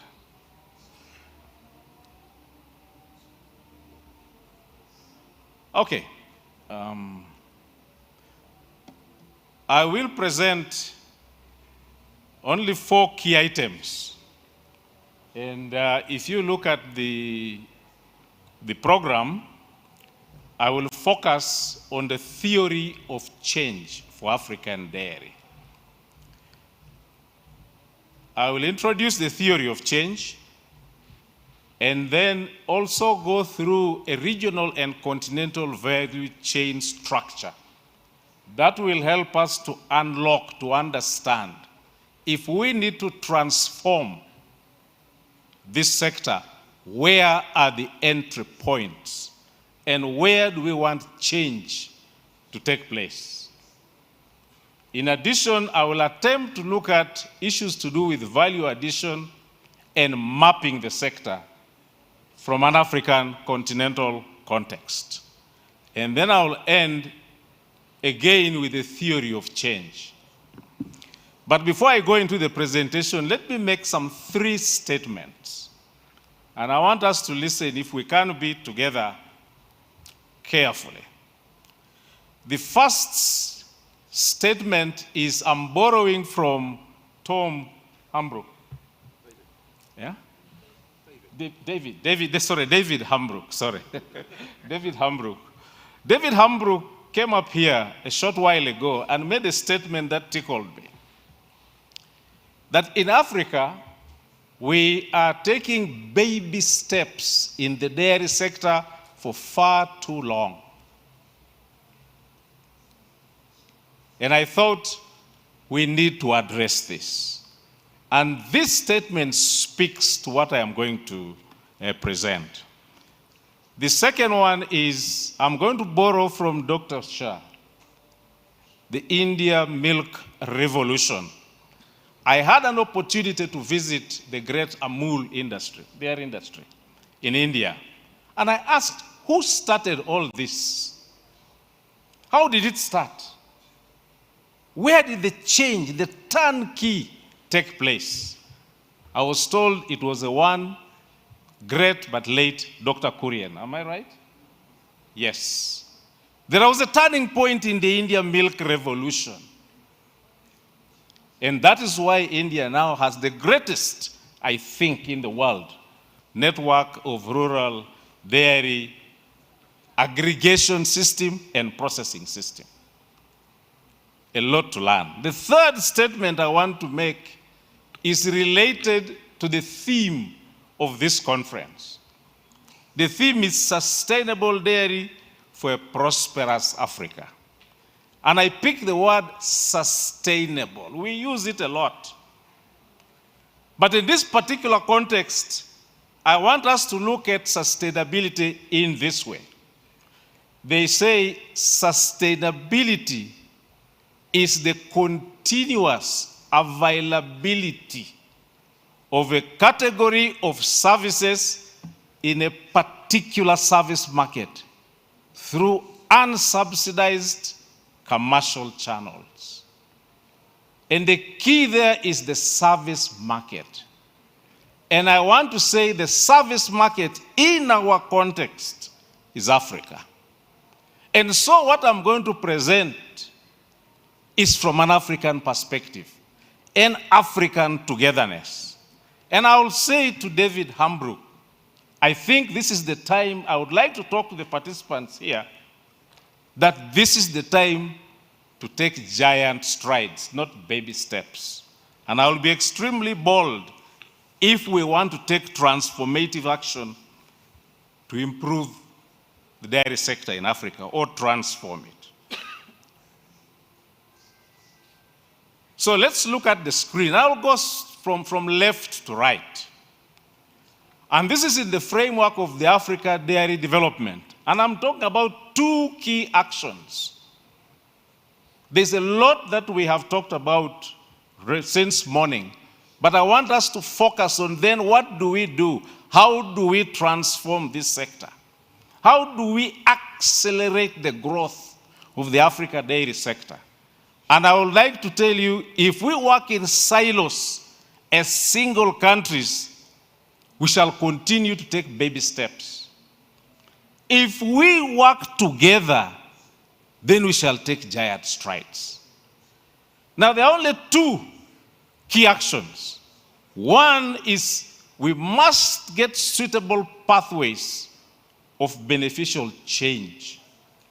And underneath that, you can see I've put a bucket there called initial production factors. We usually want to call it input supply. I say no. You cannot talk about input supply without considering all the production factors that are involved in dairy. Then we look at the value chain. And that value chain, let's not look at it in terms of national value chains. Let's look at the African dairy value chain. And I'm not going to leave it as we normally do. Let's leave it at the end in terms of markets. No. What are the long-term impacts of this transformative action?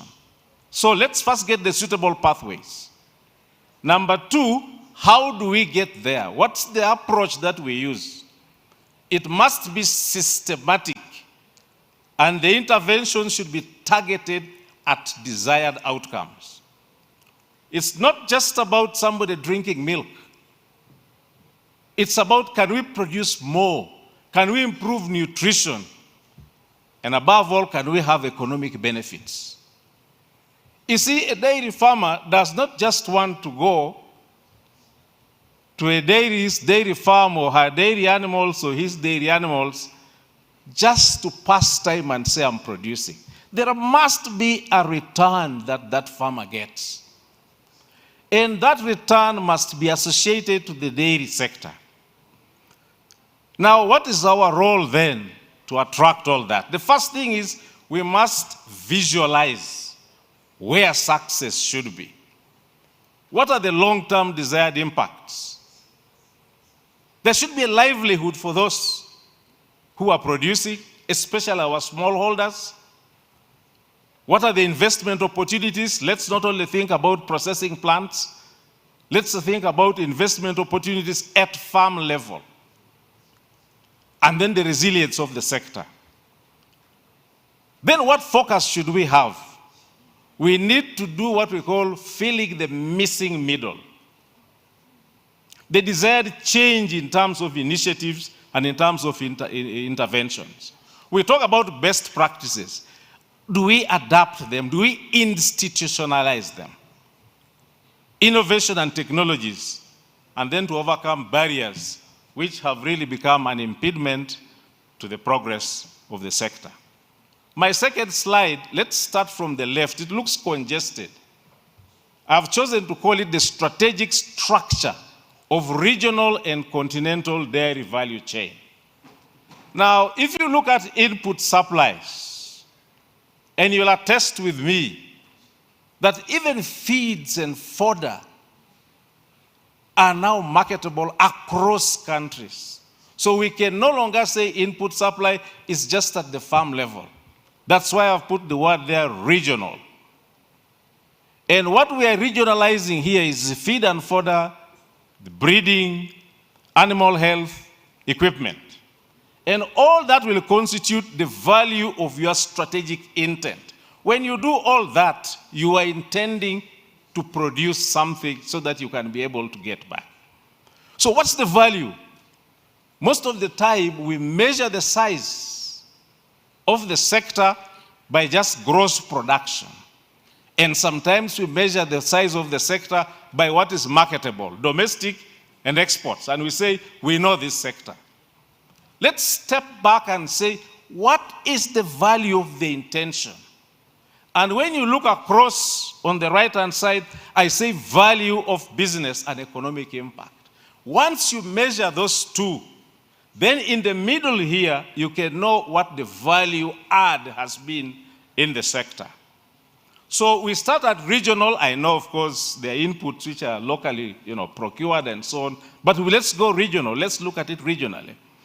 Now, most of the production, the aggregation and processing takes place nationally within the country. But we should also quantify that. And then we have continental and global when you talk about exports. Of course, we have domestic sales, which are also within national. Then we look at continental, which is intra-regional within the region, and then also within the continental trade. And we must know the impact. Then what are the key components, if you can see that yellow line down there, for strategic functionality? The first thing is we must have a coordination mechanism. I'll come back to that. We must have policies and protocols that are harmonized across regions. We must have technologies that are shared, skills transfer, and then exports and imports. The next slide is strategies for change. And I want to make a clear statement there that any catalytic strategy must be directly and clearly linked to market opportunities. That's the danger of producing without knowing your markets. We all know this. You produce, and then the milk or the milk products lie in store, and then you cannot take it from producers. So we must identify those market opportunities as a continent. So the coordination mechanism, on the right-hand side, I've put there the Africa Dairy Association. Somebody already talked about it, Dr. Sarah from AU IBA. But we just don't want to create a dairy association that is like a club, an evening club. We come, laugh over dairy, and go back. We want an action-oriented dairy association. We must empower them to become the engine, to create mechanisms, to act like a secretariat, both in terms of coordinating the stakeholders, but also looking at issues to do with the markets. Then we must look at several market segments. There's a danger of just looking at one market. And then we must harmonize policies. I've talked about this. On the right-hand side, you will see quite a number of ideas in terms of market orientation, product, and process, and then a harmonized continental dairy strategy. This is the second last slide. With work at African Union IBA, we did some work in terms of mapping. And we were able to do this successfully for the East African region. That map is a condensed version of a more detailed map, showing you the flow of dairy products right from raw milk to exports. We went deeper and even, valued each of those flows in a much more detailed way. The idea is to help us to understand the unique comparative advantages, let's say for this case, within the East African region. And these comparative advantages can be complementary. So while your neighbor may be good in terms of zero grazing, another one may have very high growth rates, another one may be tapping milk from pastoralism, another one could have a high processing capacity, another one could have wide production, a short value chain. It helps us to understand where do we transform. Lastly, here is where the interventions, the outcomes, and results. As I said, this is a theory. On the left-hand side, the yellow boxes are two, what I call the initiative packages, 1 and 2. One is a strategic coordination mechanism, which I've talked about, that delivers those items. And then the other one is a participatory approach. That should lead us to immediate outcomes. Things like we have public-private partnerships, we have dissemination and domestication, we have adoption of integrated delivery models, member states are able to domesticate and build capacity, and then we have results on the right-hand side, which are 3 in this case. If you start from down, you have national and regional decision makers, initializing policies and harmonizing them.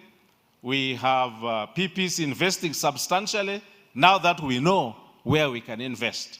And then lastly, a continental demand-driven, resilient, and productive, dairy sector. So that's the vision. It's much more condensed here. I can share it later on with all the stakeholders, a more detailed version of this theory of change. But I remember the first starting point I said is a coordination mechanism. Without a coordination mechanism, as us working in silos, we will remain thinking we are growing, but we are only taking baby steps. Now, we have assumptions. We must also think that there will be availability of resources, and all the stakeholder member states should be able to participate. So we need some kind of a joint effort which is penned down, and then effectiveness of policies. And lastly, there are some potential risks. Price volatility, as we know, climate change, and policy changes could also affect the theory of change. But ours is to look and say, how do we mitigate these risks? In this particular write-up on the theory of change, we have penned down some possible measures to mitigate these risks. I thank you very much.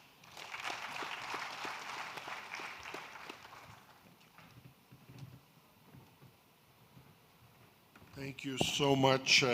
Very, very, again, very interesting, and talking about, this transformative agenda that's needed. Very, very, very interesting. The last and not least, our speaker, sorry I don't have your name because you were added and I missed it, but if you want to come and introduce yourself, that would be appreciated. Thank you. Sorry.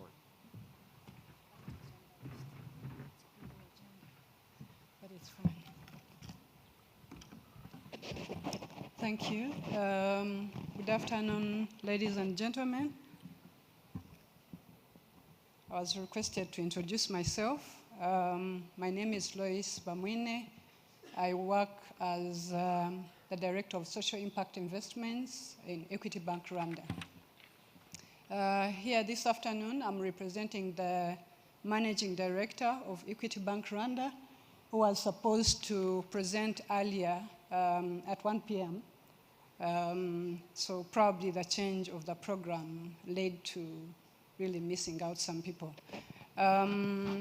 So straight to why I'm here. Okay. So we're requested as a financial institution to specifically speak about financial institutions' reluctance to finance dairy enterprises due to return on investment fears, poor understanding of dairy output and risks. I'm glad that I'm speaking right after the previous speaker has just spoken about different risks, which include climate change and other risks that he mentioned. So moving on straight to, next please. So I'll start it off from Equity Bank itself, just looking at the model. And I would like to say that the reason of indicating the model is to show that we really don't approach agriculture from a commercial perspective. We don't look at agriculture financing or dairy financing from the commercial lenses, but we rather approach it from the twin engine perspective, where much of it is done under the social impact engine, but also the commercial engine, which focuses mainly on offering inclusive and customer-focused financial services. Next, please. So the social engine, as opposed to the commercial engine, focuses on transformation of lives and livelihoods, And of course, this does not leave behind the dairy farmers, especially the smallholder farmers. Next, please. So coming back to dairy farming, and I'll approach it again from a broader perspective, and I'll nail down to dairy farming. If you look at this slide, you realize that part of our African Recovery and Resilience Plan, which is Equity Group Holdings Plan, food and agriculture is pillar number 1. So that means that really as Equity Bank, our main focus and our main priority is financing and developing food and agriculture. Next, please. So how do we approach it, or where do we focus? First of all, from the social impact perspective, or from the social engine perspective, we focus on capacitating farmers. So we do capacity building, where we focus on financial education, we do enterprise development, and we focus on good agriculture practices. And in this area, specifically in dairy farming, we've several engaged different experts across the region to support us to be able to provide the actual good practices that can be able to help, especially dairy farmers. And then we also focus on value chain coordination and strengthening producer groups and private sector supported ecosystems. We do market linkages, mainly to improve market access. We focus on increasing access to financial services, and sometimes we approach it from accessing more affordable funds that can be able to really help the farmers, especially the smallholder farmers, to be able to improve and grow their production. We also approach it from enhancing access to quality inputs, mechanization, productive energy and technology, and we also ensure access to quality decision-making, information and data. And more importantly, in this space, we are really now focusing on digitizing farmers across different value chains, and this would definitely help us to be able to get enough data that will take away the fear of agriculture output, and specifically under dairy farming. Next. So our strategic focus, we focus on different value chains. We focus on production, harvest and transport. We focus mainly on primary processing and storage, secondary processing, distribution, packaging and handling, and more importantly on wholesale and retail markets. And for this, we are focusing on agriculture. Next, please. These are different value chains that we focus on as Equity Bank, and more importantly, as the entire group in different jurisdictions where we operate. Let's move to the next. So this brings me to the actual topic. What have we done as a bank that is considered as an agriculture bank? So far, we've been able to give out over 40 billion in agriculture, and which covers all value chains, including dairy. If you look at it from a percentage standpoint, it stands at 9% as we speak. But our target for from this year to 2030 stands at 30% of the entire loan book. So that means we really have to focus more on agriculture, and we are targeting it, or we are looking at it and approaching it from focusing on dairy farmers. So looking at dairy farming portfolio, we've only done 5.5 billion Rwandan francs, and this stands at 1.8. Looking at it as the agriculture bank, as we are called, we really see that we haven't done a lot of investments in the dairy farming. But that said, let's move, please. There are a few things that we understand and we've been able to understand as Equity Bank. First of all, we understand that the dairy sector plays a crucial role in the global economy, contributing significantly to food security and nutrition. I think this was earlier alluded to by the Minister of Agriculture himself. We understand that agriculture, and specifically dairy farming, supports millions of livelihoods, specifically in rural areas where dairy is often a source of income, primary source of income. The sector not only provides nutrients, but it also drives agriculture innovation, sustainable practices. As we look towards the future, we mainly understand the potential of dairy farming is vital for both local economies, but also the globe at large.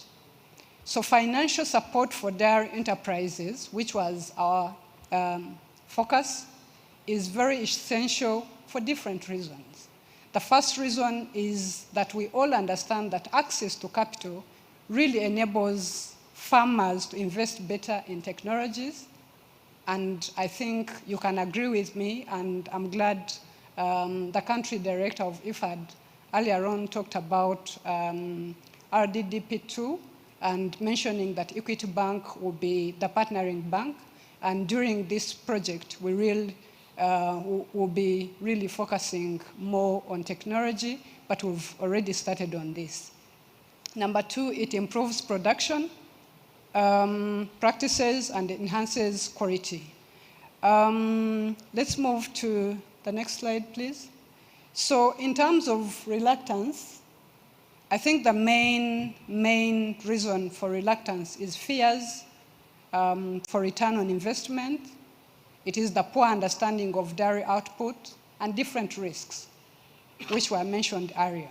But as Equity Bank, specifically speaking on behalf of Equity Bank Rwanda, we've recognized such challenges. From the data that we have, we understand the challenges and we are committed to really face them head on.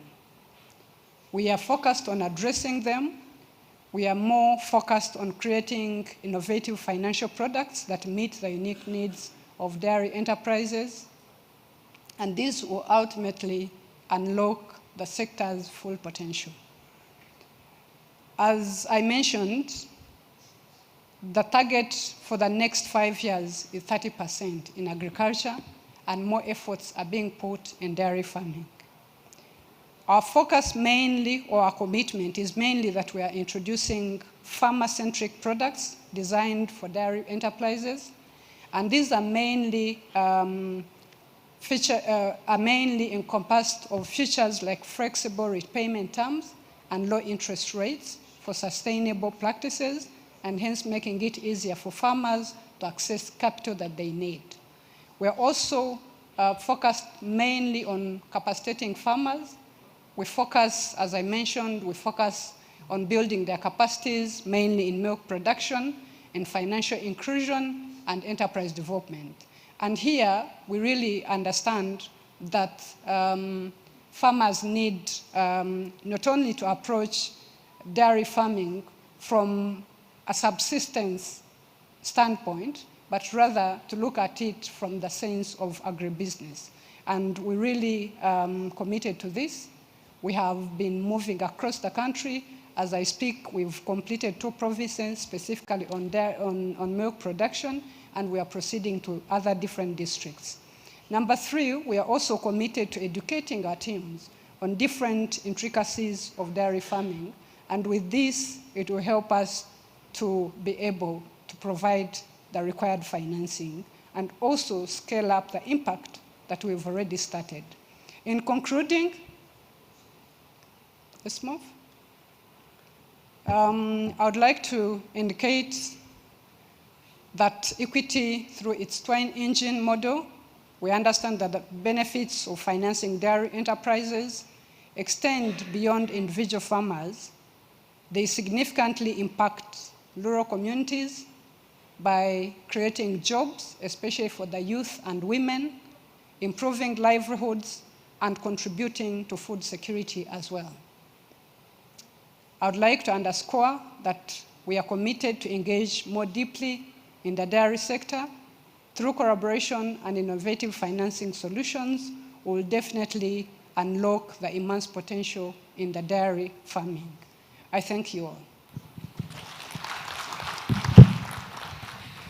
Thank you very much. Thank you, and thanks for the support you're also providing, in terms of capital solution and equity to farms and to the dairy industry.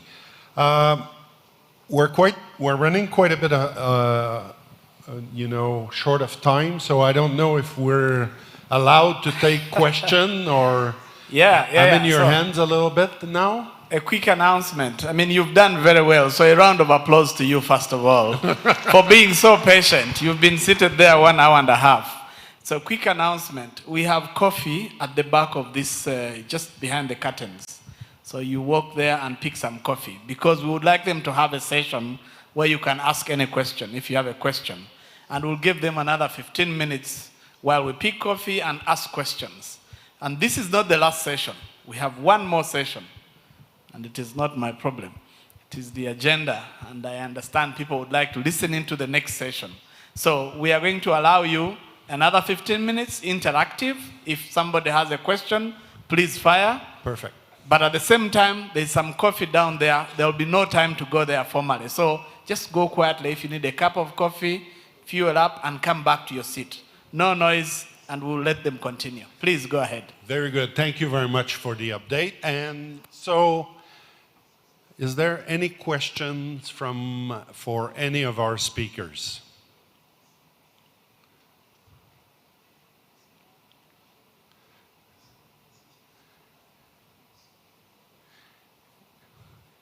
Any questions? Yes. The protocol team is around. Please help. Thank you, the presenter and the moderator. And my question goes to the Equity Bank team member.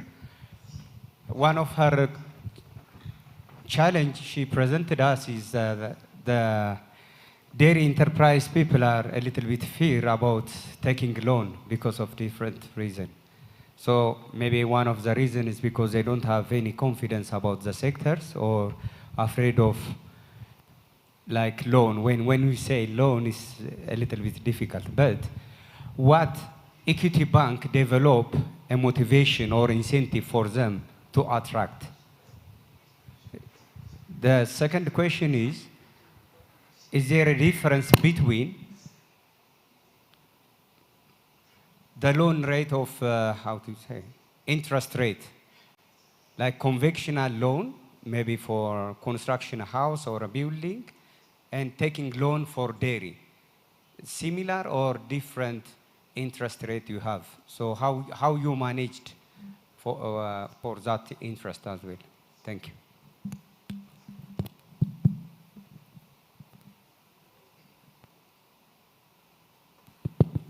Thank you very much. The first question is specifically on the fears and the risks, which was really the main center of our presentation. The question was talking about the financial institutions' reluctance to finance dairy enterprises due to fears of different risks and lack of output. So he talked about fearing the challenges.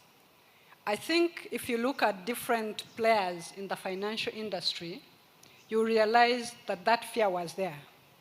And I'm glad even the previous speakers spoke about different challenges in the dairy industry, which include climate change, which include lack of data, etc., etc. So the same challenges that everyone really has mentioned, and which are not only in Rwanda, but across Africa, or probably, or even across the globe, are the ones that made the financial institutions to have that fear and reluctance. But one reason that has made Equity Bank take a step forward is mainly because we've been able to have the data about dairy farming specifically and agriculture in general. And that data helps us to be able to know who should be financed and how we should be able to finance them. Number two is climate change. We know climate change is a very big problem, but we realize that, that as time goes by, the farmers have, and the policymakers have really supported farmers to be able to improve their farming. And therefore, the key risks are being mitigated, and therefore the financial institutions are also getting attracted to get into the farming. So those challenges were there, and I said we are very mindful of the challenges, but we are ready to face them and also to engage into dairy farming, mainly because we have the capacity, we have the right team, we have experts that are helping us to understand the industry better, and therefore that helps us to start the financing, and actually more than any other industry. On question number two, which is related to do we have an interest rate for dairy farming that is different from what we can be offering for real estate or any other project? Yes, we have very subsidized loans. I think the DDG can even attest to that. We have loans that we've been giving at around 9%, which is a single digit, and those have really helped in the dairy farming. Thank you.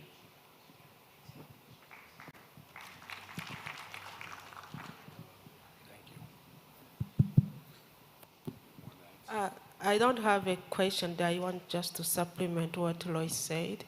In terms of de-risking the agriculture sector in general, but the dairy sector, subsector in particular, one of the de-risking strategy that the government of Rwanda has deployed is that single-digit subsidized interest, so that farmers will have access to inexpensive loans. A second one that is negligible is the subsidized animal insurance, whereby the government pays 40% of the premium of dairy cows, and then the farmer pays 60% of the premium.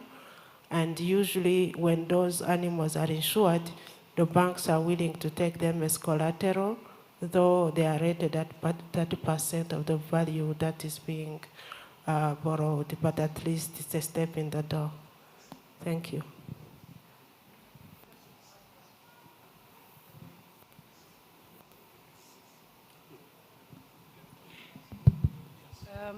Just to add to what the DDG has just talked about, one other thing that we must remember as Africans, and more importantly, probably in this country, there is something that has changed in terms of mindset. I think some people used to consider agriculture as those sectors where failures go. But the mindset has changed, and the youth has embraced agriculture, and specifically dairy farming. And so, and the main reason is that the risking mechanisms that are being put in place. So at Equity Bank, mentioning the twin engine, the social impact part really focuses on ensuring that we get de-risking mechanisms from different like-minded institutions. And when these, when we partner and we have de-risking mechanisms or risk-sharing mechanisms, then we are able to provide loans, or we are able to help farmers to access finances, especially the youth and women, and therefore they're able to deploy it in agriculture and, more importantly, in dairy farming.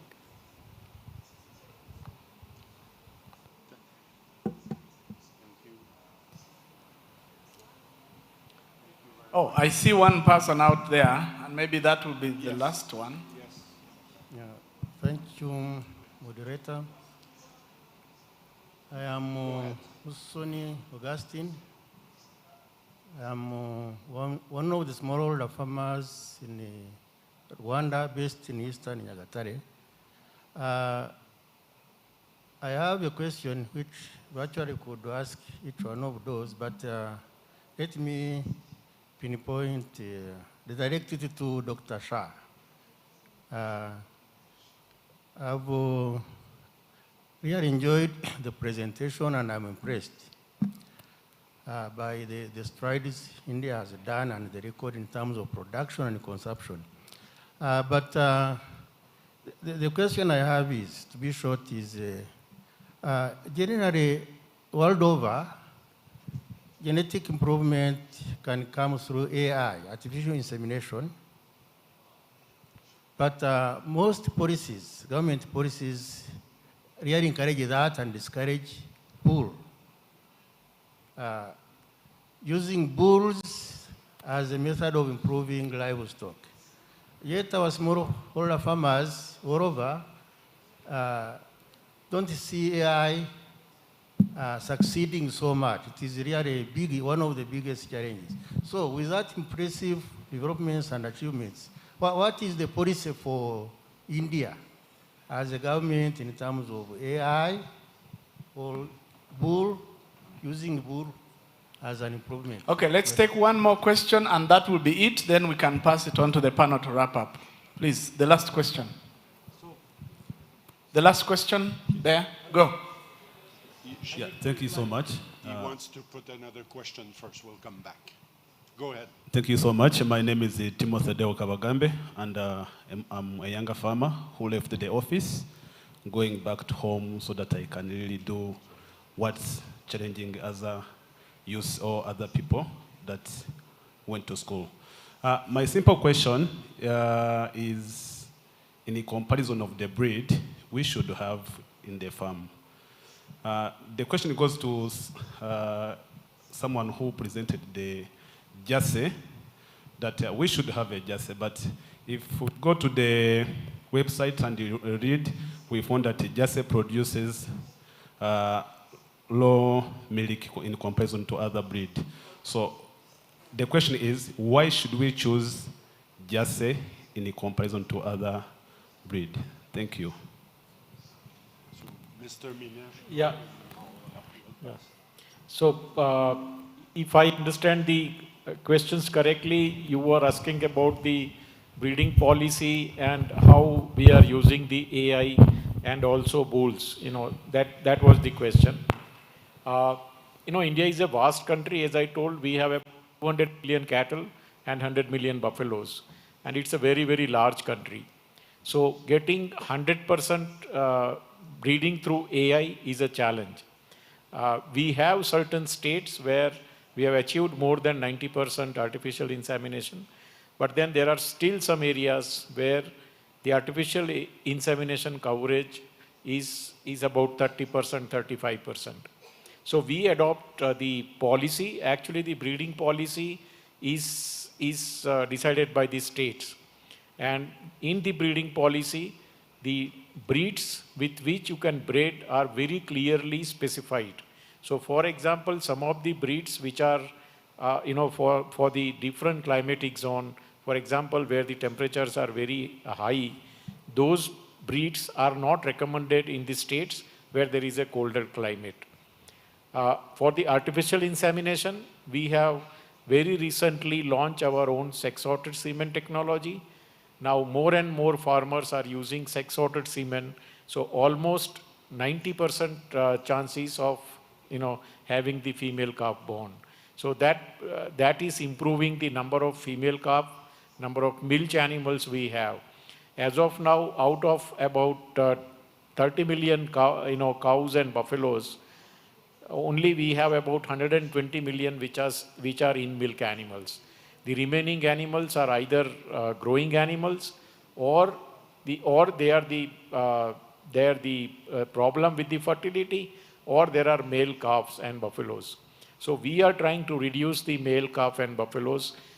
We have a policy where you know, killing the cows is not allowed. It's a criminal thing. And our culture also does not allow killing cows. So we have that burden. Number of cows and buffaloes who are non-productive are very, very high. And therefore, we have selected our breeding policy in a way that going forward, we have more and more female calf born. The breeds are selected basis the climatic and other characteristics of the states. And as I told, our artificial insemination coverage all throughout country, if you see, it's about 40 to 45%. There are some areas where natural breeding is still going on, and we are selecting the bulls on the basis of genomic breeding value now, unlike the dam sealed which was earlier used, and that has improved the availability of high genetic merit bulls in the semen stations very substantially. I hope it answers the question. I'll be available, otherwise meet you and clarify if you have any doubt. Thank you. Thank you, sir.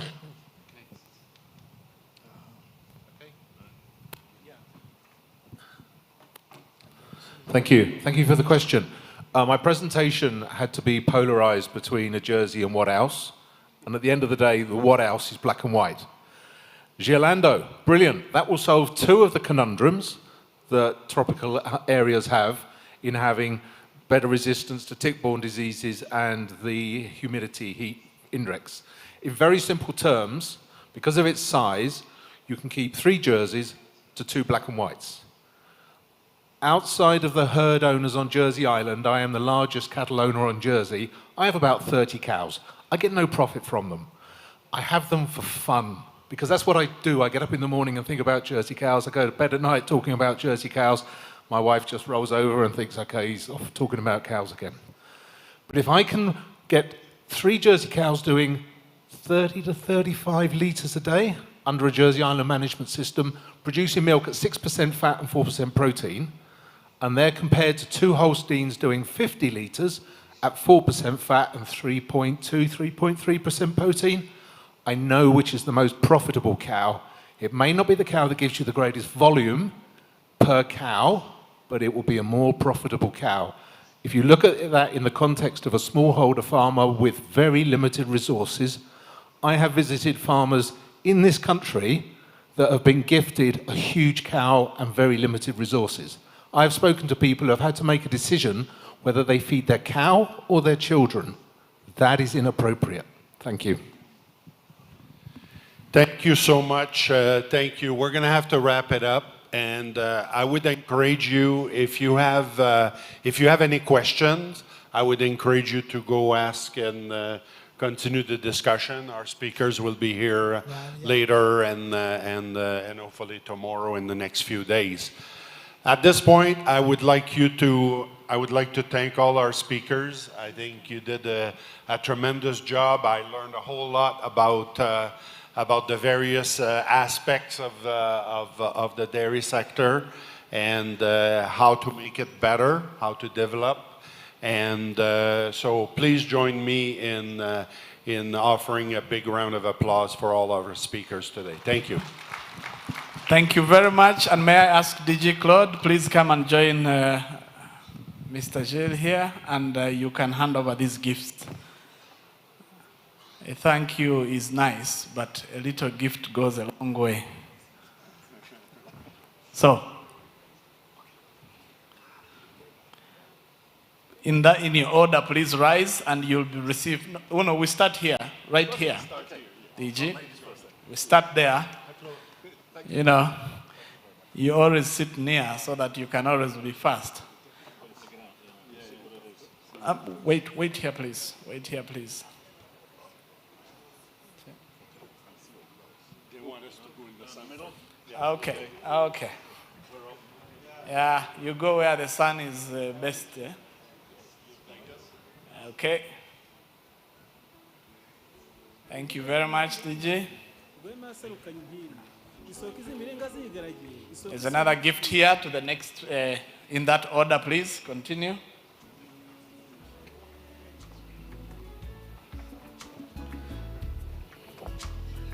Feel free to show. I already explained what most of it is, so. Oh, that is Africa. Okay, thank you very much. Okay, one more gift here, please. Keep going, that direction. Keep going.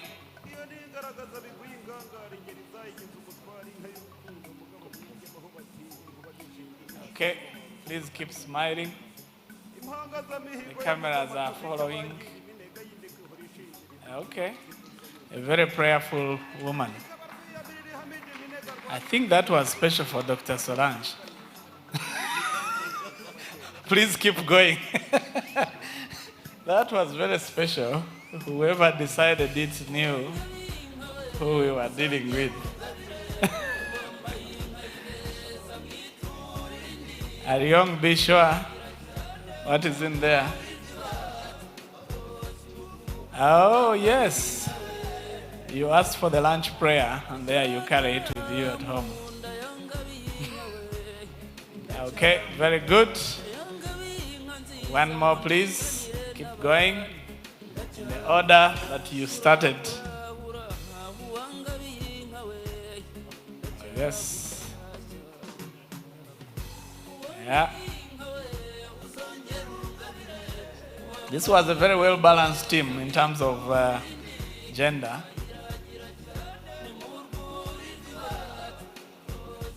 Oh, Agaseche. I hope you remember what Agaseche means. Okay, let's see who is able to unlock that. Okay, please smile for the camera and we wrap it up with one last one. Oh, yeah. Okay, one last one, please. Last but not least. Okay.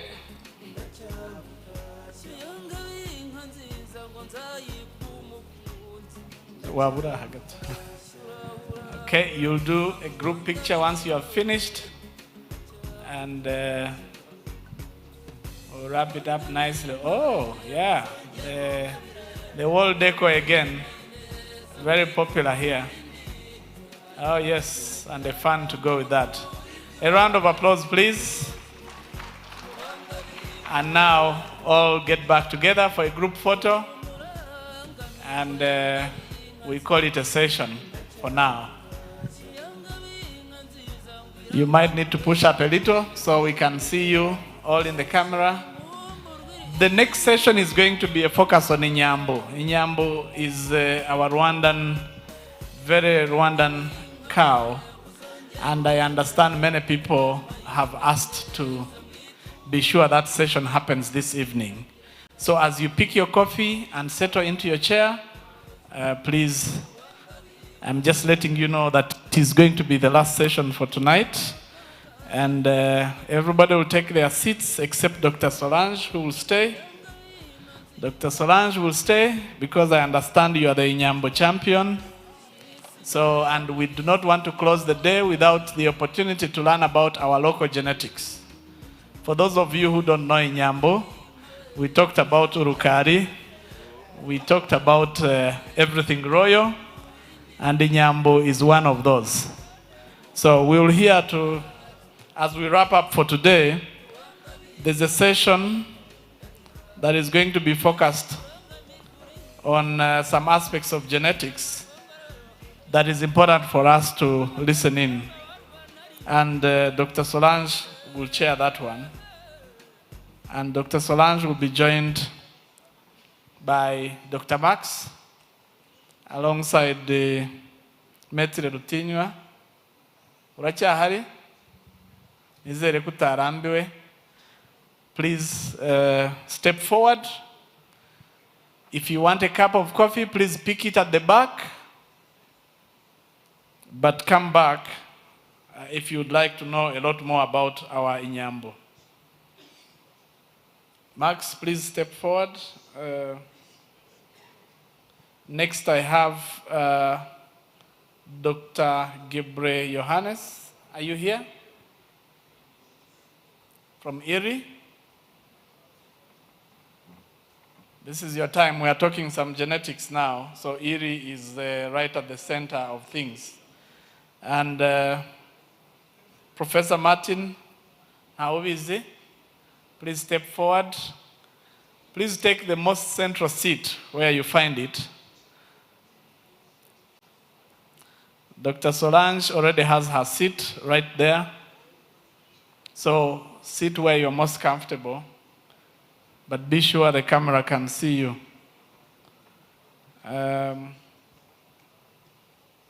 I think that's the group that I have for this session. Sorry, Dr. Solange, for taking you by surprise every minute. That's the nature of our agenda today. So if you are good to go, I will pass it on to you. And this is the last session. It should have approximately 40 minutes. Please keep time. If you would like, otherwise the room might go empty and we don't want you to stay alone. So, over to you, Dr. Solange. If you need a microphone, there is one, but you can also use this.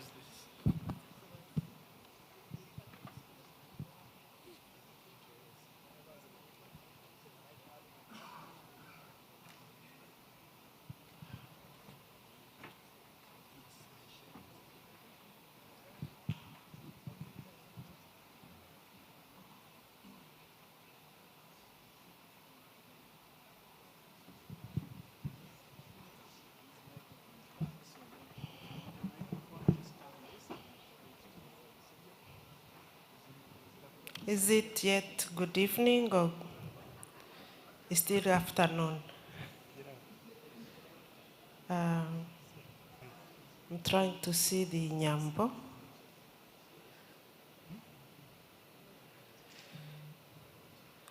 So we have speakers here. They have been introduced.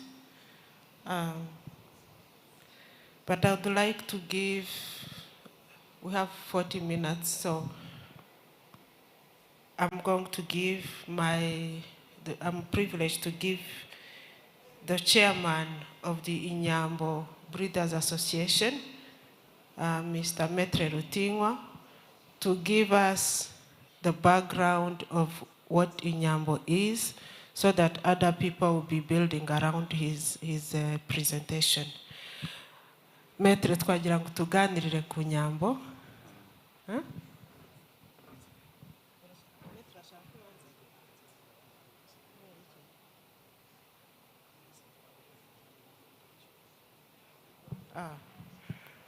Kubera ko kamere mu Kinyarwanda, kubera ko Metre turamwubaha nk'umuntu uzi Inyambo kuturusha twese mu Rwanda, asabye ko Manzi ari ubanza kugira ngo atubwire ibijyanye na science igenga Inyambo, hanyuma Metre araza gukurikiraho. So Dr. Manzi Maximilian is going to start so that he introduces us to Inyambo Carol from a scientific standpoint. Then Metre Ruge will come in from a cultural standpoint. Now, since I managed to keep my 15 minutes when I was a presenter, I expect the presenters to be like me. So I'll be very tough on time management. Over to you.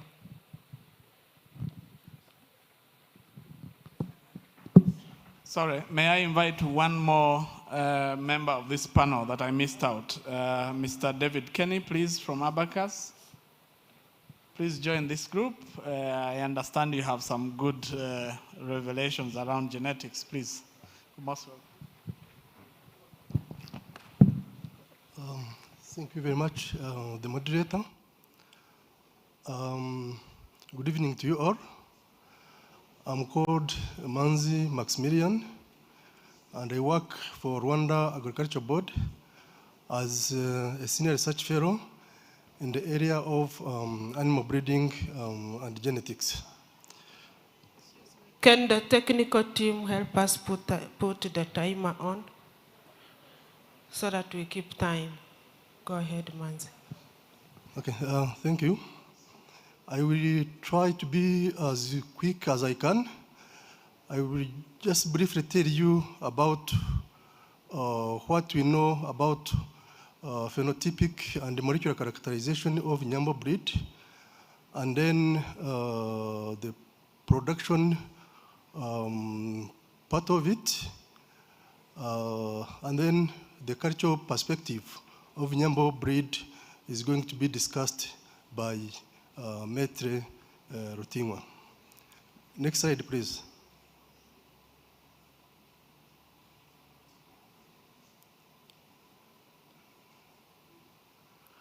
So the current population of cattle in Rwanda is estimated at 1.4 million, of which 16% are indigenous, 60% are crosses of indigenous breeds and Jersey and Frisian, and 24% it's mainly pure breeds of Frisian and Jersey. Next slide.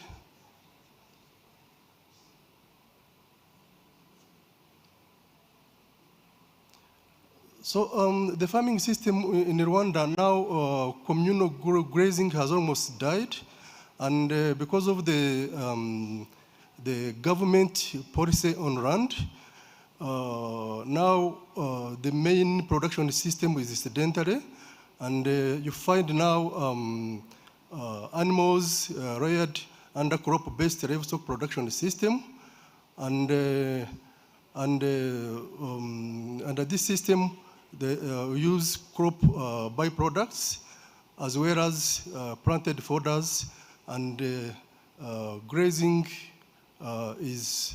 pasture grazing is limited. Next slide.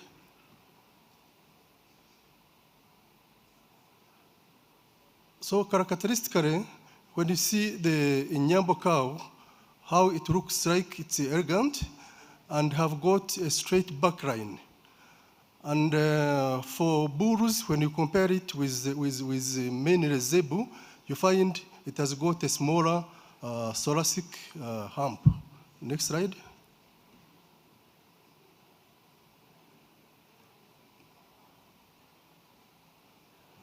Inyambo breed, you find they have various colors, but normally the dark brown is the most desired color, and Inyambo male is significantly bigger than female. And in this table, if we see different parameters have been measured, but because the main breeding objective of this breed is mainly for meat and milk, I will just show you the body weight. If we see the adult Inyambo breed, it has got the female are close to 480, and the male, they are close to 650. And for milk yield, as you can see, on average, it's 3.6 liters, but the range is so big. In some, here it says from 1 liter to 5 liters, but in some farms, some people have got milk even up to 10 liters. And if you see this range, it really shows that there is room for improvement if selection is done within these breeds. And the molecular component, the Rwandan cattle population, it was compared with global reference population, and it was very interesting. If we see in the top left quadrant, you see that yellow cluster. That's where Inyambo breed were clustered, showing that they've got some purity. They are different from other indigenous breeds. Again, from this, you see the population is mixed up, but then when it comes to Inyambo, it just shows that there is some purity. And here are the protein contents. If you see these figures, that the composition that we got, you find that Inyambo have got better protein, butter fat content compared to their crossbreeds with Frisian, and these figures, they've been obtained. These animals are not supplemented, so if they are supplemented, they can compete favorably with other wild breeds. So when it comes to genetic improvement, we are doing some conservation, and it's both in situ and ex situ. The ex situ, we store some semen and embryos, and in situ, it's done both on government farm and farmers association. And I'm pleased to introduce the president of the Inyambo Association, and he's going to discuss more on the cultural aspect, cultural relevance of the Inyambo breed.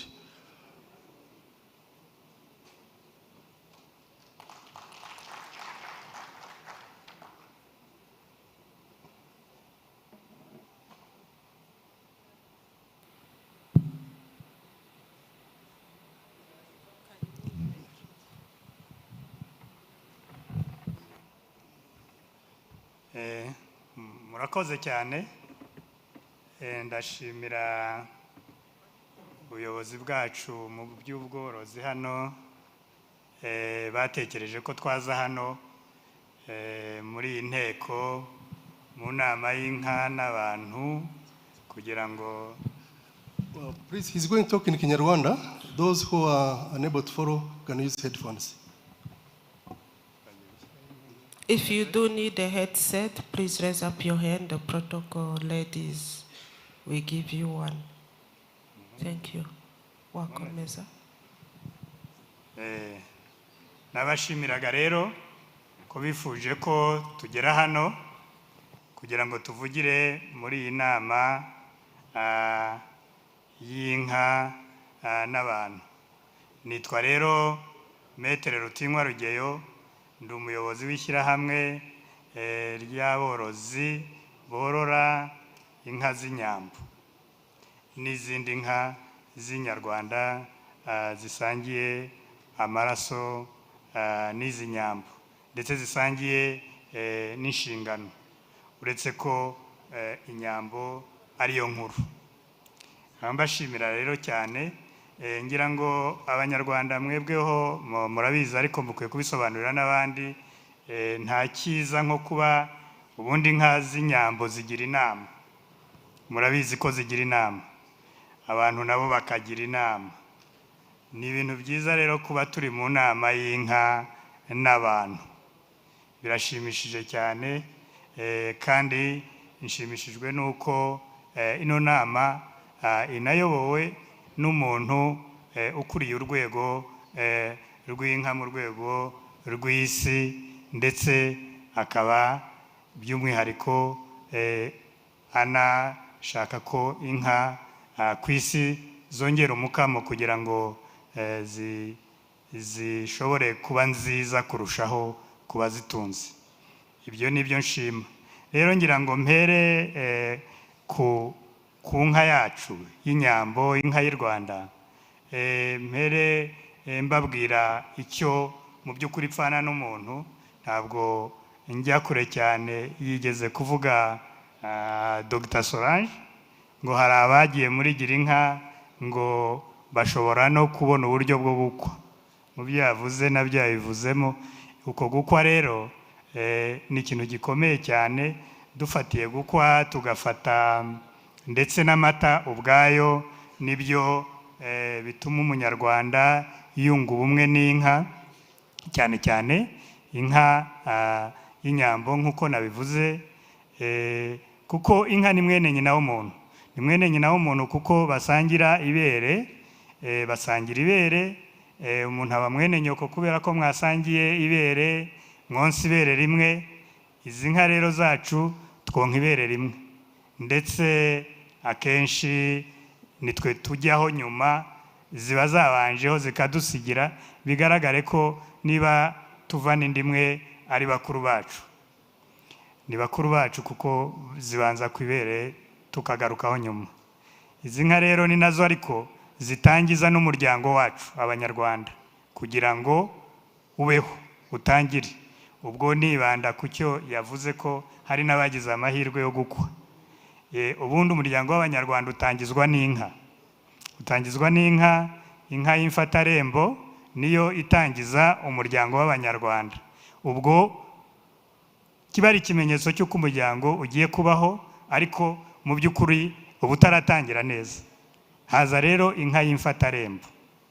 Inka y'imfatarembo ni nacyo giha umuryango w'abanyarwanda kubaho, kubera ko n'ubundi Imana yabonye inka, ndetse hari n'icyo Imana y'inka yabonye. Ibyo byose bikubiye muri ayo mabanga akomeye Imana yabikije inka n'abanyarwanda kugira ngo bave indimwe muri urwo rusobe. Iyo imfatarembo ivuyeho rero haza inkwano. Ngeze kuri ya nka yavugaga ko hari abashoboye gukwa. Ubwo inkwano umuryango utangiye neza, utangiye neza umuryango w'abanyarwanda. Inkwano iraba bagakwa. Iyo bamaze gukwa murabizi habaho gutwikurura abageni, batanga amata. Tugarutse kuri ya mata agenda azana urusobe mu buzima bw'inka y'inyambo y'abanyarwanda, ni ubuzima bw'amata. Hahirwa umugabo nabonye ahangaha uyobora inka mu rwego rw'isi akayobora n'amata. Mu by'ukuri ni perezida w'ubuzima, ni perezida w'ubuzima kuko ayobora ibitanga ubuzima. Ubwo rero abana babaha amata, murabizi umuhango uba mu gutwikurura. Uwo ni umuryango ndimo, nayo mpamvu nifuje ko ariwo navuga, kuko inka ziri mu bice, hari mu bukungu, hari mu myidagaduro, ndetse hari no mu kezamana. Ariko nashatse kubera umwanya muto nabonye uhari kubanza ku gace k'umuryango, ngo tubanze twumve isano y'umunyarwanda n'inka, tubanze twumve n'abahisemo gushyira iyi nama hano ko rwose bakoze ikintu cyiza, kuko baje, navuga ngo baje muri kapitali y'inka ku isi. Bayobora inka mu rwego rw'isi, ariko naha ni muri kapitali y'inka ku isi. Rero iyo itwikurura rirangiye hazabaho ndetse n'umubyeyi azabyara, ajyana urugori iwabo, agahabwa inka y'urugori. Ibyo byarangira ashobora kuyibona mu mpande zose, aho akomoka iwabo niba ari umukobwa, naho yashatse. Izo nka akazazibona z'urugori zikaba ebyiri. Hari n'abazita ko yazanye icyari cyangwa se urugori, biva mu mvugo y'aho abanyarwanda batuye muri iki gihugu cyacu. Haza rero inka iyo abantu bagize amahirwe bamaze kubyara, umubyeyi abyaye gatatu, hari inka y'indongoranyo. Barongoranya umuntu wakoye, wakwereye abana. Iyo nka y'indongoranyo ikaza mu rugo. Ubwo muracyumva urwo rusobe rw'inka rwose mu banyarwanda. Buriya koko Imana yabonye inka. Ibyo rero iyo birangiye kurongoranya, ariko nagira ngo mbibutse ko n'iyi nka yagize ikibazo gituma itariho igakora iby'inka, abatunzi bayigerera indi bagendeye kuri icyo gihe. Ubundi bakunda kurongoranya inka ibyaye gatatu. Icyo gihe n'umubyeyi iyo yagize ubuzima bwiza ababyaye gatatu. Ariko nagira ngo mbibutse ko n'uwo bakoye ntabyare nawe ararongoranywa, kuko burya mu Rwanda iyo wakowe uba uri umubyeyi. Iyo wakowe uba uri umubyeyi. Iyo nka rero n'ubundi y'indongoranyo irahaba. Nyuma y'inka y'indongoranyo birakomeza mu muryango, haza kuza indi nka izamo. Iyo nka ni inka nayo ikomeye mu muryango w'abanyarwanda, iza yunganira wa muryango. Ishobora kuba imwe cyangwa ikarenga imwe. Ni inka bita umunani mu Kinyarwanda. Umunani ni umubare ngira ngo wahawe umugisha na Gihanga, zaba 8 zaba 2 yaba 1, ni inka umubyeyi aha umuryango mushya akabaha 8 bakareka kubarirwa munsi y'imfizi y'umubyeyi wabo, nabo bakaramutswa urugo rwabo, bakaramutswa inka, bakaramutswa ubuzima, kuko baba batangiye gutanga ubuzima mu Rwanda. Iyo nka irakomeza igafata umuryango. Iyo nka y'8 nababwiye, hari n'ababyita ndetse hari iyo uyihawe n'umubyeyi wabyaye umugabo ni 8, ariko hari n'izindi bashobora guhabwa n'umubyeyi wabyaye umukobwa, bazita ngo ni intekeshanyo. Izo bazita intekeshanyo bijyanye n'inshinga y'umubyeyi, ko muzi ko ateka, ariko burya ni inkirateka, ndetse birakomeye kuko n'umwami ateka ijabiro. Umwami ateka ijabiro, murabizi umwami ntiyicara arateka, agateka ijabiro. Ni ukuvuga ngo ibigize inka bigize n'abantu mu Rwanda, ni abavandimwe. Ibyo rero izo nteke zishobora kuva aho umukobwa yaturutse zigasanga 8 wavuye aho umuhungu avuka. Umuryango rero w'Abanyarwanda urakomeza ububakwa n'inka. Hazaza rero noneho inka uzahabwa n'inshuti, hazaza inka uzahabwa z'ubutwari, niba waragiriye akamaro igihugu ukaba intwari. Hari inka bazaguha y'ubumanzi, ko waragiriye igihugu akamaro. Iyo ni inka ikomeye cyane, kuko ntabwo ipfa kubona abantu bose, ndetse ntinaboneka mu ngoma zose. Hari ingoma ishobora kubaho igahumuza igateka, nta muntu urabona iyo nka y'ubumanzi, kuko bisaba kuba ufite ubutwari, ushoboye, utunganiye igihugu, kuba uri intwari kandi intwari ishobotse. Kuzuza rero ibyo bintu byombi ngo ubone iyo nka y'ubumanzi birakomeye cyane, birakomeye. Bigerwaho n'abantu bake bujuje ibyo. Abenshi usanga ari intwari, ugasanga babura gushoboka. Intwari idashobotse ntabwo ishobora kubona inka y'ubumanzi. Ibyo bintu bibiri rero birakomeye kugira ngo mu buzima bw'umuntu abyuzuze. Izo nka rero zirakomeza ari nyinshi mu muryango. Hari inka rero nanone ihabwa, barabikoze Abanyarwanda ku buryo bateganyije n'inka ishobora guhabwa nk'inka yitwa inka y'imirindi. Inka y'imirindi ni abantu benshi, ni ingabo, ariko biri mu ngabo. Ingabo zataye izindi ku rugamba zigahunga, baziha inka y'imirindi. Iyo ari nyinshi, iyo ari umwe, we bamuha inka y'amaguru, inka bakunda kwita kibuno mpamaguru. Iyo yirutse ari umwe, iyo birutse ari benshi ni inka y'imirindi. Izo nka nazo ziratangwa, kuko ibintu by'u Rwanda byose babyeza bakoresheje inka. Ni inka nizo zihagarariye ikezamana. Baba bavuga bati abantu bahageze ariko ntibakomeje, ariko dukingire imiryango bakomokamo, dutanga inka z'imirindi, dutanga inka y'amaguru. Ni nko kugira ngo ejo udataha, noneho wageraho bagenzi bawe bari bataramiye ntubugisangira nabo, ntuhurire nabo mu gitaramo, ugukomokaho kikaba igisebo kuri we. Ubwo baba batsiritse icyo kintu abo bantu baba bakoze, bagatanga izo nka ebyiri mbabwiye, inka y'imirindi n'inka y'amaguru. Hari rero n'indi nka umuntu ntabwo ndi buzikurikiranye neza, ariko ndagerageza kugenda nzishaka zose ziri mu muryango. Hari n'iyo umuntu atanga agaha ababyeyi, ndetse agitangira guca inka ya mbere, cyangwa se muri iki gihe agitangira gukorera amafaranga ya mbere, kugira ngo uzahahe uronke, utunge, ugire umuryango mwiza. Inka ya mbere uciye wayikura mu buhake, cyangwa wayigura, cyangwa wayihabwa n'inshuti, uyiha ababyeyi. Iyo nka yitwa inka y'umunyafu. Inka y'umunyafu ukayiha ababyeyi bawe, bakaguha umugisha kugira ngo uzahahe uronke. Kandi uko nkomeza mvuga inka mwumva Inyambo, kuko niyo yaje guhabwa ububasha mu gihe kirekire cy'ibinyejana birangiye bitari bike. Ngira ngo ni igihe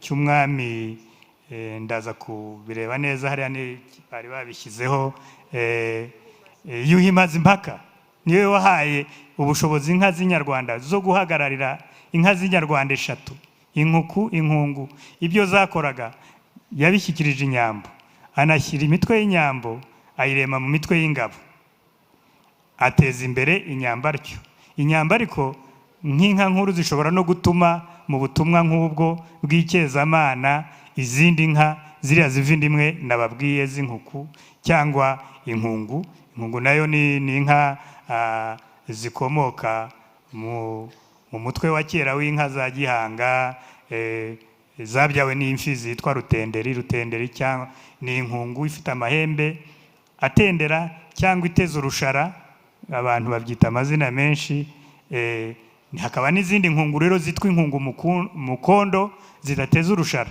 inkungu mukondo ni inkungu itarigeze igira ihembe rimera ngo rirebe hasi iyo bayita inkungu mukondo kubera ko umutwe wayo mu ruhanga rwayo umutwe wayo ntubufashe ku igufa kaba ari akantu karegetse mu ruhanga rwayo kateye nk'umukondo ariko uri mu mutwe niyo mpamvu bayita ngo ni inkungu mukondo zose ariko zikomoka kuri rutenderi ya kera Inyambo zo ziri mu murongo waremwe n'abanyarwanda muri rusange bazikomoye nazo kuri zo nka zabanjirije mu binyejana ndetse nanone birebire uvuye nanone kuri Mazimpaka usubira kuri kubamubanjirije abo bamubanjirije nabo harimo ibindi binyejana ngira ngo bingana n'ibiri hagati yacu ubu ngubu n'uwo Mazimpaka tuvuga nawe hejuru yarabisanze yasanze izo nka kuko imiryango y'inka yari ikomeye mbere igihe cya Gihanga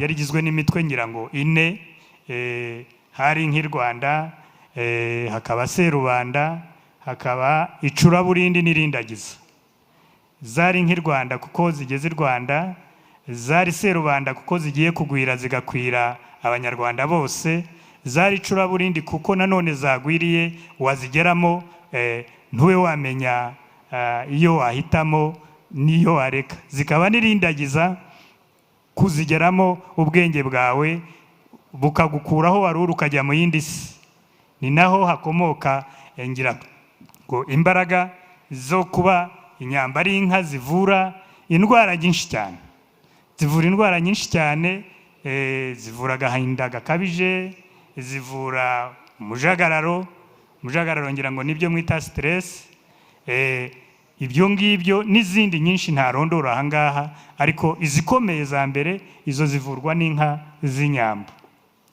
inka z'Inyambo rero zifite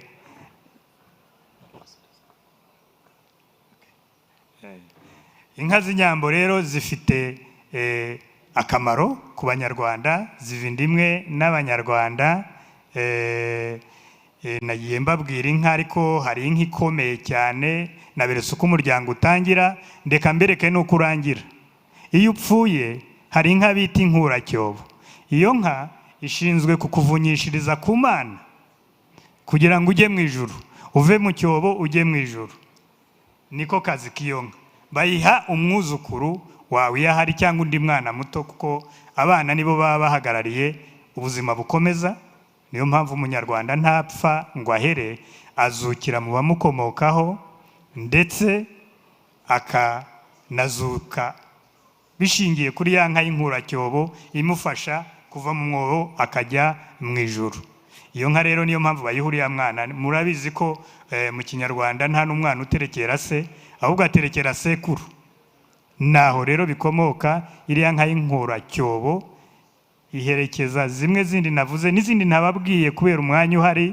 kugira ngo ifashe umunyarwanda uko yatangije umuryango ifata irembo iramufatira n'irembo ryo kujya mu ijuru kugira ngo adahera mu kuzimu iriya ikaba inkuracyobo zigira indi nka ikomeye itangwa n'umukuru w'igihugu bayivuze ntabwo nshaka kuvuga ibyo Dr. Solange yavuze ngo mbisubiremo ariko ni ukuwemeranya nawe ku byo yavuze bijyanye n'inka yagira inka iyo ni inka iyo ikomeye cyane itangwa n'umukuru w'igihugu mu bihe byo hambere bya kare yatangwaga n'umwami iyo nka rero ihagarariye ubuzima noneho by'Imana itanga byose.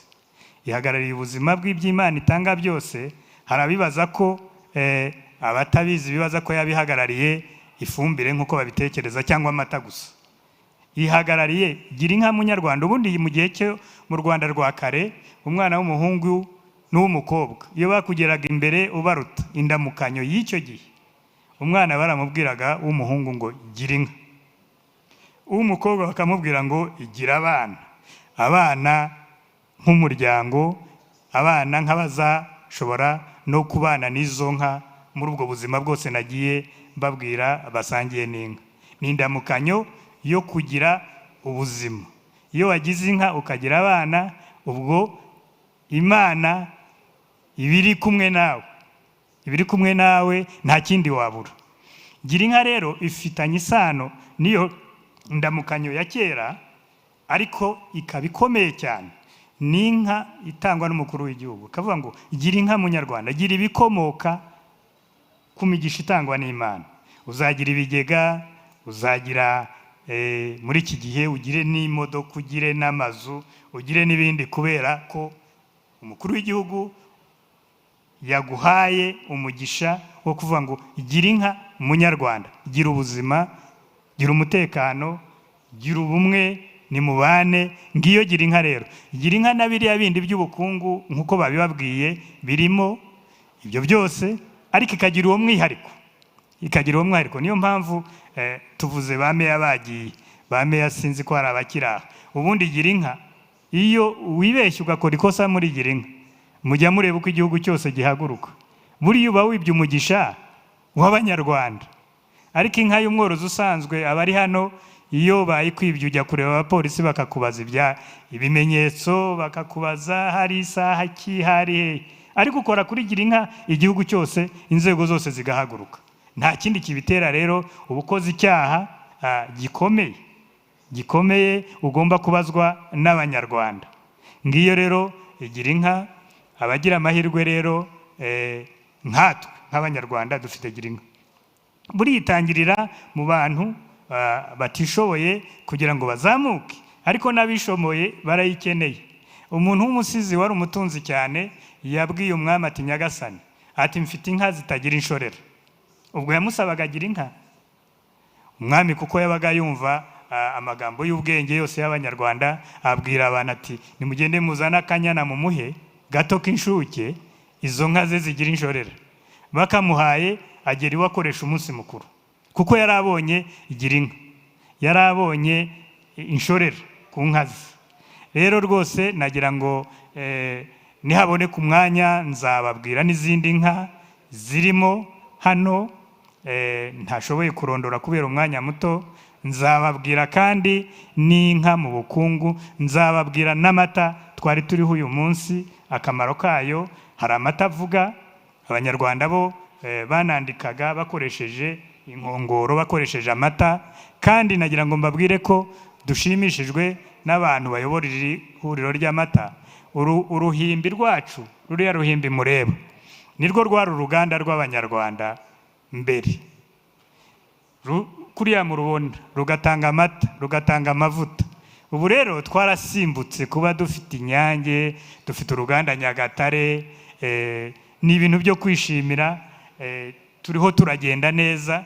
Nigeze numva bavuga ko harimo gutaguza, ariko ndabona dusimbuka neza. Kuva kuri uru ruganda ukajya ku Nyange, ukajya Nyagatare, uba wasimbutse neza. Nugukomerezaho. Nagira ngo rero ndangize iki gice, wenda tuzakomeza turebe icyezamana, uko inka z'i Rwanda zikorana n'Imana mu bantu, mu Banyarwanda. Mbashimira mwese, nshimira umugabo nuko mbona yagiye ufite umugisha wo kuba ayobora ntabwo ari perezida mu by'ukuri w'inka gusa. Ndumva yaza kuko mfite iriya nka nshaka kumuha perezida w'inka ku isi, kugira ngo ayimenye, ndetse mu nka ateze imbere ngo zikamwe nayo azayishyiremo. Chairman of IDF is being called upon the panel. Perezida w'inka mu rwego rw'isi, ndasaba ko yaza. chairman of the IDF is being called upon on the stage.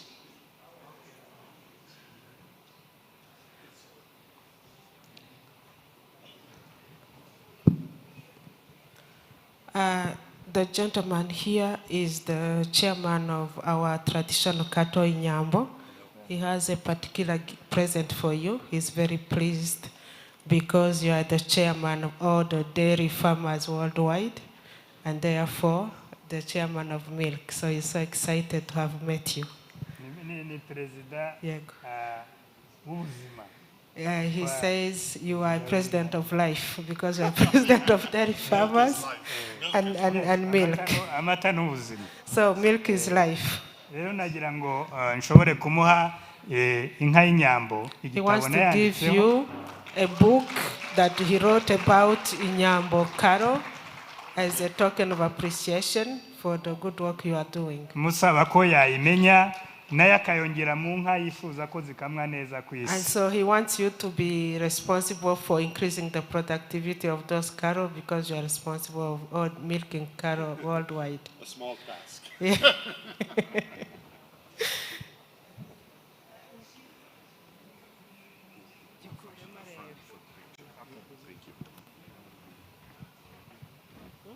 Sente.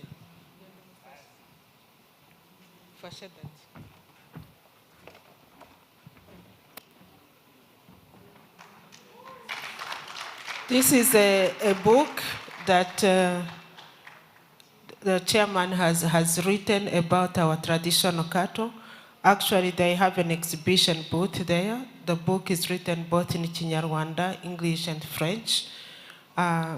We see him as our encyclopedia for Inyambo cattle. So please go ahead and visit him. Oh, okay. This is her daughter, so his daughter, so she needs to be there too. So he's saying among the many previous gifts that you received, you only received the horn part of the cattle.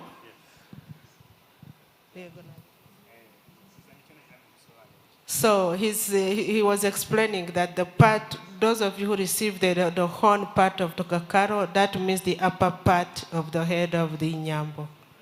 That's the explanation.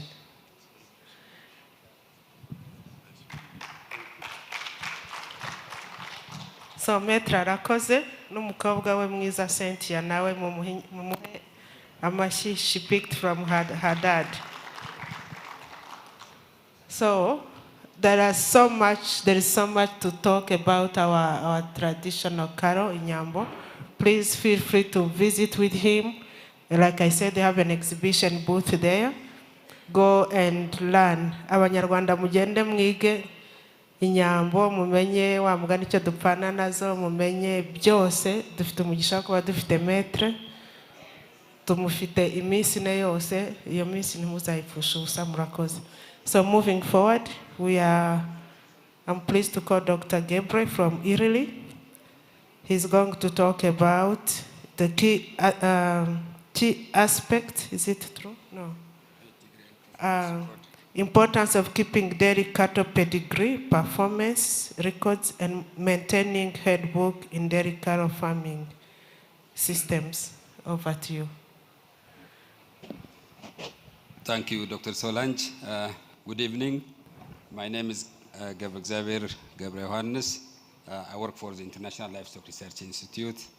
As an institute, we are pleased to be here, invited by the organizers, and hopefully we will share our part in relation to pedigree and performance recording and maintaining her book.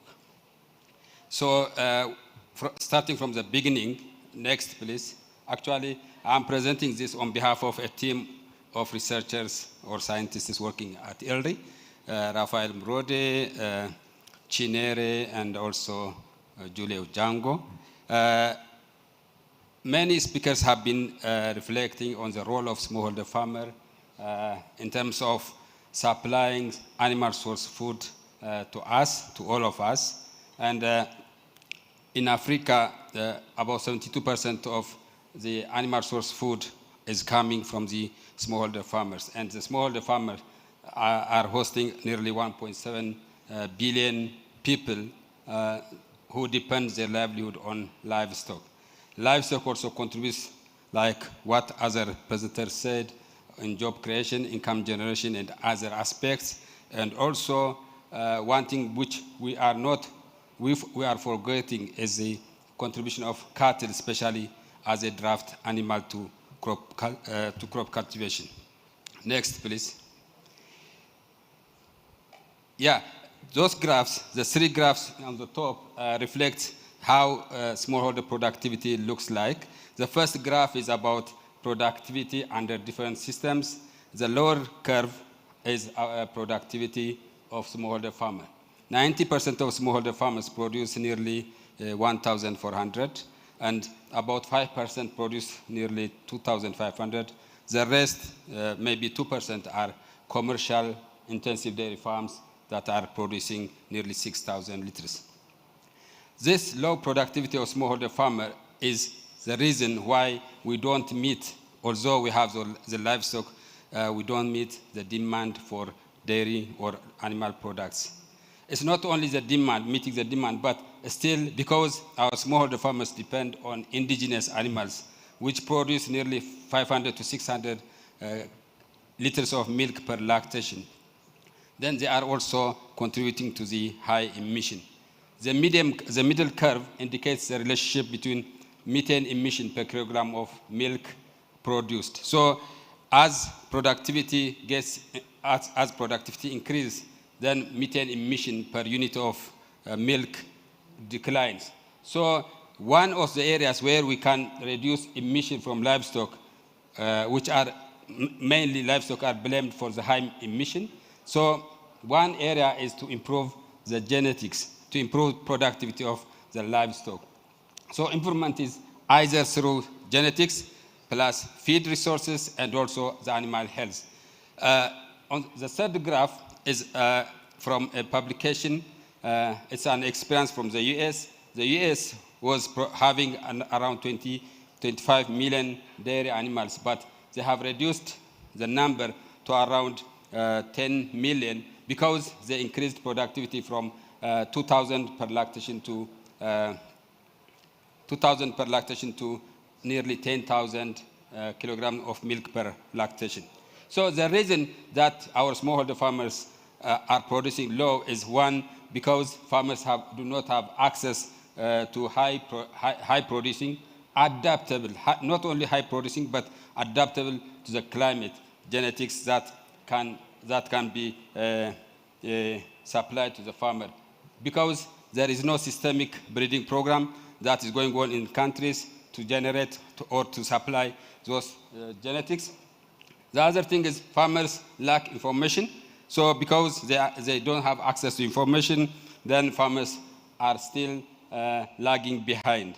Access to inputs and services is also a limitation because of the nature how our people are living, scattered in all the villages. Access to inputs and services is still limiting. Another point is lack of record keeping. If there is no record keeping, then definitely there will not be, you cannot improve genetics without record keeping. Next, please.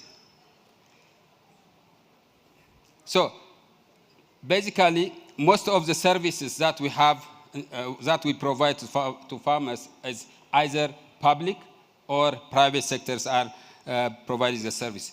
Especially in the case of improved genetics, we import semen or we import bulls and processed semen to be supplied for AI. We also train technicians and deploy to provide the service. Governments also provide animal health services and also exchange service. But all services lack recording. We don't keep records. We don't advise farmers to keep records, and neither we also are. Neither we develop a system to record performance. Next, please. So this is from Lord Kelvin. He says, if you cannot measure it, and you cannot improve it. So what we measure is the data. If we have a data, then that data has to be transformed to information.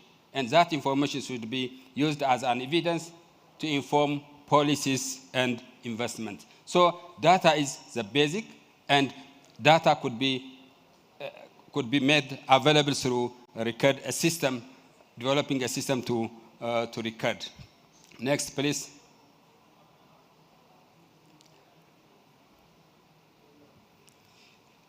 So, what is the importance of pedigree and performance recording? There are many advantages from pedigree and performance recording. One is it's a basic for genetic improvement. We know we have a huge genetic resource in Africa. There is high variability within the breeds, but because we don't record, we cannot select the top ones from the breeds that we have in the countries.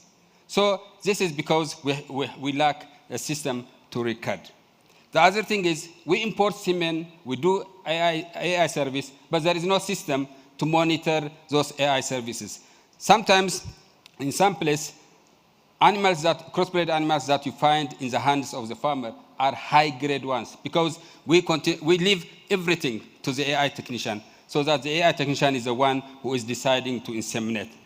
We need also performance and pedigree recording for disease control and also traceability. To provide targeted extension, you need to have those performance data. Decision-making, it could be at household level or at national level, requires data. So data recording is all about decision. Data recording is about genetic improvement. Data recording is about disease control and traceability. So that's why we push for a system to have a system for pedigree and performance recording. Next, please. So the challenge we have in terms of performance and pedigree recording is one, there is no system for animal identification. That is a key challenge we have, because if there is no system for animal identification, then pedigree and performance cannot be recorded. So our policies are limited in terms of enforcing animal identification and traceability. There is also wrong perception and also limited awareness of smallholder farmer in terms of animal identification. There is lack of incentives to ear tag, to identify animals, register, and also share record. So there must be an incentive for the farmer to share his record or his performance. It also requires huge investment, and our use of ICT is still low. So we have those challenges that we have to overcome in terms of in relation to pedigree and performance recording. Next, please. So what do we mean animal identification and registration? It's not about putting an ear tag on the animal. We need to have, when we talk of at a national level or at a continental level, animal identification is about a unique lifetime identification. It's not about just putting a number on the ear of the animal, but it has to be a standard animal identification. We know ICAR, ICAR is an International Committee for Animal Recording, has a standard guidelines. So our identification system has to adhere to the rules and regulations of the suggested regulations of ICAR. It's when we follow an international system that we can merge data across countries for genetic evaluation. We can exchange data with other countries. So that is a system that we need to put in place in all countries. And of course, the materials that you use for animal identification could vary depending on the resource we have, but still that numbering should be a standard. Next, please. So animal identification, I hope many of you know animal identification. What I would like to strengthen is, for monitoring of services like artificial insemination and outputs of the AI service that we provide can be traced or tracked using if there is a system for identification. For breeding purpose, that's important. Another very important in relation to finance is, if we are going to use animals as a collateral, we need to have a unique animal identification system. There are countries who are now using live animal as a collateral to get finance and also insurance. So animal identification is key to get a financial support or loan. Another thing is to assess profitability of a dairy farm, we need to have also animal identification, because that profitability will go to should be related to animal performance, and animal performance should be related to animal identification. So supporting planning and decision making at national level, whenever we plan vaccination, breeding, then we need to have a system for an animal identification. Next, please. Yeah, so having said about the importance of pedigree and performance recording, I would like to present you a case study where ILRI is involved. We have a project called African Asian Dairy Genetic Gain Project, which is being implemented in 6 countries, in 5 countries in Africa and 1 in Asia. And the main objective of this project is to establish a breeding program, a national breeding program that will enable national partners to select adaptable, high-yielding genetics. So, in so doing, we started with the introduction of animal identification. Then, once animals are identified, established or revamped a database that can capture, that can store data. Then we used data collection tools, ICT tools, because in the beginning, the project has come with 2 technologies. One is ICT, the second is genomic technology for selection of best bulls. So we used tools for data capture. We have different tools to capture, like the ODK, the Open Data Kit. We have also a tool for medium and large-scale farms, and there is now an upgraded version for a mobile app for data capture from the field. So once field data is collected, then we collect hair sample from those animals with data, and also from the AI bulls in the AI centers. So by combining the 2, the phenotypic data and also the genomic information, we run a genomic evaluation and select bulls that could be used as sires of the next generation. So with that, we managed to do this genomic evaluation and select bulls in Tanzania, Ethiopia, Kenya, and now we are still working in Rwanda. We are now at the data collection step in Rwanda. Otherwise, still we have a project in Rwanda. So we select bulls, and the bulls are now in AI centers to produce semen. Next. The project has developed this data platform. You can read the QR code if you need further information, publications related to the project. We have this data platform. At the center is the database, and also that database has different functionalities, including feedback system to the farmer. We have analytics component. There is also an e-learning extension component that anyone can access to the database and see the extension education materials in different languages. Now we are trying to translate to Kenya, Rwanda, so that will be placed in that database platform. Then any extension agent can access it. Next, please. So the front page of the data platform looks like this. The countries in orange, or I mean pink color, are the project countries. Of course, Nigeria and Namibia are now, they are scaling the platform by themselves. The others are where we are working currently, including Nepal in Asia. And in the data platform, so far we started with milk production, milk data. We have now managed to collect around 3 million records of milk data from about 500,000 dairy animals in the 6 project countries. Next, please. So those are the tools that we have to collect the data. On the left side is the ODK version.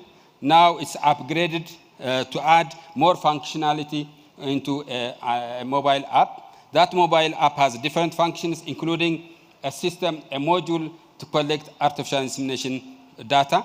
The middle one is for the large and medium scale farms that they can install in their computer so that they can use it to collect their data.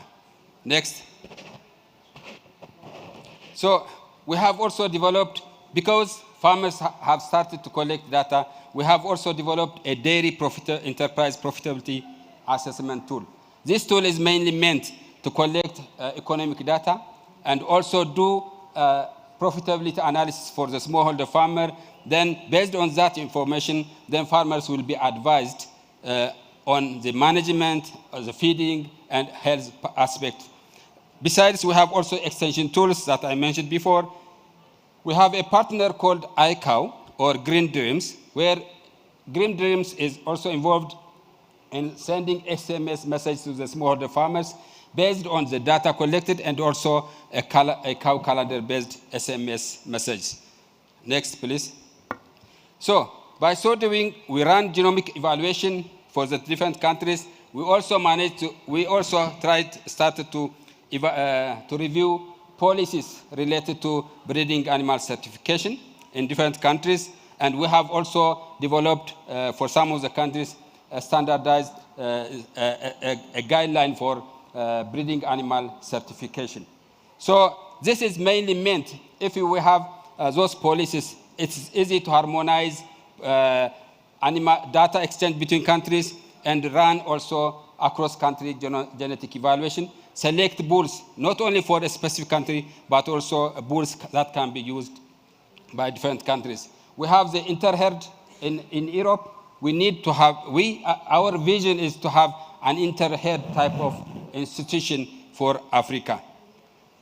We also have a capacity building component in collaboration with the African Animal Breeders Network, CTLGH, and other partners. We have a capacity building activity. Every year we train animal breeders in genomic evaluation. Next, please. Yeah, those are some of the photos that we captured during the bull parade. The lower one is for Tanzania. The man with red clothes is the PS of Tanzania. That bull is the first top-ranked bull in Tanzania during that time. The upper one is for Ethiopia. The guy on the right side in the photo is the State Minister of Agriculture. This is also a bull parade for Ethiopia. Next. And because of the SMS message that we provided, we observed that some improvement. Like in Kenya, for instance, we compared farmers who have received SMS message, extension education, and also those which are not. And there is a significant improvement.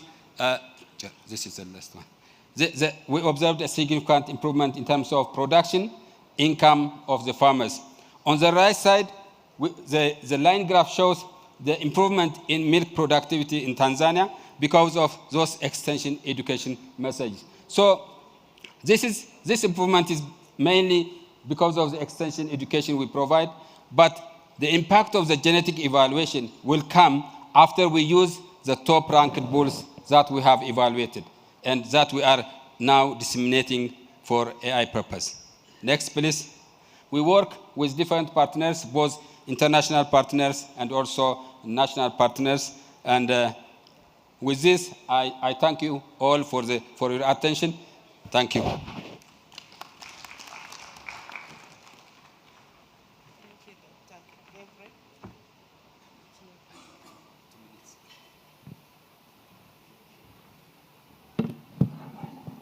Thank you, Dr. Gabriel. Now let us call Professor Martin Nauwizi from the University of Rwanda.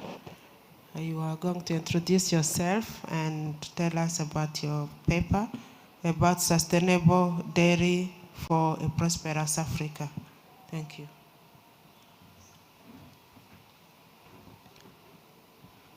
Thank you very much, moderator. Good evening, everyone, ladies and gentlemen. All protocols observed. My name is Martin Nauwizi. I work for University of Rwanda.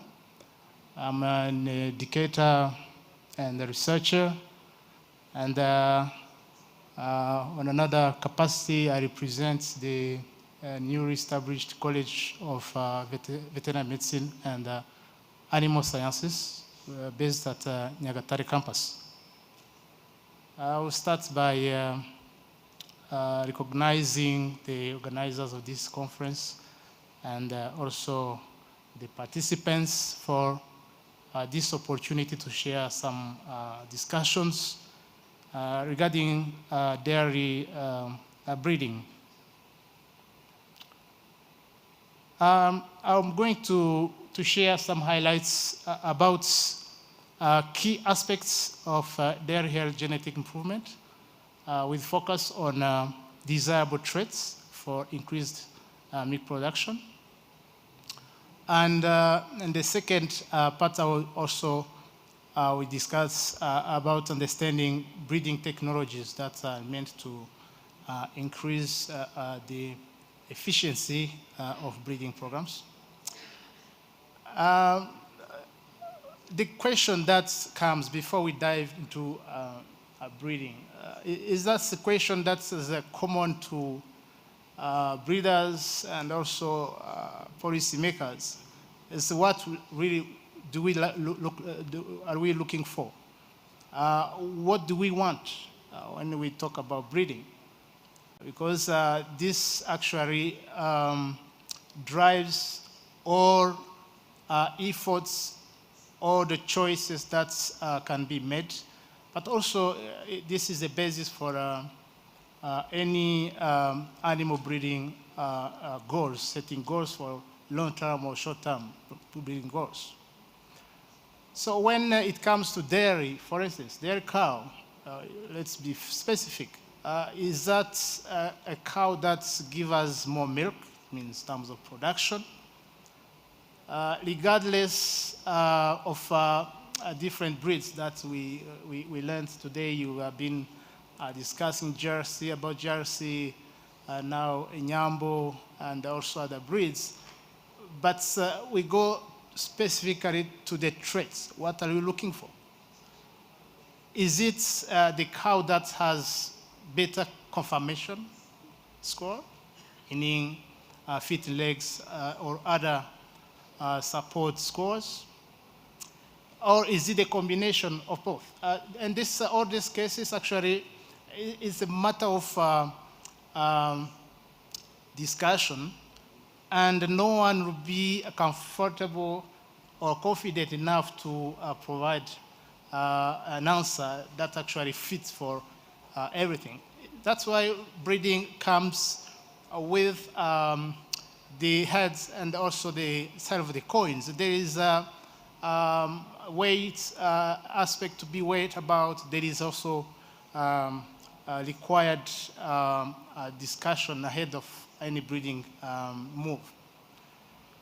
So, but before we go this, into details, I would like to share with you some highlights. This is an alarming, or let's say a very concerning status of our animal genetics, health. Let's be specific, even dairy cow is so concerned, it was not spared. So if you see the, for instance, this is the most recent second state of world report by FAO on the breeding status.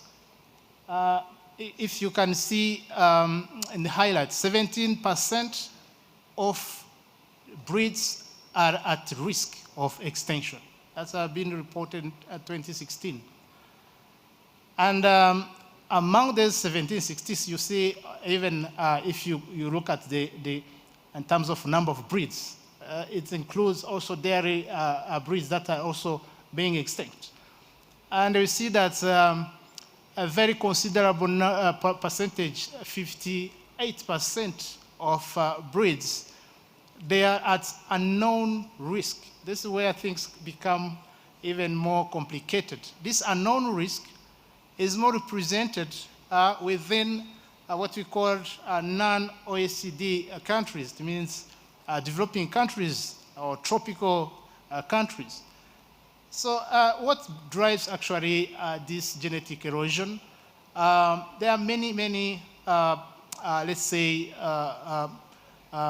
issues or let's say the threats that actually are driving this erosion. We have been talking about crossbreeding this morning. And we may actually be very cautious that this indiscriminate crossbreeding, when we want to achieve higher production very quickly, this is another tail side of coin, because it represents a huge problem, existential problem to our breeds for the future. This is number one threat to genetic erosion. And then we see the introduction or increased use of exotic breeds. It's the same basket of our perception that we would like to see production increase very quickly. And we, regardless other factors that underlying genotype, also environment. And then we see other factors of trait that are actually ranging from policies to diseases to lack of profitability. It means opportunity for our especially indigenous breeds to emancipate, to grow, to be able to participate actively as a breeds.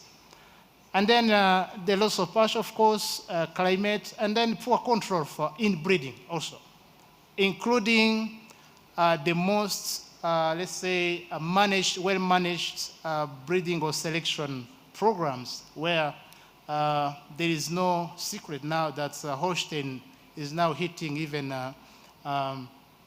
the floor, because the inbreeding, degrowth in breeding has raised to over the tolerable limits. So let's come back and then to our aspect of dairy health genetics. We will talk about this in two groups of aspects, classes. One is the genetics, of course, the genetic makeup of dairy health. And then we talk about environment. These are intrinsic, let's say, components of breeding that are not separable. You cannot separate one from another. At a genetic level, of course, there is a genetic characterization that is really still needs to be done in order to see or to know what really do we have.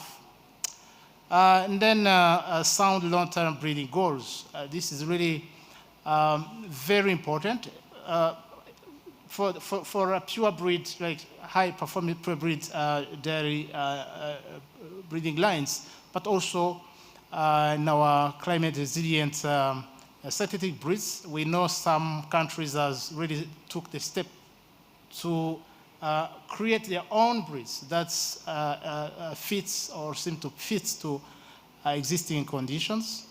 And we know some examples. There is also animal identification that was also tackled on in the previous discussion. These are actually very key, let's say, steps in order to secure a sustainable breeding program at genetic level. But if we go to environment also, there is a phenomena where we may have good genetics, but the genetics which is not really supported by a suitable supporting environment. We know we cannot have dairy, cannot raise dairy cows everywhere. So there is a minimum of conditions, pasture, feeding, forages, water, heat, stress-free, disease-free environment. That's actually the notion of agroecological zoning comes back. This is the discussion that is still very, let's say, very hot, but still we need to consider this as a way to tackle or to unlock the environmental conditions or environmental advantages when it comes to breeding. There is also the choice of the production and breeding system. Can be intensive zero grazing, can be semi-zero grazing, can be mechanized precision.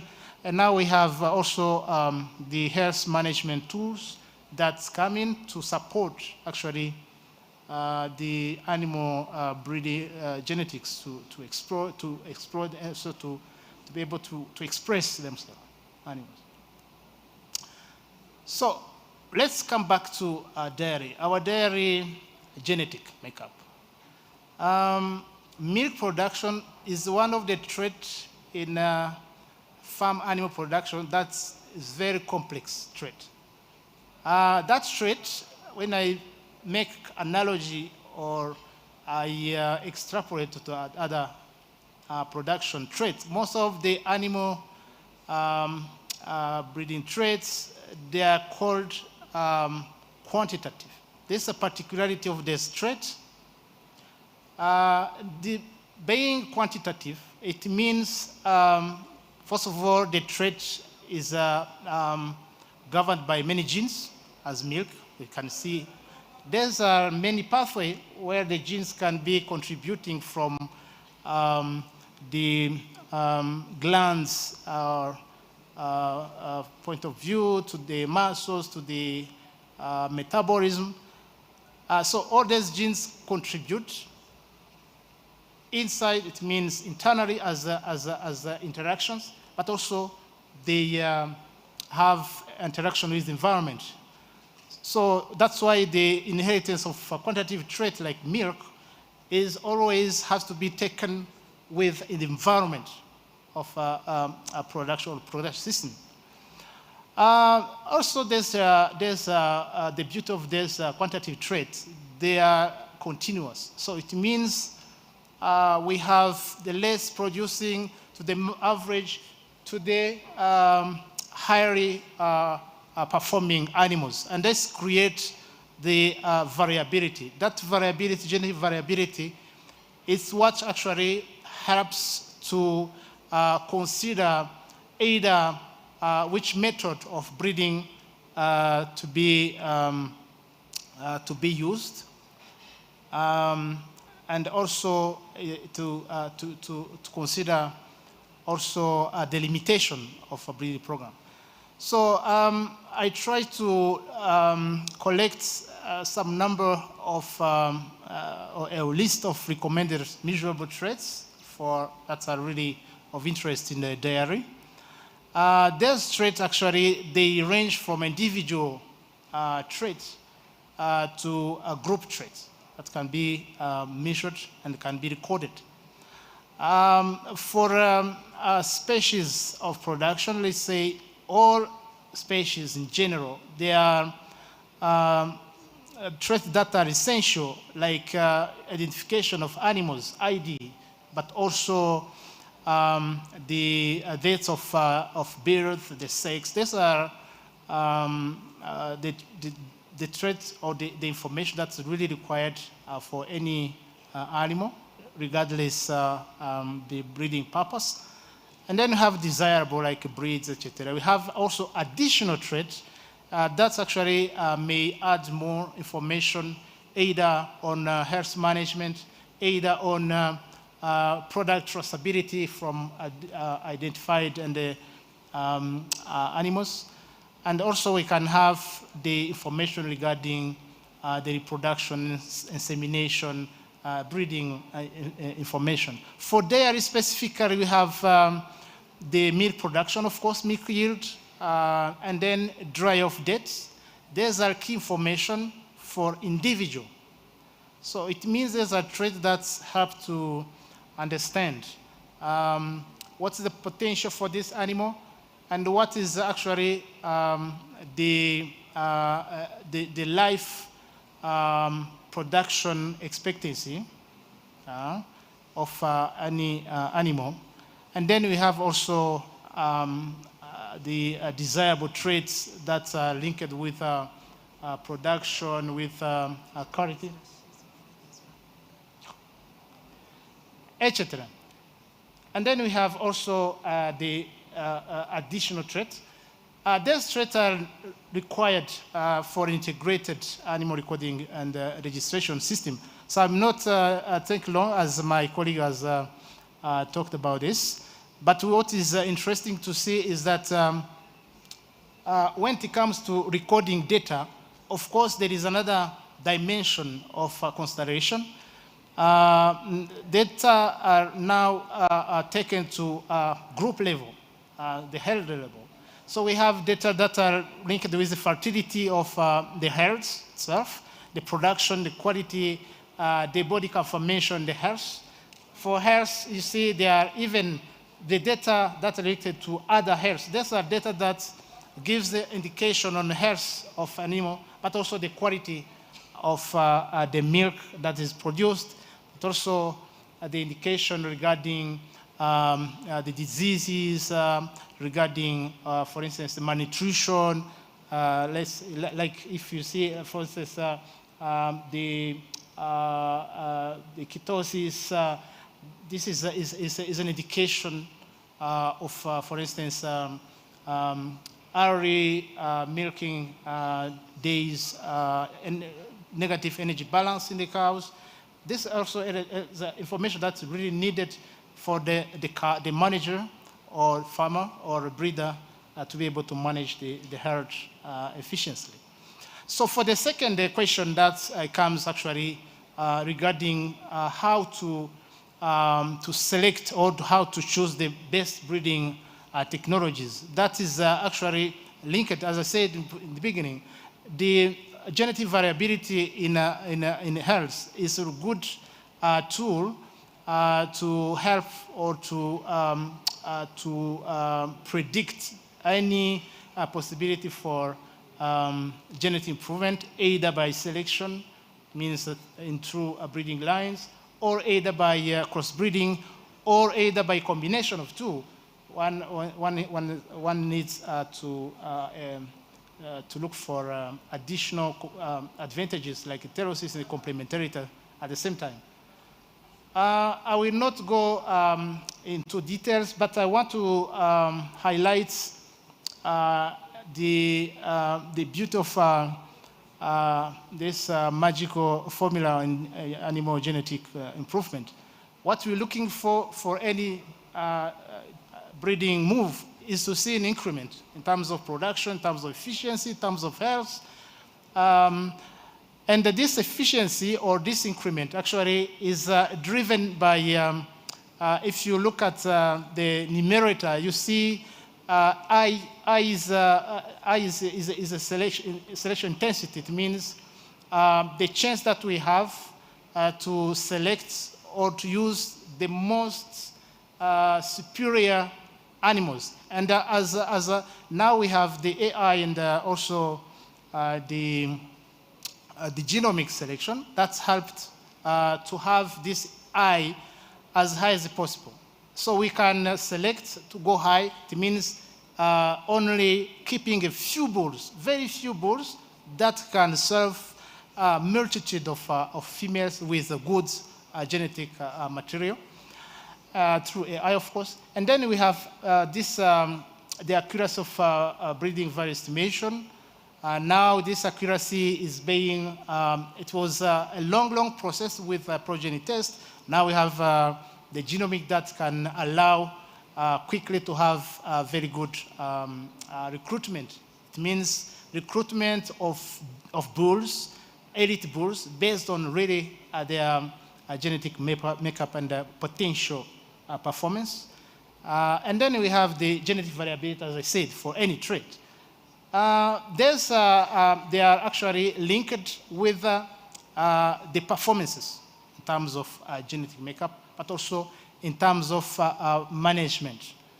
But look at the denominator, the G. G means generation interval. This generation interval means how long it may take for a breeder to replace the generation F1. It means how quickly the genetic material from elite animals, elite bull, can be very quickly taking place and make the increment that we are looking for the next generation. So this time,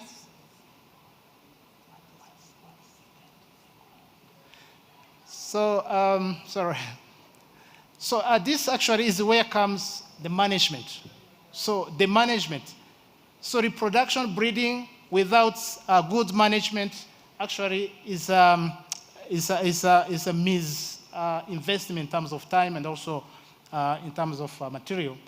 Now we have the health and the biosecurity, nutrition, feeding, watering, but also the reproduction technologies, advanced technology, artificial insemination, multiple ovulation and embryo transfer, in vitro fertilization. This came actually to allow breeder to have a quicker replacement of parental health, and also to predict for the next generation very quickly the increment that will be a result of breeding. So we need to be very careful. And then when it comes also to crossbreeding, I know many of farmers and breeders, they are really now looking for crossbreeding to quickly have an heterosis or hybrid figure, but we need to select. So if you see, like for us, it's the 2A cross, 3A cross, 4A cross. These are the breeding or crossbreeding methods that can yield maximum heterosis. But if you go for F2, then the expectation will no longer meet. Something also we need to understand is that whatever we choose good bulls or we choose good semen quality, if we don't breed in a good production system environment, also what we expect in the beginning, we will not see them on the ground. The same here is an example of breeding that was carried out using Holstein with a local breed in Brazil. You see that F1, it means the first breeding can yield maximum heterosis, but if you go to F2, you see that all the benefits will be declining very quickly in bad environment. But the good environment also, there's a decline, but that will take time. I really thank you so much for your attention, and sorry for the late presentation. So. Thank you, Professor Martin. Last on the panel, but definitely not least, let me call upon Mr. David Kenny from Abacus Bio to talk about the building blocks on a national dairy genetic improvement systems, creating solutions for African dairy development. Thank you. So good afternoon, everyone. The focus of my presentation today, as the speaker said, was the building blocks of a genetic improvement program, with the specific example of a genetic improvement program for the Rwandan dairy industry.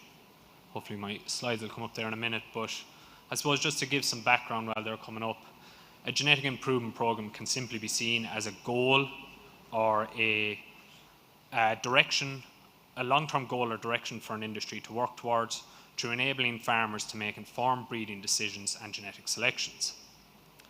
To give an example of genetic improvement in action, here is an example of the genetic improvement made in the poultry industry over nearly 50 years. This highlights that over that time, genetic improvement facilitated chickens to grow at a much faster rate to enable them to be 4 times heavier at a typical slaughter age.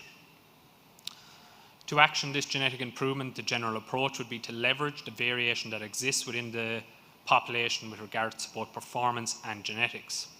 In this approach, it is generally taken to target multiple traits that underline economics and environmental efficiency through selection index methodologies. In more recent times, genomic technologies has increased the value derived from genetic improvement, particularly in dairy industries.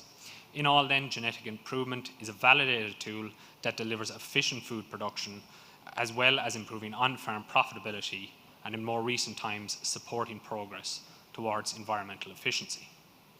One more point on genetic improvement.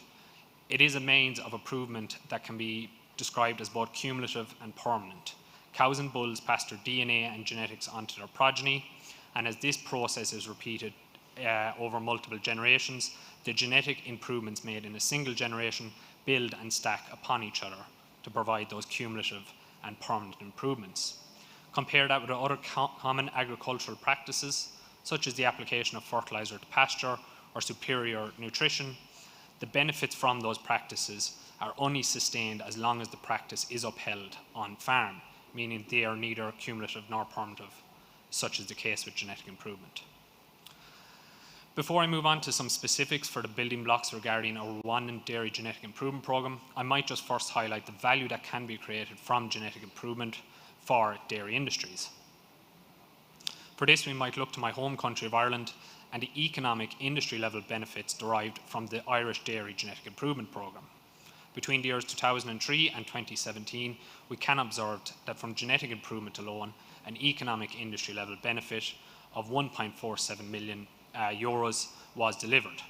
This was mainly driven by genetic improvements in fertility and milk yield, alongside modest improvements in other traits such as health and survival. If we look at this 1.47 billion euro economic industry level benefit a different way, this translates to an improved profitability from genetic improvement alone of 80 euros per cow per year. If we also look then at how these benefits would accumulate into the future, we can see that if we assume that the rate of genetic improvement is sustained from 2003 to 2017 for a further 10 years, before plateauing 10 years thereafter, this provides an additional economic benefit of 7.14 billion euros, to total an economic industry level benefit from genetic improvement alone of 8.61 billion euros between the years 2003 and 2037. The next part of the presentation then focuses on the building blocks or steps to the creation of our Rwandan Dairy Genetic Improvement Programme to ensure that this value and benefits can be delivered to the dairy industry here. These were generated in a joint project between Abacus Bio, the Rwandan Agricultural and Animal Resource Development Board, and the Royal Jersey Society. To start, we might take a big picture look at what a potential Rwandan Dairy Genetic Improvement Programme could look like. Ultimately, it would be a framework in which performance data alongside pedigree or DNA information would be collected on daughters of international and Rwandan bred bulls here in Rwanda, with this data then inputted into a genetic evaluation framework to identify international and Rwandan bred sires that could be considered as genetically elite given the specific considerations, characteristics and context of Rwandan dairy production. To achieve such a programme though, there's a couple of considerations we have to take into mind, and the first of these would be the establishment of a centralised industry body and database. Developed genetic improvement programmes around the globe generally operate under an independent centralised industry body whose sole responsibility is the development, maintenance and enhancement of the genetic improvement programme. To enable the establishment of such a body, there's a requirement to nurture skilled personnel, which would include artificial insemination technicians, milk recording technicians, database scientists, database administrators, quantitative geneticists, etc. Moreover, the centralised industry body's responsibilities would extend to maintaining a central future-proof database. An example of the Irish Cattle Breeding Federation's database is provided here, and this just simply highlights that data sources are pulled from multiple sources across the industry, such as research and commercial herds, slaughterhouses, milk processors, etc., with this data then forming a key inputs into genetic evaluation systems to drive genetic improvement in the Irish beef and dairy industries.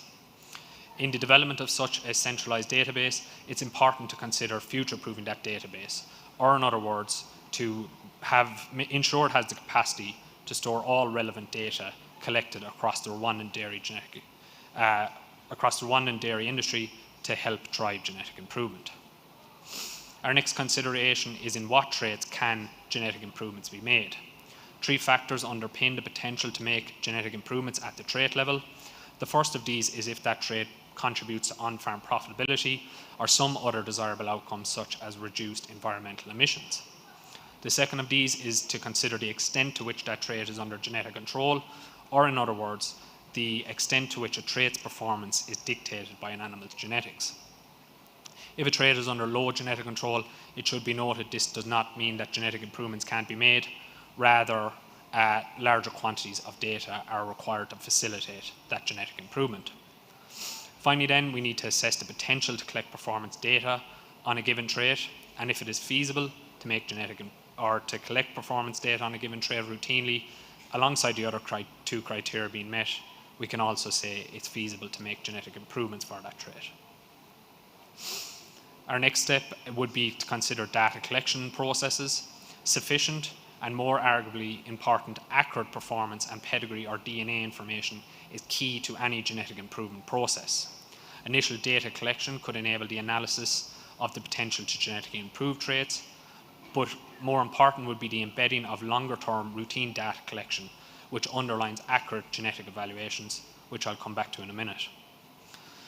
In all data collection efforts, as some of my fellow speakers outlined, it's key that a standardized operating practice is used, primarily on animals with unique identification ear tags, to enable the effective storage and management of their data in the database. In a case where resources are limited, data collection efforts should also be focused on herds that are most representative of typical Rwandan dairy production herds. In all, if this is upheld, then this should provide accurate data, which in the long term translates to accurate breeding decisions, and in turn again translates to sustained genetic improvement. These then provide the inputs for a genomic evaluation. Genomic evaluations use what's called a reference population, and this is very simply a group of cows that have accurate DNA or genotype information available alongside accurate performance information. These two inputs are ran through the genomic evaluation then, which determines the association between animals' DNA and their performance. This association then allows for the generation of genomic estimated breeding values, not only for animals in the reference population with both genotype and performance information available, but also genotyped animals that are not performance recorded. The evaluation of non-performance recorded genotype animals enables a more in-depth examination across the population to identify the genetically animals to be selected for breeding. In addition, the considerations for genomic evaluations and their development extends to the size of the reference population. At a given reference population size, as the extent to which a trait is under genetic control increases, the corresponding accuracy of the genomic evaluation also increases. So just to give an example, calculations based on African dairy data highlights that for traits under high genetic control, such as milk, fat and protein yield, alongside feed intake and cow live weight, an initial target reference population size would be roughly 2,500 animals. For traits under lower genetic control, such as fertility-related traits and survival, larger reference populations would be required, with an initial target of 7,500 animals. So all the processes and frameworks I've discussed so far with regard to data collection, establishment of genomic evaluations, will require significant resources, time and capital to come to fruition. As such, they likely represent a more long-term approach to the identification of elite genetics, specifically for the Rwandan dairy industry. There is a short-term approach, and this is the Rwandan Dairy Selection Index that has been developed by Abacus Bio. In this, international dairy bulls evaluated under the UK genetic evaluation and their genetic merit or estimated breeding values are ran through the Rwandan Dairy Selection Index to identify elite sires, or international sires, that can be considered as genetically elite, specifically in the context of the Rwandan dairy industry. And just to note too, some additional information on the Rwandan Dairy Selection Index will be provided by my colleague Tim Byrne in the coming days of the conference. Under the longer term then, once resources and infrastructure for phenotyping and DNA information collection become established, this will enable all the frameworks I've discussed so far, primarily the development of a Rwandan genomic evaluation. Using this in coordination with the Rwandan Dairy Selection Index will not only facilitate the identification of elite dairy sires from international countries, but also Rwandan bred dairy sires that could be considered as genetically elite. Moreover, as genotyping and performance information becomes routine within the Rwandan dairy herd, this would also facilitate the identification of dairy females that could also be considered as genetically elite. With our elite genetics then identified, the next task is to disseminate or provide those elite genetics to commercial farmers across the country. The first mechanism of priority for this is the Rwandan Dairy Selection Index that I just discussed in the previous slide. Ultimately, selection indexes reduce the vast quantity of data outputted from genomic evaluations into a single monetary value that represents the expected profitability of a bull's daughters based on that bull's genetics. And this ultimately simplifies the identification of elite genetics in the breeding decisions made on farm. Our second mechanism of priority would be build the infrastructure to enable the widespread use of artificial insemination on dairy farms, to ensure that such farmers have the ability to access the elite genetics. This infrastructure would include the ability to safely and transfer artificial insemination straws to farms, as well as the ability for artificial insemination technicians to get to farms in a timely manner. Just to note, this process of building infrastructure is currently underway in the Songa station here in Rwanda. Our final consideration then with regard to our Rwandan genetic improvement program with regard to the dairy herd is to promote and embed the genetic improvement program in the industry. Promoting buy-in among farmers is arguably the most critical step to its success, namely to ensure that these farmers pursue and use elite genetics to make genetic improvements in their own herds. Moreover, promoting such buy-in could provide routine data collection from commercial farms, which, as I highlighted previously, is key to accurate genomic evaluations which underline genetic improvement. Research farms could also promote such buy-in by demonstrating the value of genetics to farmers, as well as highlighting the best practices with regard to breeding and genetic selection. Just to conclude then, genetic evaluation and genetic improvement, is validated to provide significant economic industry-level benefits to dairy industries around the globe. To enable such value and benefits to be provided to the Rwandan dairy industry, a centralized data infrastructure, establishment of accurate data collection frameworks alongside genetic evaluation frameworks are a key requirement. Moreover, in the development of this genetic evaluation program, all activities must revolve around a centralized industry body. As one final note then, a lot of the considerations for one in genetic improvement program that I've discussed today revolve around a theoretical formal process that sits at the core of all dairy genetic improvement programs around the globe. Nonetheless, context is important, and as such, the local expertise of Rwandan farmers and industry personnel, alongside buy-in from those industry personnel, is required to tailor the Rwandan genetic improvement program's development to the specific needs and requirements of the industry here. So thank you very much for listening, and I look forward to your questions. Thank you very much, David. I know time is not on our side, but let me give an opportunity for 2 or 3 burning questions from the audience. Let the protocol help me see if there are some hands raised.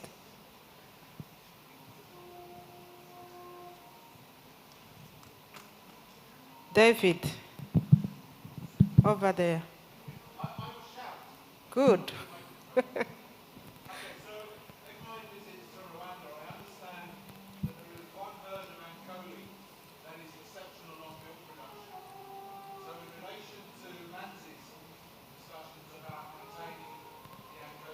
Please give him still a mic. Okay.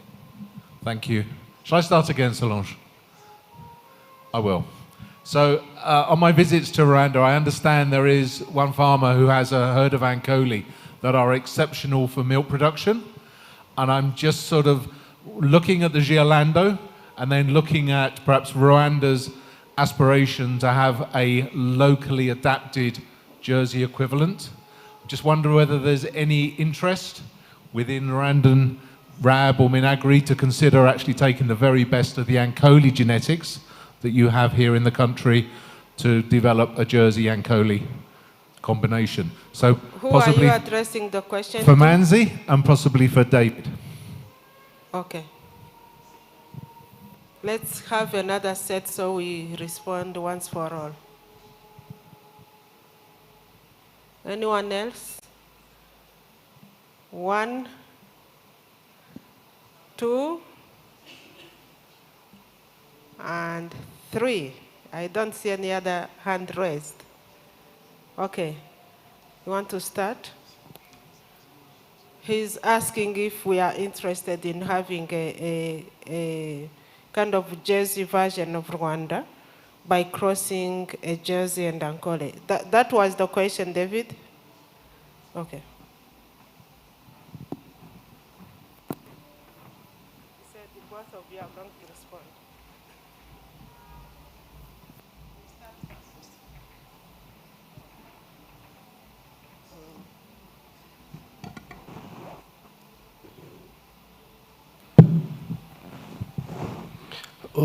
Thank you, David. Indeed, you are right. There are some exceptional farmers whereby cows, the Ankole cows, as you mentioned, but on our side they are called Inyambo, they are not Ankole. And they are really producing super.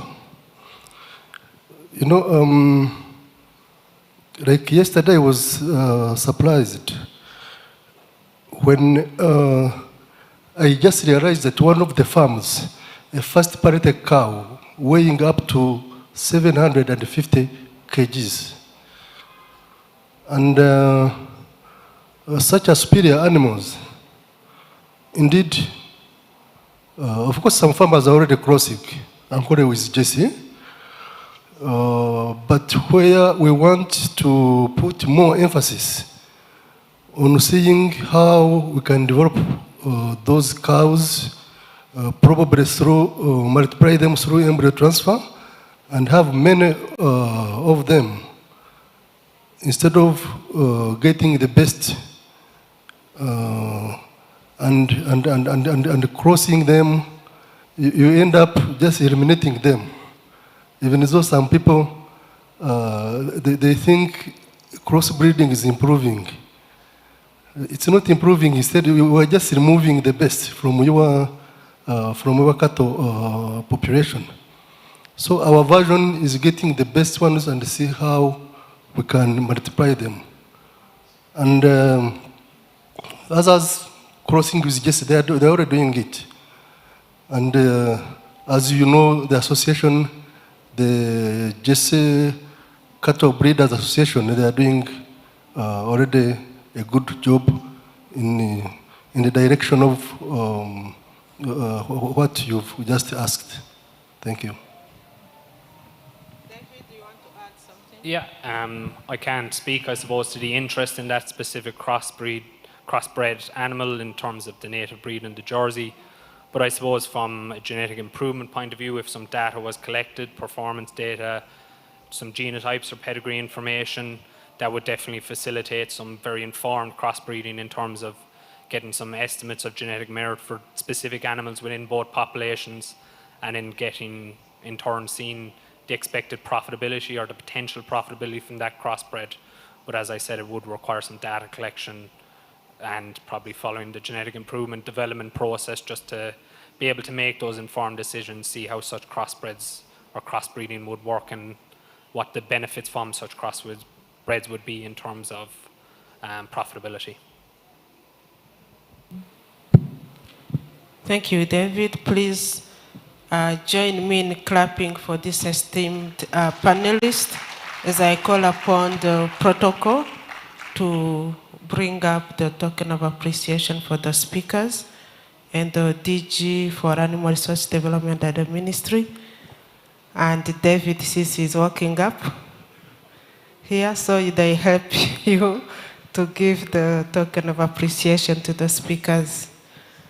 Speakers, please rise up for a token of appreciation for a great job well done. Please, maybe just, no, just there so that you are not in the screen.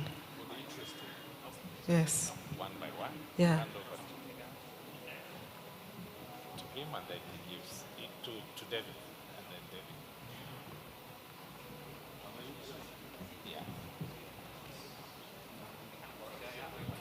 Let's start with next to you, Dr. Gabriel, in no particular order, really.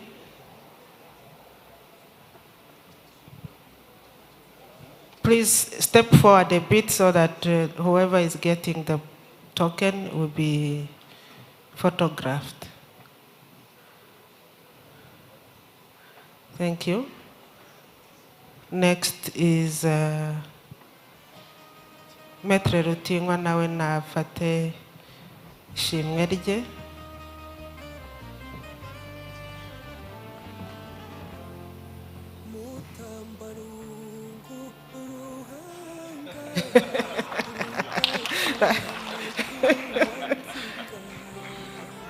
Iriya ni iy'abatunzi.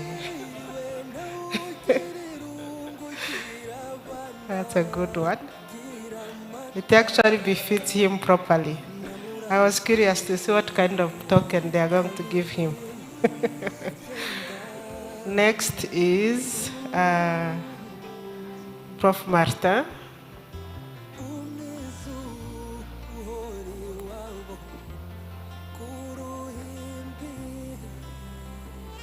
Next is David.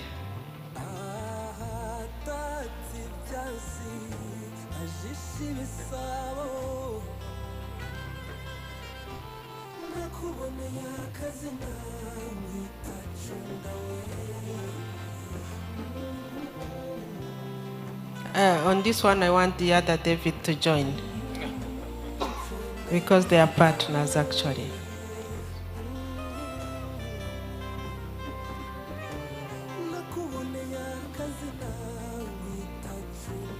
Next is my colleague and brother, Dr. Manzi, Max.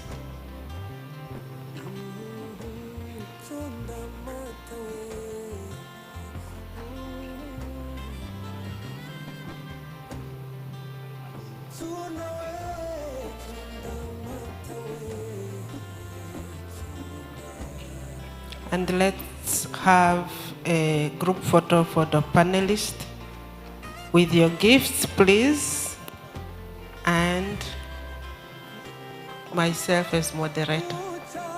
And I hand over the mic back to the main moderator. Thank you very much. Let's give a very big round of applause as they take a photo. I know it went a little bit very scientific, but that's what it is if we have to take the giant strides. Let's thank the team for presenting a very, very crucial topic, breeding and genetics. Thank you very much. You can now take your seats. And thank you very much, the DG, Minagri, and to David Hambrook and partner. Thank you very much. By this time, they always say that our faces become longer. I don't know why the saying goes so. Our faces physically don't become longer, but I think they sort of narrow down by this time. The clock tells me that we have gone over by 1 hour and 4 minutes past the expected close down time. But all the same, I want to thank all of us for having been very good participants since this morning, and that we shall all wake up early to get into tune for what we shall have tomorrow. So instead of starting at 9 a.m. tomorrow, we are requesting that we start a little earlier at 8:30 a.m. We have a backlog of 2 sessions that should have taken place today, but we will try to see how we can catch up that time tomorrow. One quick announcement I want to make here is that those who registered for the field trip, there will be field trips on Saturday afternoon after lunch. So if you registered for the field trip, you can go back to the registration desk where you registered for the conference from.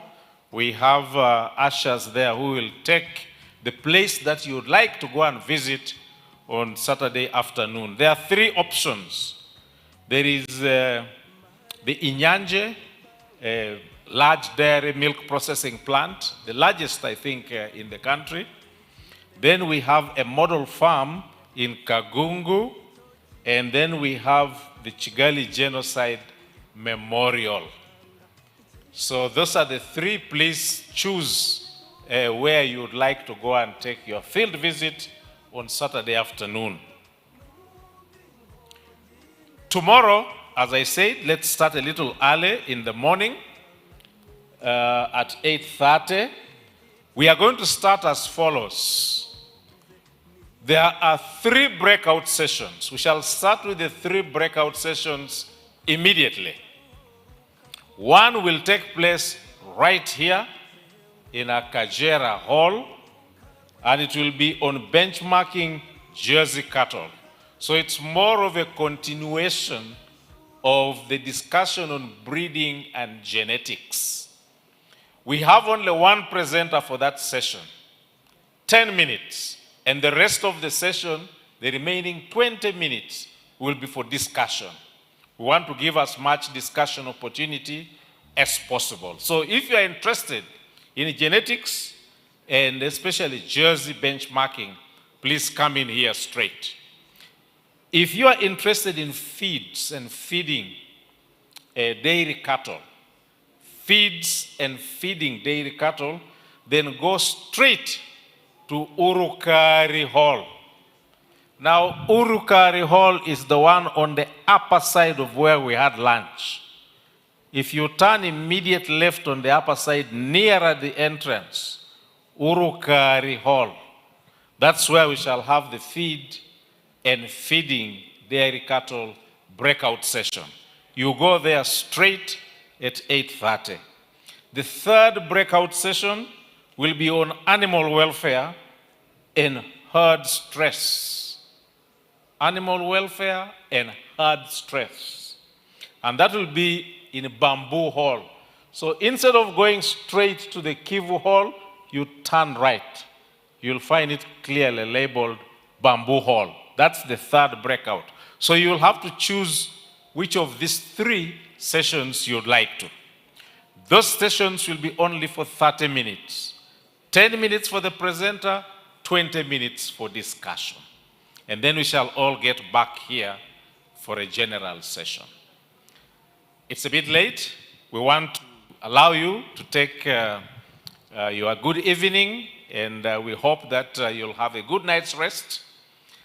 Please try to listen carefully to the sounds of Kigali. Some of them are already coming through from the other hall, and a lot more sounds of Kigali will be coming to you within where you are staying. For now, we want to say thank you very much. Have a good night. Have a good rest. See you tomorrow. Asante sana. Murakoze. Thank you.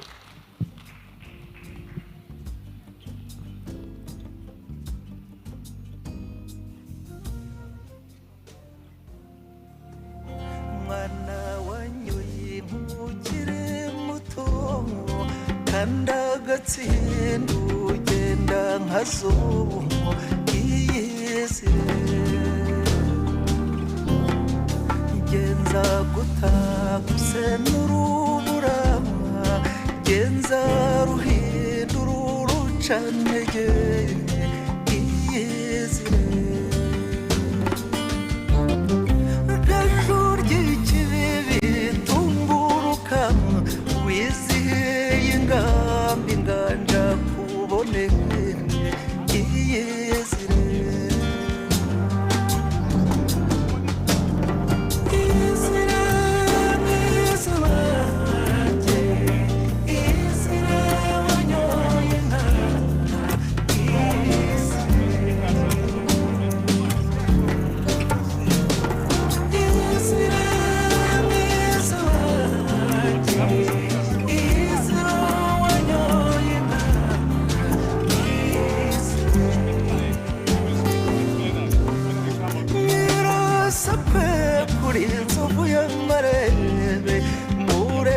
mwiza wo kwa Kigenza izihirwe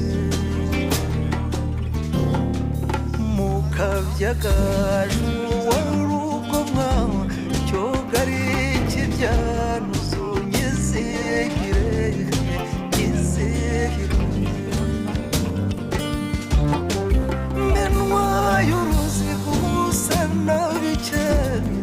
sekera ngusange susuruke